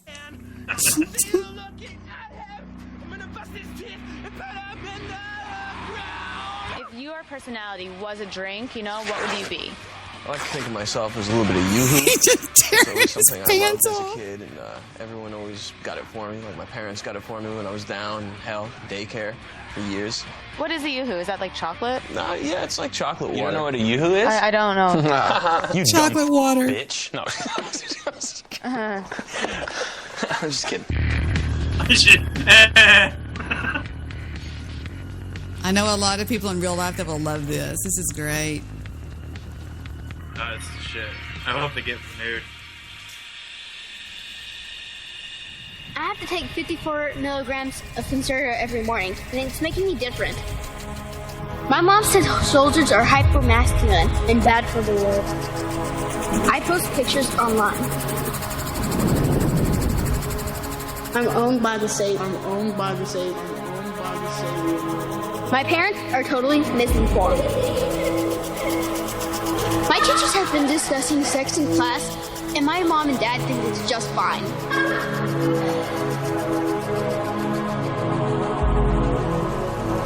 I think bad thoughts.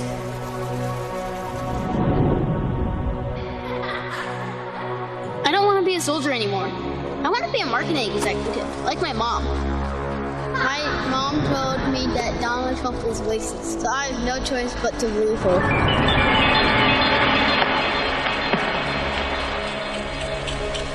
Ryan, dinner's ready.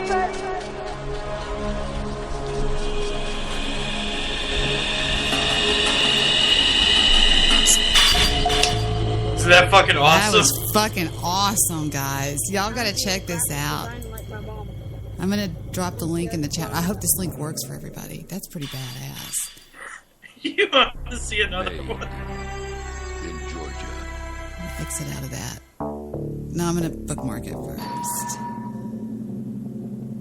It sounds like the old thing that they used to do on whatever it was called. Oops, fuck you.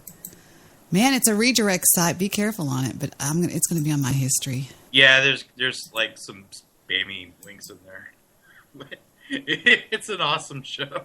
I really hope they get renewed. I mean, it was wildly popular. That's excellent. I forgot the name of that thing that Victor goddamn told me about a little while ago. It was what heights? It was something. I was going to show you 10 seconds of that real quick.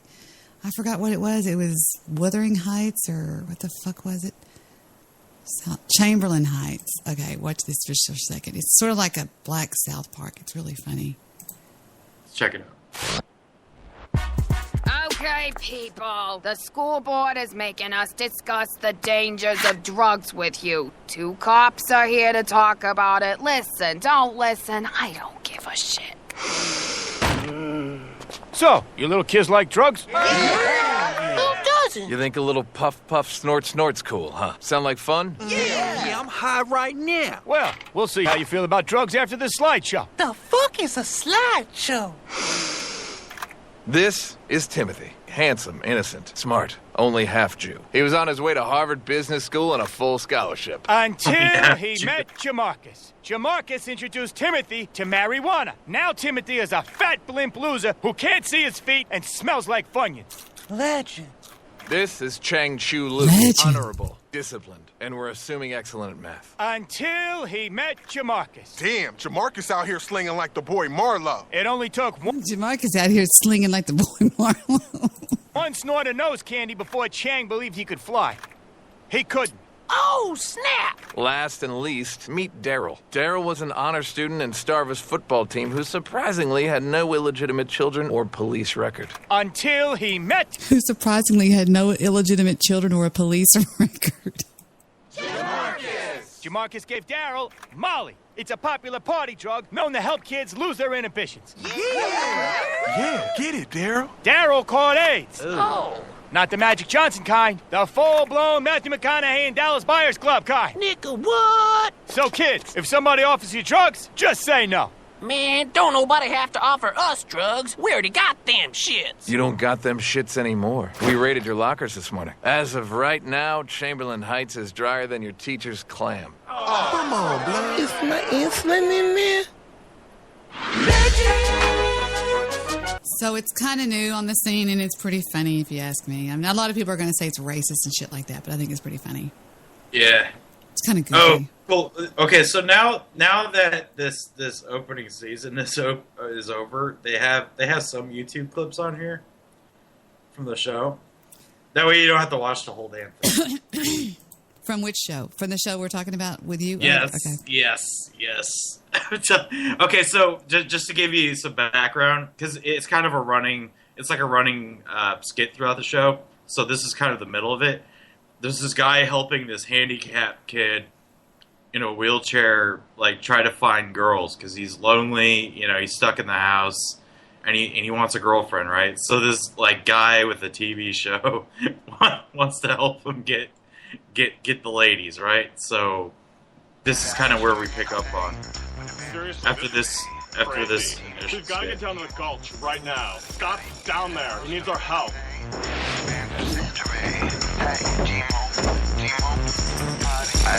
Holy shit. Go! Reminds me of my uncle. I'm going to take a shortcut. Then we'll see who gets there first.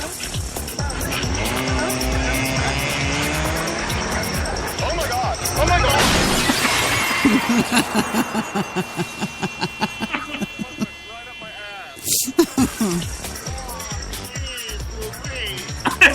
It's right up the street columns, right up my head. Somebody call Scott. Jeez It Louise. reminds me of my uncle. I just spent an enormous amount of time and money training you to be my protege. I want you to go in there. I want you to talk to that fly-ass bitch on the right side. I want you to say some wild shit to her. Say, I'm that gorilla dick nigga. I make dyke pussy wet. I'm not saying the N-word. Sorry. Say the N-word. Gorilla dick pussy god. I make dyke pussy wet. Alright, sorry. I'm like gorilla. I'm like gorilla dick, baby. Oh. Yeah, they've got him costumed. You got him all dressed. God, I make dyke pussies wet. Okay. Gorilla dick Nick. You can tell they do their own costuming. Yeah, they've got all this shit. It's like ridiculous. God damn it! I can't. Here's how you get that girl. You're gonna say, you got about 10 seconds to show me that hole. Because this gorilla dick daddy's hungry. And if you don't blow me right, I might kill you. He's got pantyhose around his head. I might kill you. All right, listen, bitch. You got about 10 seconds. Because this gorilla daddy dick is hungry. And if you don't blow me right, I might kill you. You hear me?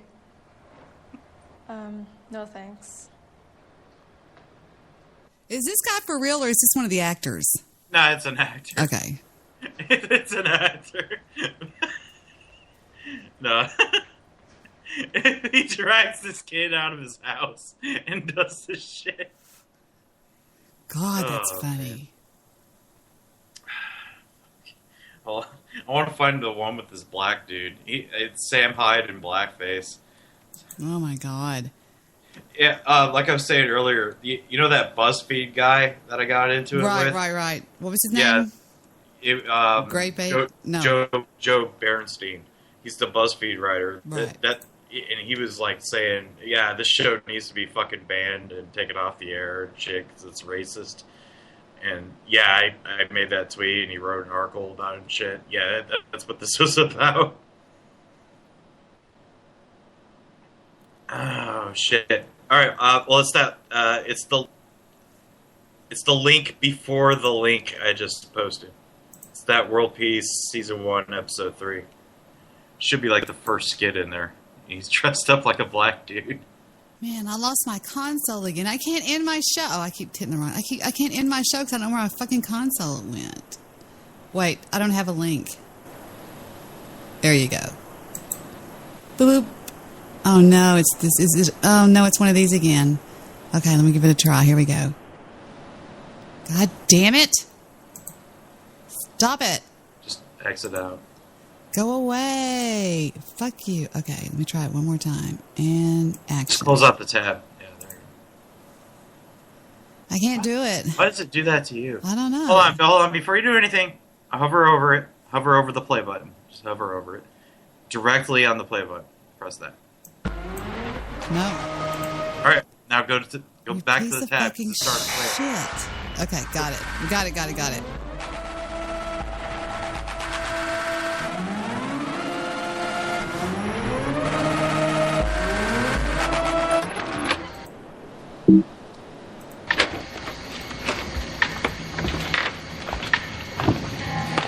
Hey, Sam. Sam.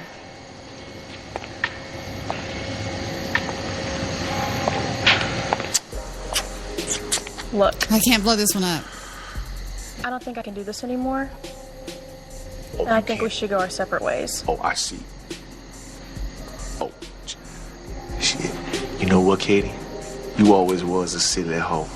I'm gonna tell you like this. That's Sam I'm Hyde. royalty, and I gave you the keys to the. That's Sam Hyde? Yeah, he's in blackface. Girl. Oh my Don't you god. remember we used to sing the alphabet together? This is what that Berenstein guy freaked out about. C, D, E, F. You know how it goes. G. You treated me like you would treat a dog. A motherfucking dog in the street.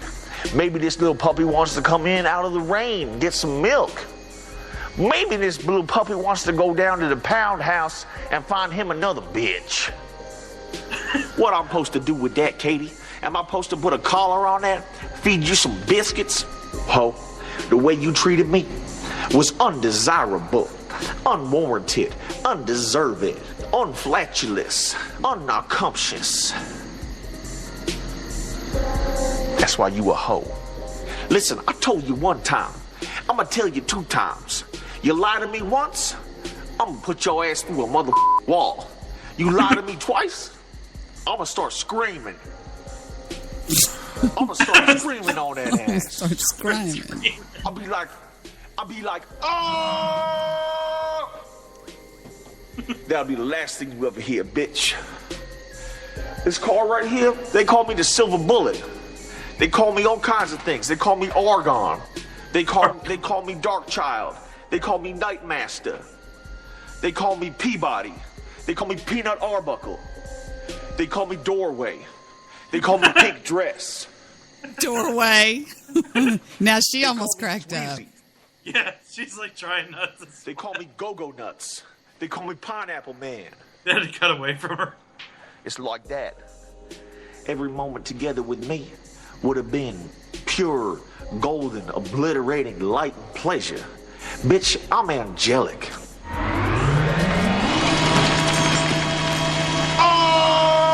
Fuck. Right.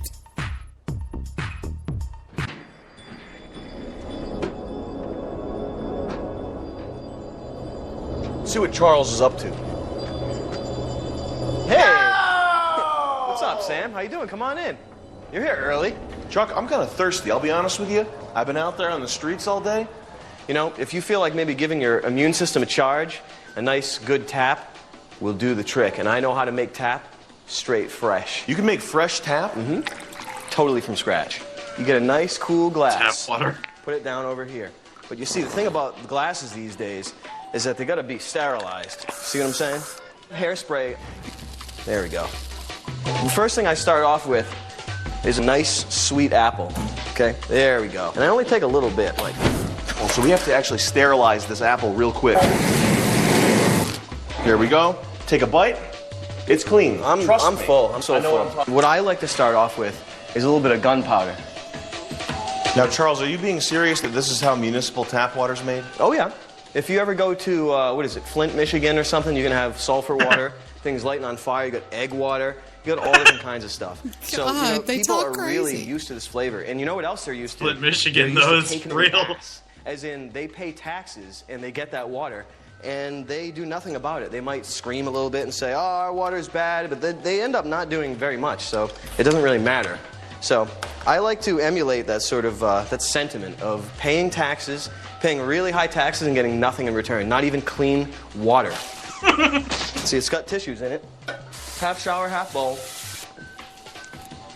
A little bit of toilet water. Not so bad. What Not is bad. he doing? He's emulating the water from Flint, paste. Michigan. Chemical by chemical. No, it's not ready. It's just not ready. You want to give it a little bit of, like... Showmanship. Showmanship, yeah, and a little bit more spice. Sometimes I'm feeling, like, really angry. Like, I don't know if it's a testosterone thing, but the problem with anger is that an angry population of people, when their government doesn't even provide them with clean water or even, like, fix the streets, potholes, you know, when the taxes get like that, people with a lot of anger or testosterone usually flip cars over and sometimes even kill politicians. And I hate that, so you can't have that. So I usually put birth control in every concoction I make. It's gone from a tap water to a martini now, so we're really just enjoying it. But the original recipe still just as Guys, this stuff came out so thick. I was gonna spice yours up a bit. Do you like it a lot? Okay, guys, thanks for enjoying this tap water. We should all taste it. Here's to life. Here's to you guys. This is Monster. This one's Monster.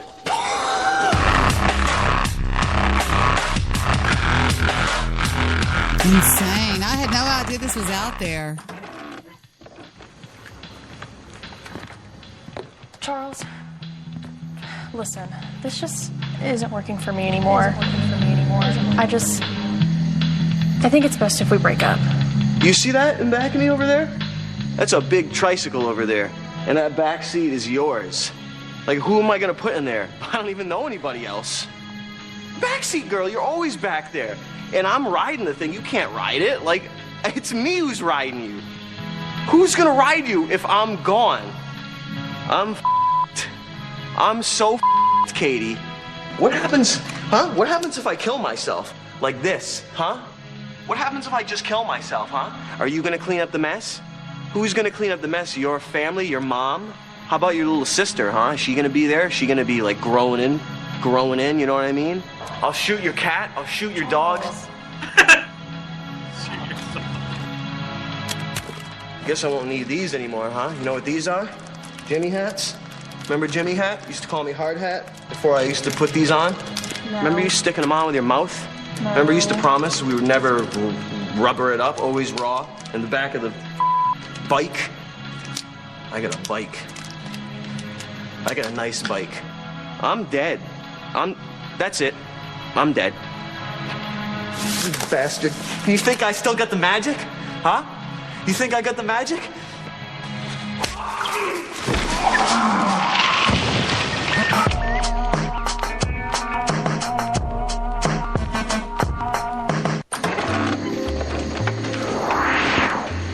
Hey, Nick.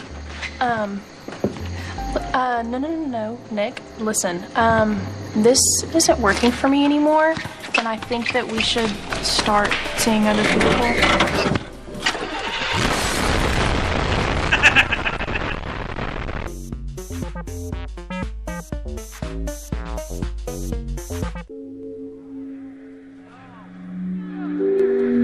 It always ends with some shit like this.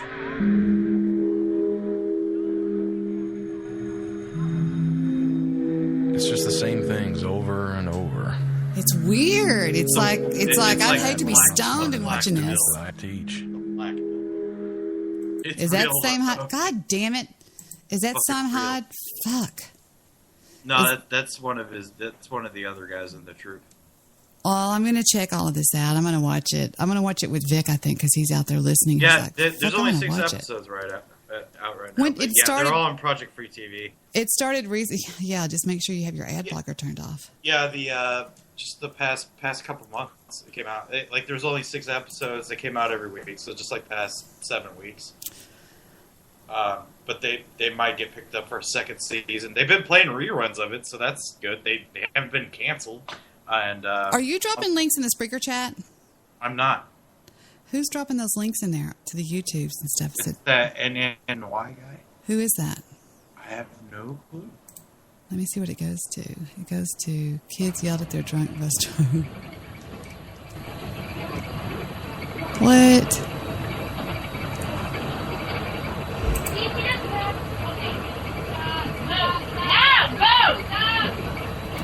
You passed the turn. What turn? The turn off this road. They dropped that link, and they look at this little kid right here.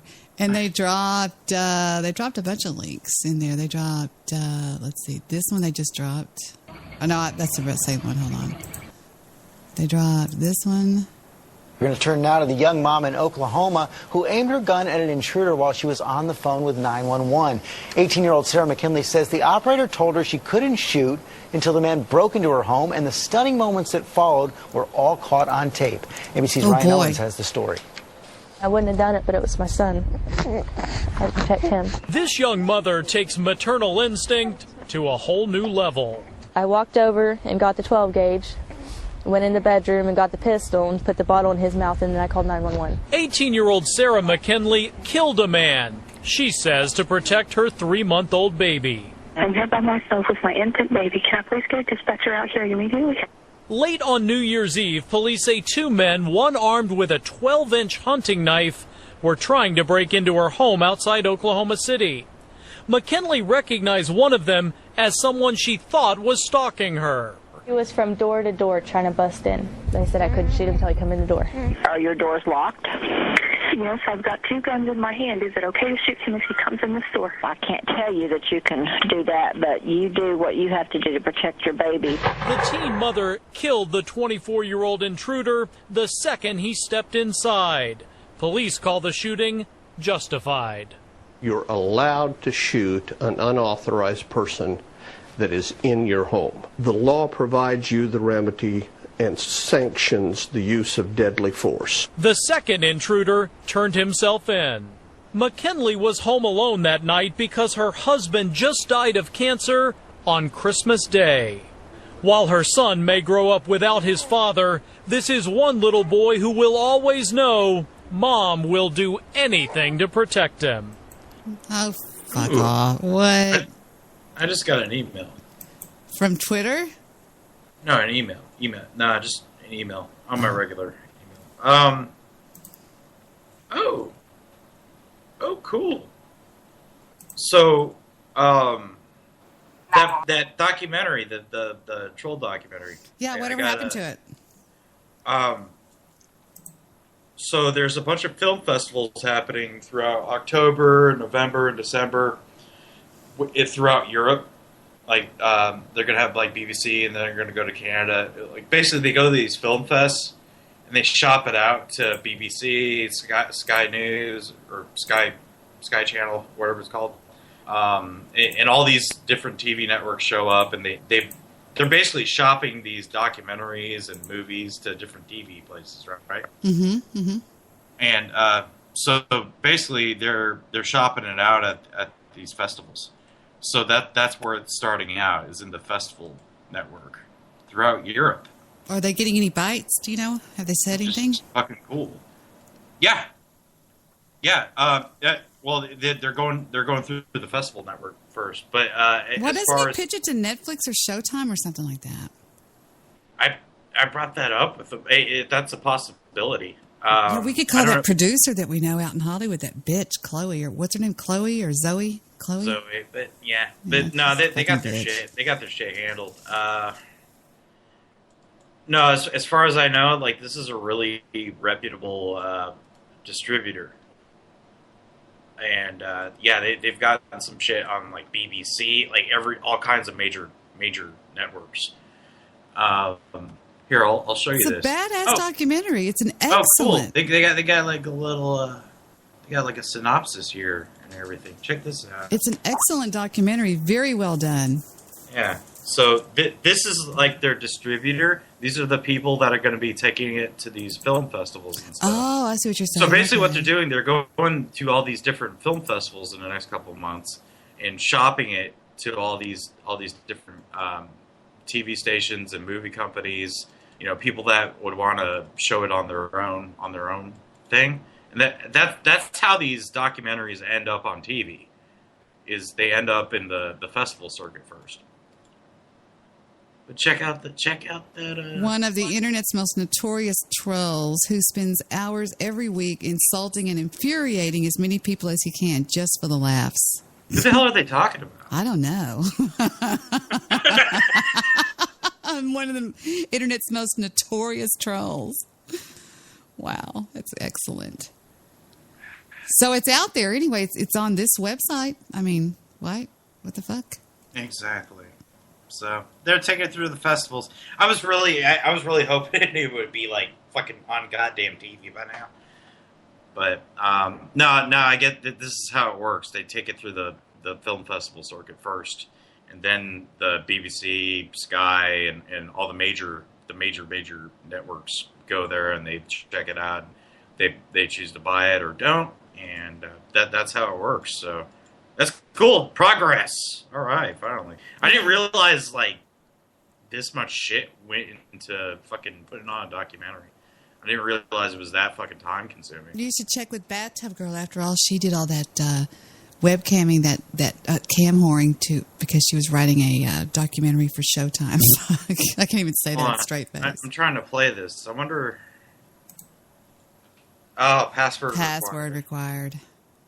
Let me try something. No.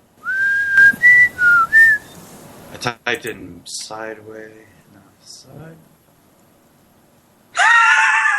What did you type in? Did it work? Sideways. Yeah, it worked. No, it didn't. Did it? Yeah, I did. SIDEWA. Wow, that's shitty. They actually like make people fucking buy or rent. Wow. Are you kidding me? It happened. I guess the password. Oh, what the fuck? That's cool. Not that I didn't have access to it already, but. I love that you're on this, but I mean, it's so obvious it's you. It's not trying to hide your face. Yeah. The internet. I wish like he wanted to obscure my. He had offered to obscure my voice. I should have had him put the monster voice. Like that. Along with the Bill Wagner crew. The monster voice. What's wrong with the Bill Wagner crew? That would have been better, I think. That's my only really. More than 60 years later, transformed whatever. Everything about how modern societies operate and communicate. Today, no one can escape the grasp of social media. This guy's the shit at using stock footage. He really is. Shit.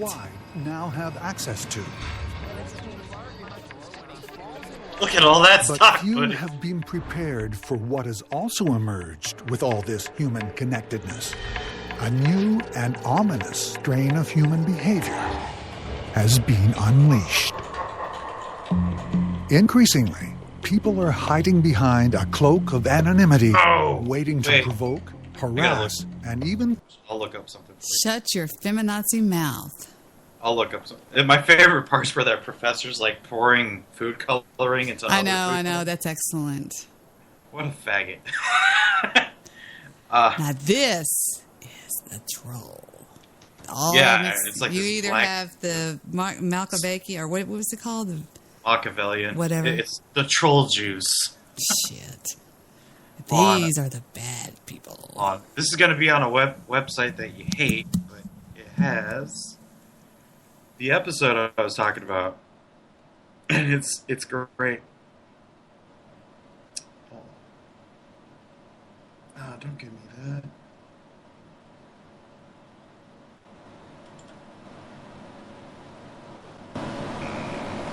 No. No. No, no. No. Are you getting ads too? No. No. No. I'm trying to find the proper link for this.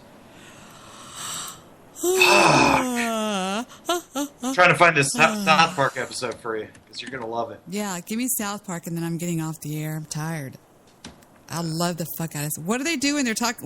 What's so great about the new South Park? What's so funny about it? Oh, you'll know. You'll know as soon as it starts. See, I thought that you were. I've always thought that you were the PC principal.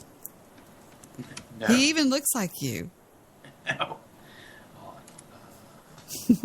He does.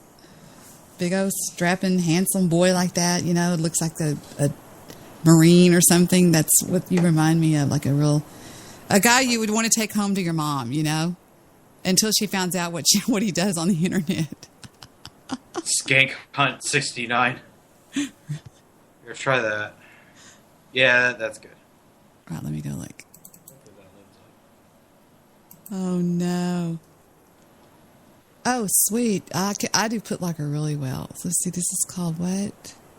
Skank Hut Online. Oh no. All right, give you some background. Okay, so this is there was like a 2P continued episode before this, and all right, so Cartman, they were like making fun of Black Lives Matter in the last episode, and like there's been like some internet troll terrorizing girls online, and that was kind of like a subplot of the last episode. Well, that's the main plot of this episode, so they go into that, and like, okay, so Kyle, you know who Kyle is? He's the Jewish kid, right? Oh yeah. Well, his dad is the internet troll, but you need to tell me. Oh.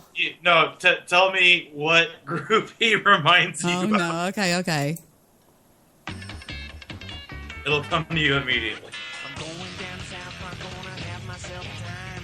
Friendly faces everywhere, humble folks without temptation. Come on down south, Park and meet some friends of mine. Nobody is safe. Nobody can hide from these There's monsters. you. Internet trolls are truly predators of society. As parents, we find it hard to believe our children are doing these things online. And that is why I've been asked to come and speak to you about the student who has been trolling your school message boards. This troll is known only... I have that exact face of me on Spreaker. Somebody has my... With the dick in your mouth. Yes, the dick in my mouth. That's what's hilarious. That's what I'm telling you. Like it's uncanny. Like there's no way this isn't about the BWC. We're all the same, aren't we? Okay, go ahead. His favorite target seems to be women. Here you can see Heidi Turner's mother photoshopped with a penis in her mouth after she defended her daughter's right to sit out the national anthem. Since then, this child has been trolling all over the internet, visiting message boards and social media, and filling it with vile comments and hate-filled garbage. But trolling is on the rise with teenagers, and we... Oh, I hope Kyle would never do that. all need to come together to stop it. We need every parent to look for the signs in their own child. In order for us to find these secretive monsters, we need all parents to ask themselves, could my child be a troll? My God, what children are capable of now. What kind of hate would have to be in that child's heart? Well, you never know. Could be someone who just kind of thinks it's funny to stir the pot and watch everyone freak out. You know, maybe the fact that it's so not funny makes it somehow funny to kids. Gosh, I certainly don't understand it.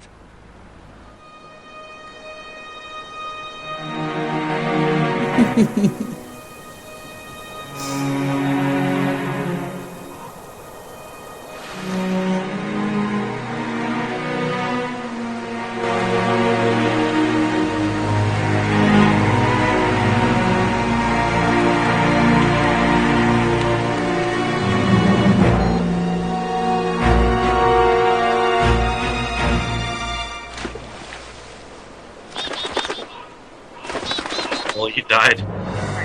Code 6, 105 North Oh, you died.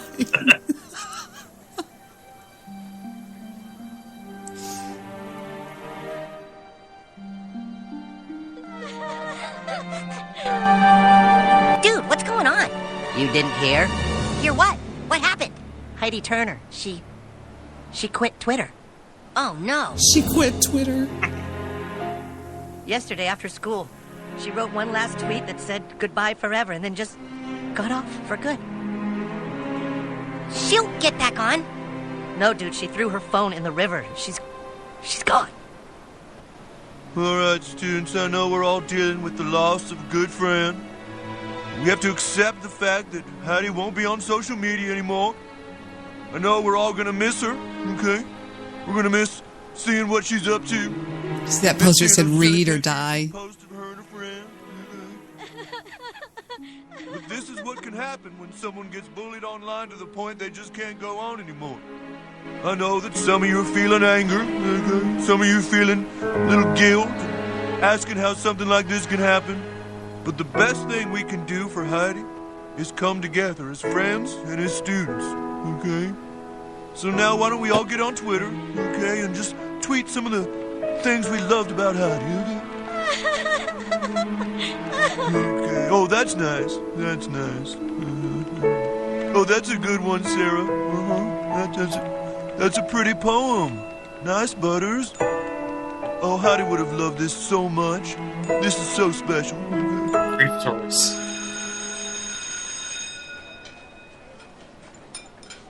Okay, can we all agree now that whoever is doing this needs to stop? Totally, you guys. This has gone far enough. The girls are really pissed off at us. So tonight, whoever is doing this isn't going to do it again. Because if he does, we're going to have to do something about it. You hear that, guys?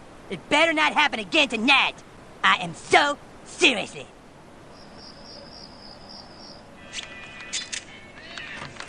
Ike, can I talk to you? His little brother. Come on, pull up a chair. You know, we had a big parent meeting at the school tonight, and, apparently, there's someone trolling the school message boards and putting penises in people's mouths. And whoever it was then got a big reaction from it, so he's now putting penises in people's mouths all over the internet, and he's actually getting pretty famous. He's getting pretty famous.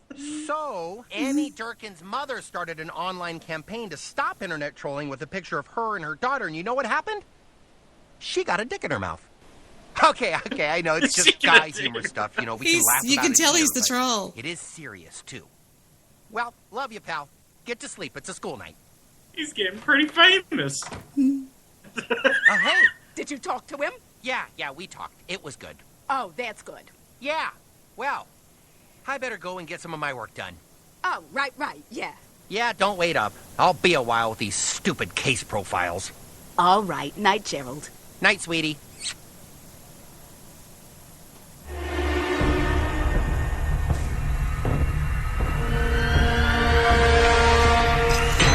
Boston. You know, if this teaches anybody anything, you just never know who's trolling out there, you know, behind sock accounts and stuff. You just never know. 400-pound man on his bed in the basement. That's what they assume. That's what they think it is, or they think it's some, yeah, you just never know.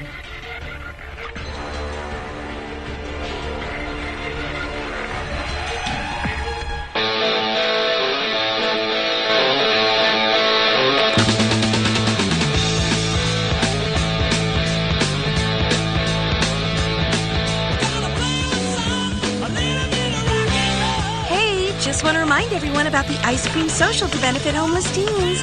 Looking for volunteers.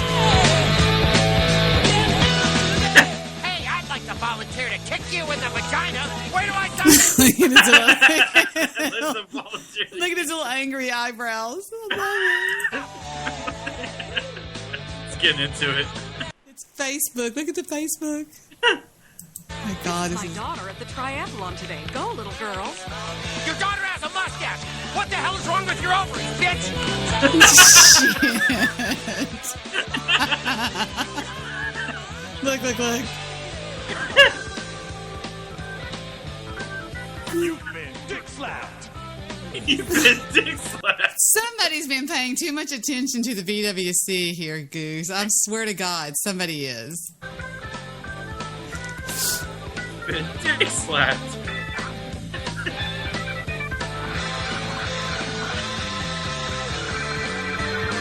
Wait, that was your little blow-up thing that you did that time. Remember this yelling Allah Akbar? Yeah.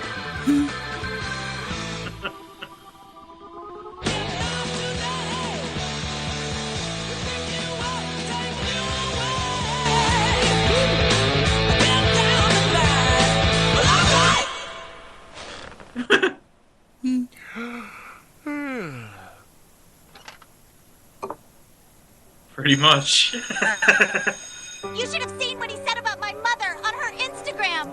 Pages and pages of disgusting things. This is an attack on all of us. It's time to make the boys suffer. It has to be swift and serious. We have to make a statement that girls in South Park aren't going to be treated like afterthoughts anymore. Yeah! This has gone on too long and it's time to do something. Yeah! What do you think they're talking about? They're talking about how they're going to get us. What do you think? That's how the world works now.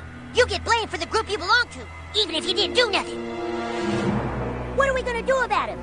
The girls want to see Cartman punished, so we have to prove it's him. We're never going to prove that, you know it. We have to make him stop. He's not going to stop. He's loving all this. He wants the girls to hurt us. Then let's end it. What do you mean? Cartman is the cause of all our problems. Always. We all know what has to be done. It's not like we haven't talked about it before.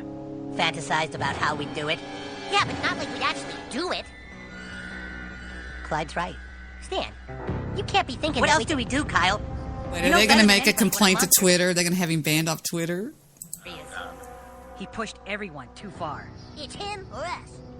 Are we seriously talking about doing this? How would we ever get away with it? We do it out in the woods. I know how to get him to go.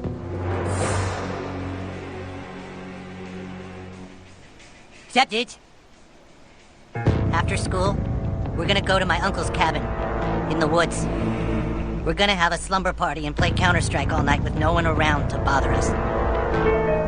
Are you serious? All-night bro-ship Counter-Strike party? That's f***ing sweet! Does your uncle's cabin have good Wi-Fi? Yeah, but don't tell anyone where you're going. We don't want adults to know because there's gonna be a ton of junk food. Gross! Dude, that's so awesome! This is gonna be the best night ever! Remember TIE Fighters? Oh, remember Jawas? Remember? Hey, remember Jurassic Park? Oh, you love Jurassic Park. Remember Jeff Goldblum? Oh, I remember. Scott, come on, we've talked about this. You don't want to quit Twitter. Why not? Everyone would be happier if I did. Who'd be happier? Everyone. Well, what about your parents, huh? How do you think they'd feel if you quit Twitter? I don't think they'd even notice. Of course they'd notice. They'd be sad.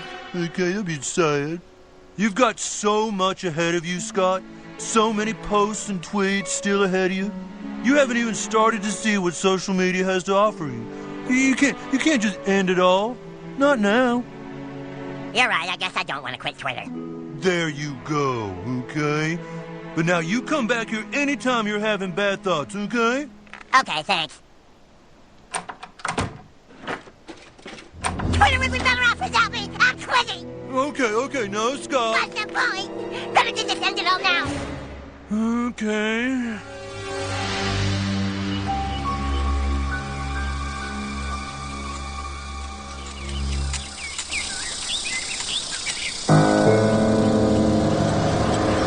This is gonna be so awesome! Just hanging with the bros playing Counter-Strike all night. Alone in the woods. You pumped, Token? Yeah, I'm really excited. I'm totally gonna do massive ponage. Whoever's on my team will be stoked. My laptop's so fast it doesn't lag at all. I can jump around like a ponage powerhouse. I'm sure you will. You guys all seem kind of like bummed out. Is everything cool? Everything's fine, Cartman. We'll just get there sooner if maybe we don't talk much. Okay, kid. Going a long way to play Counter-Strike. Guess it's sweet, though. There won't be any adults to screw it up for us. How much further now? We're almost there. This place has sweet Wi-Fi, right? It's gonna be so awesome. Oh my God! Oh my God! What's wrong? Someone keeps trolling our campaign site. He just keeps leaving horrible comments, and now he's attacking me personally. Oh, don't let him get to you. Don't let him. He took a picture I posted and put a dick in my mouth. Who does that? Someone who probably still lives with his mother and hates himself. He obviously has nothing better to do. Just let him wallow in his own misery. I was lying on the grass a Sunday morning of last week, indulging in my self-defeat. Get out of the street, idiot! Sorry, my bad. You've got to be an idiot! You're voting for the terrorists! You're voting for the terrorists! I know. No worries.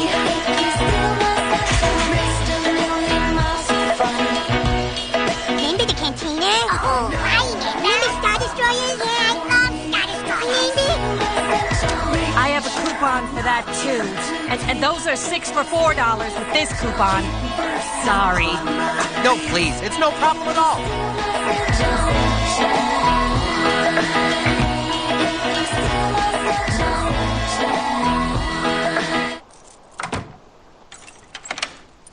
I'm gonna do it.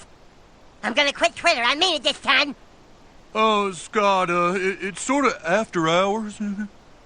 They all laugh at me. They won't be laughing when I do it. I'll show them. All right, Scott, come on inside.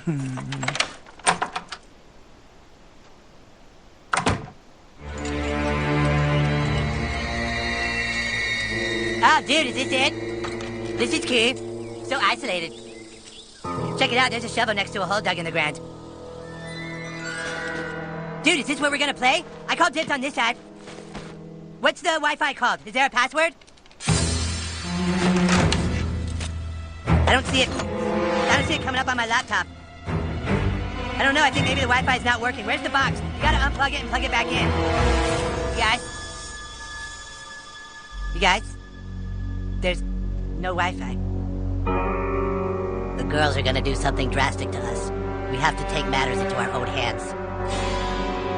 What are you guys talking about? You brought this on yourself, Cartman. We're sorry. Oh my god, you guys are gonna break all my stuff so I can't get online. Just put your stuff on the table and step back. Please! Please don't break my stuff, you guys! This is like 2 Christmases and a birthday worth of stuff! You guys can't do this! Please! Let's just get it over with. No, don't get it over with! Don't break my stuff! I'm not Snake Hunt! I'm not! You guys, you don't have to do this! You don't have to do this! We can still just play Counter-Strike and forget everything. Oh my god, there's no Wi-Fi. We can use my phone to make a hotspot. We can play Counter-Strike. It'll be sweet. You guys, come on, please. Please, you can't. Listen to this. Please, Clyde, you're my friend. Please, you know how much I need my stuff. Let's just get it over with. No, please, if I can't get online, I won't have it. I can't get it. No, God, no. Oh my god. Oh my god. Oh my god. Oh my god. No.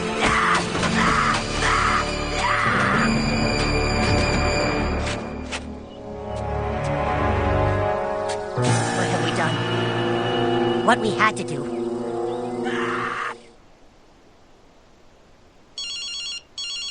Huh. Oh, god damn it, you've got to be kidding me. This is Counselor Mackey. What's going on, Scott? I swear to God I'm gonna do it this time. Okay, Scott, just try and calm down. You don't want to quit Twitter. Why does it matter? People would be happier if I just did it. That's not true. No one would be happier. This kid, oh my god. Everybody thinks you're a great kid, Scott. I talked to my dad. He said I don't have the guts to do it. Well, if I quit Twitter, he'd be sorry.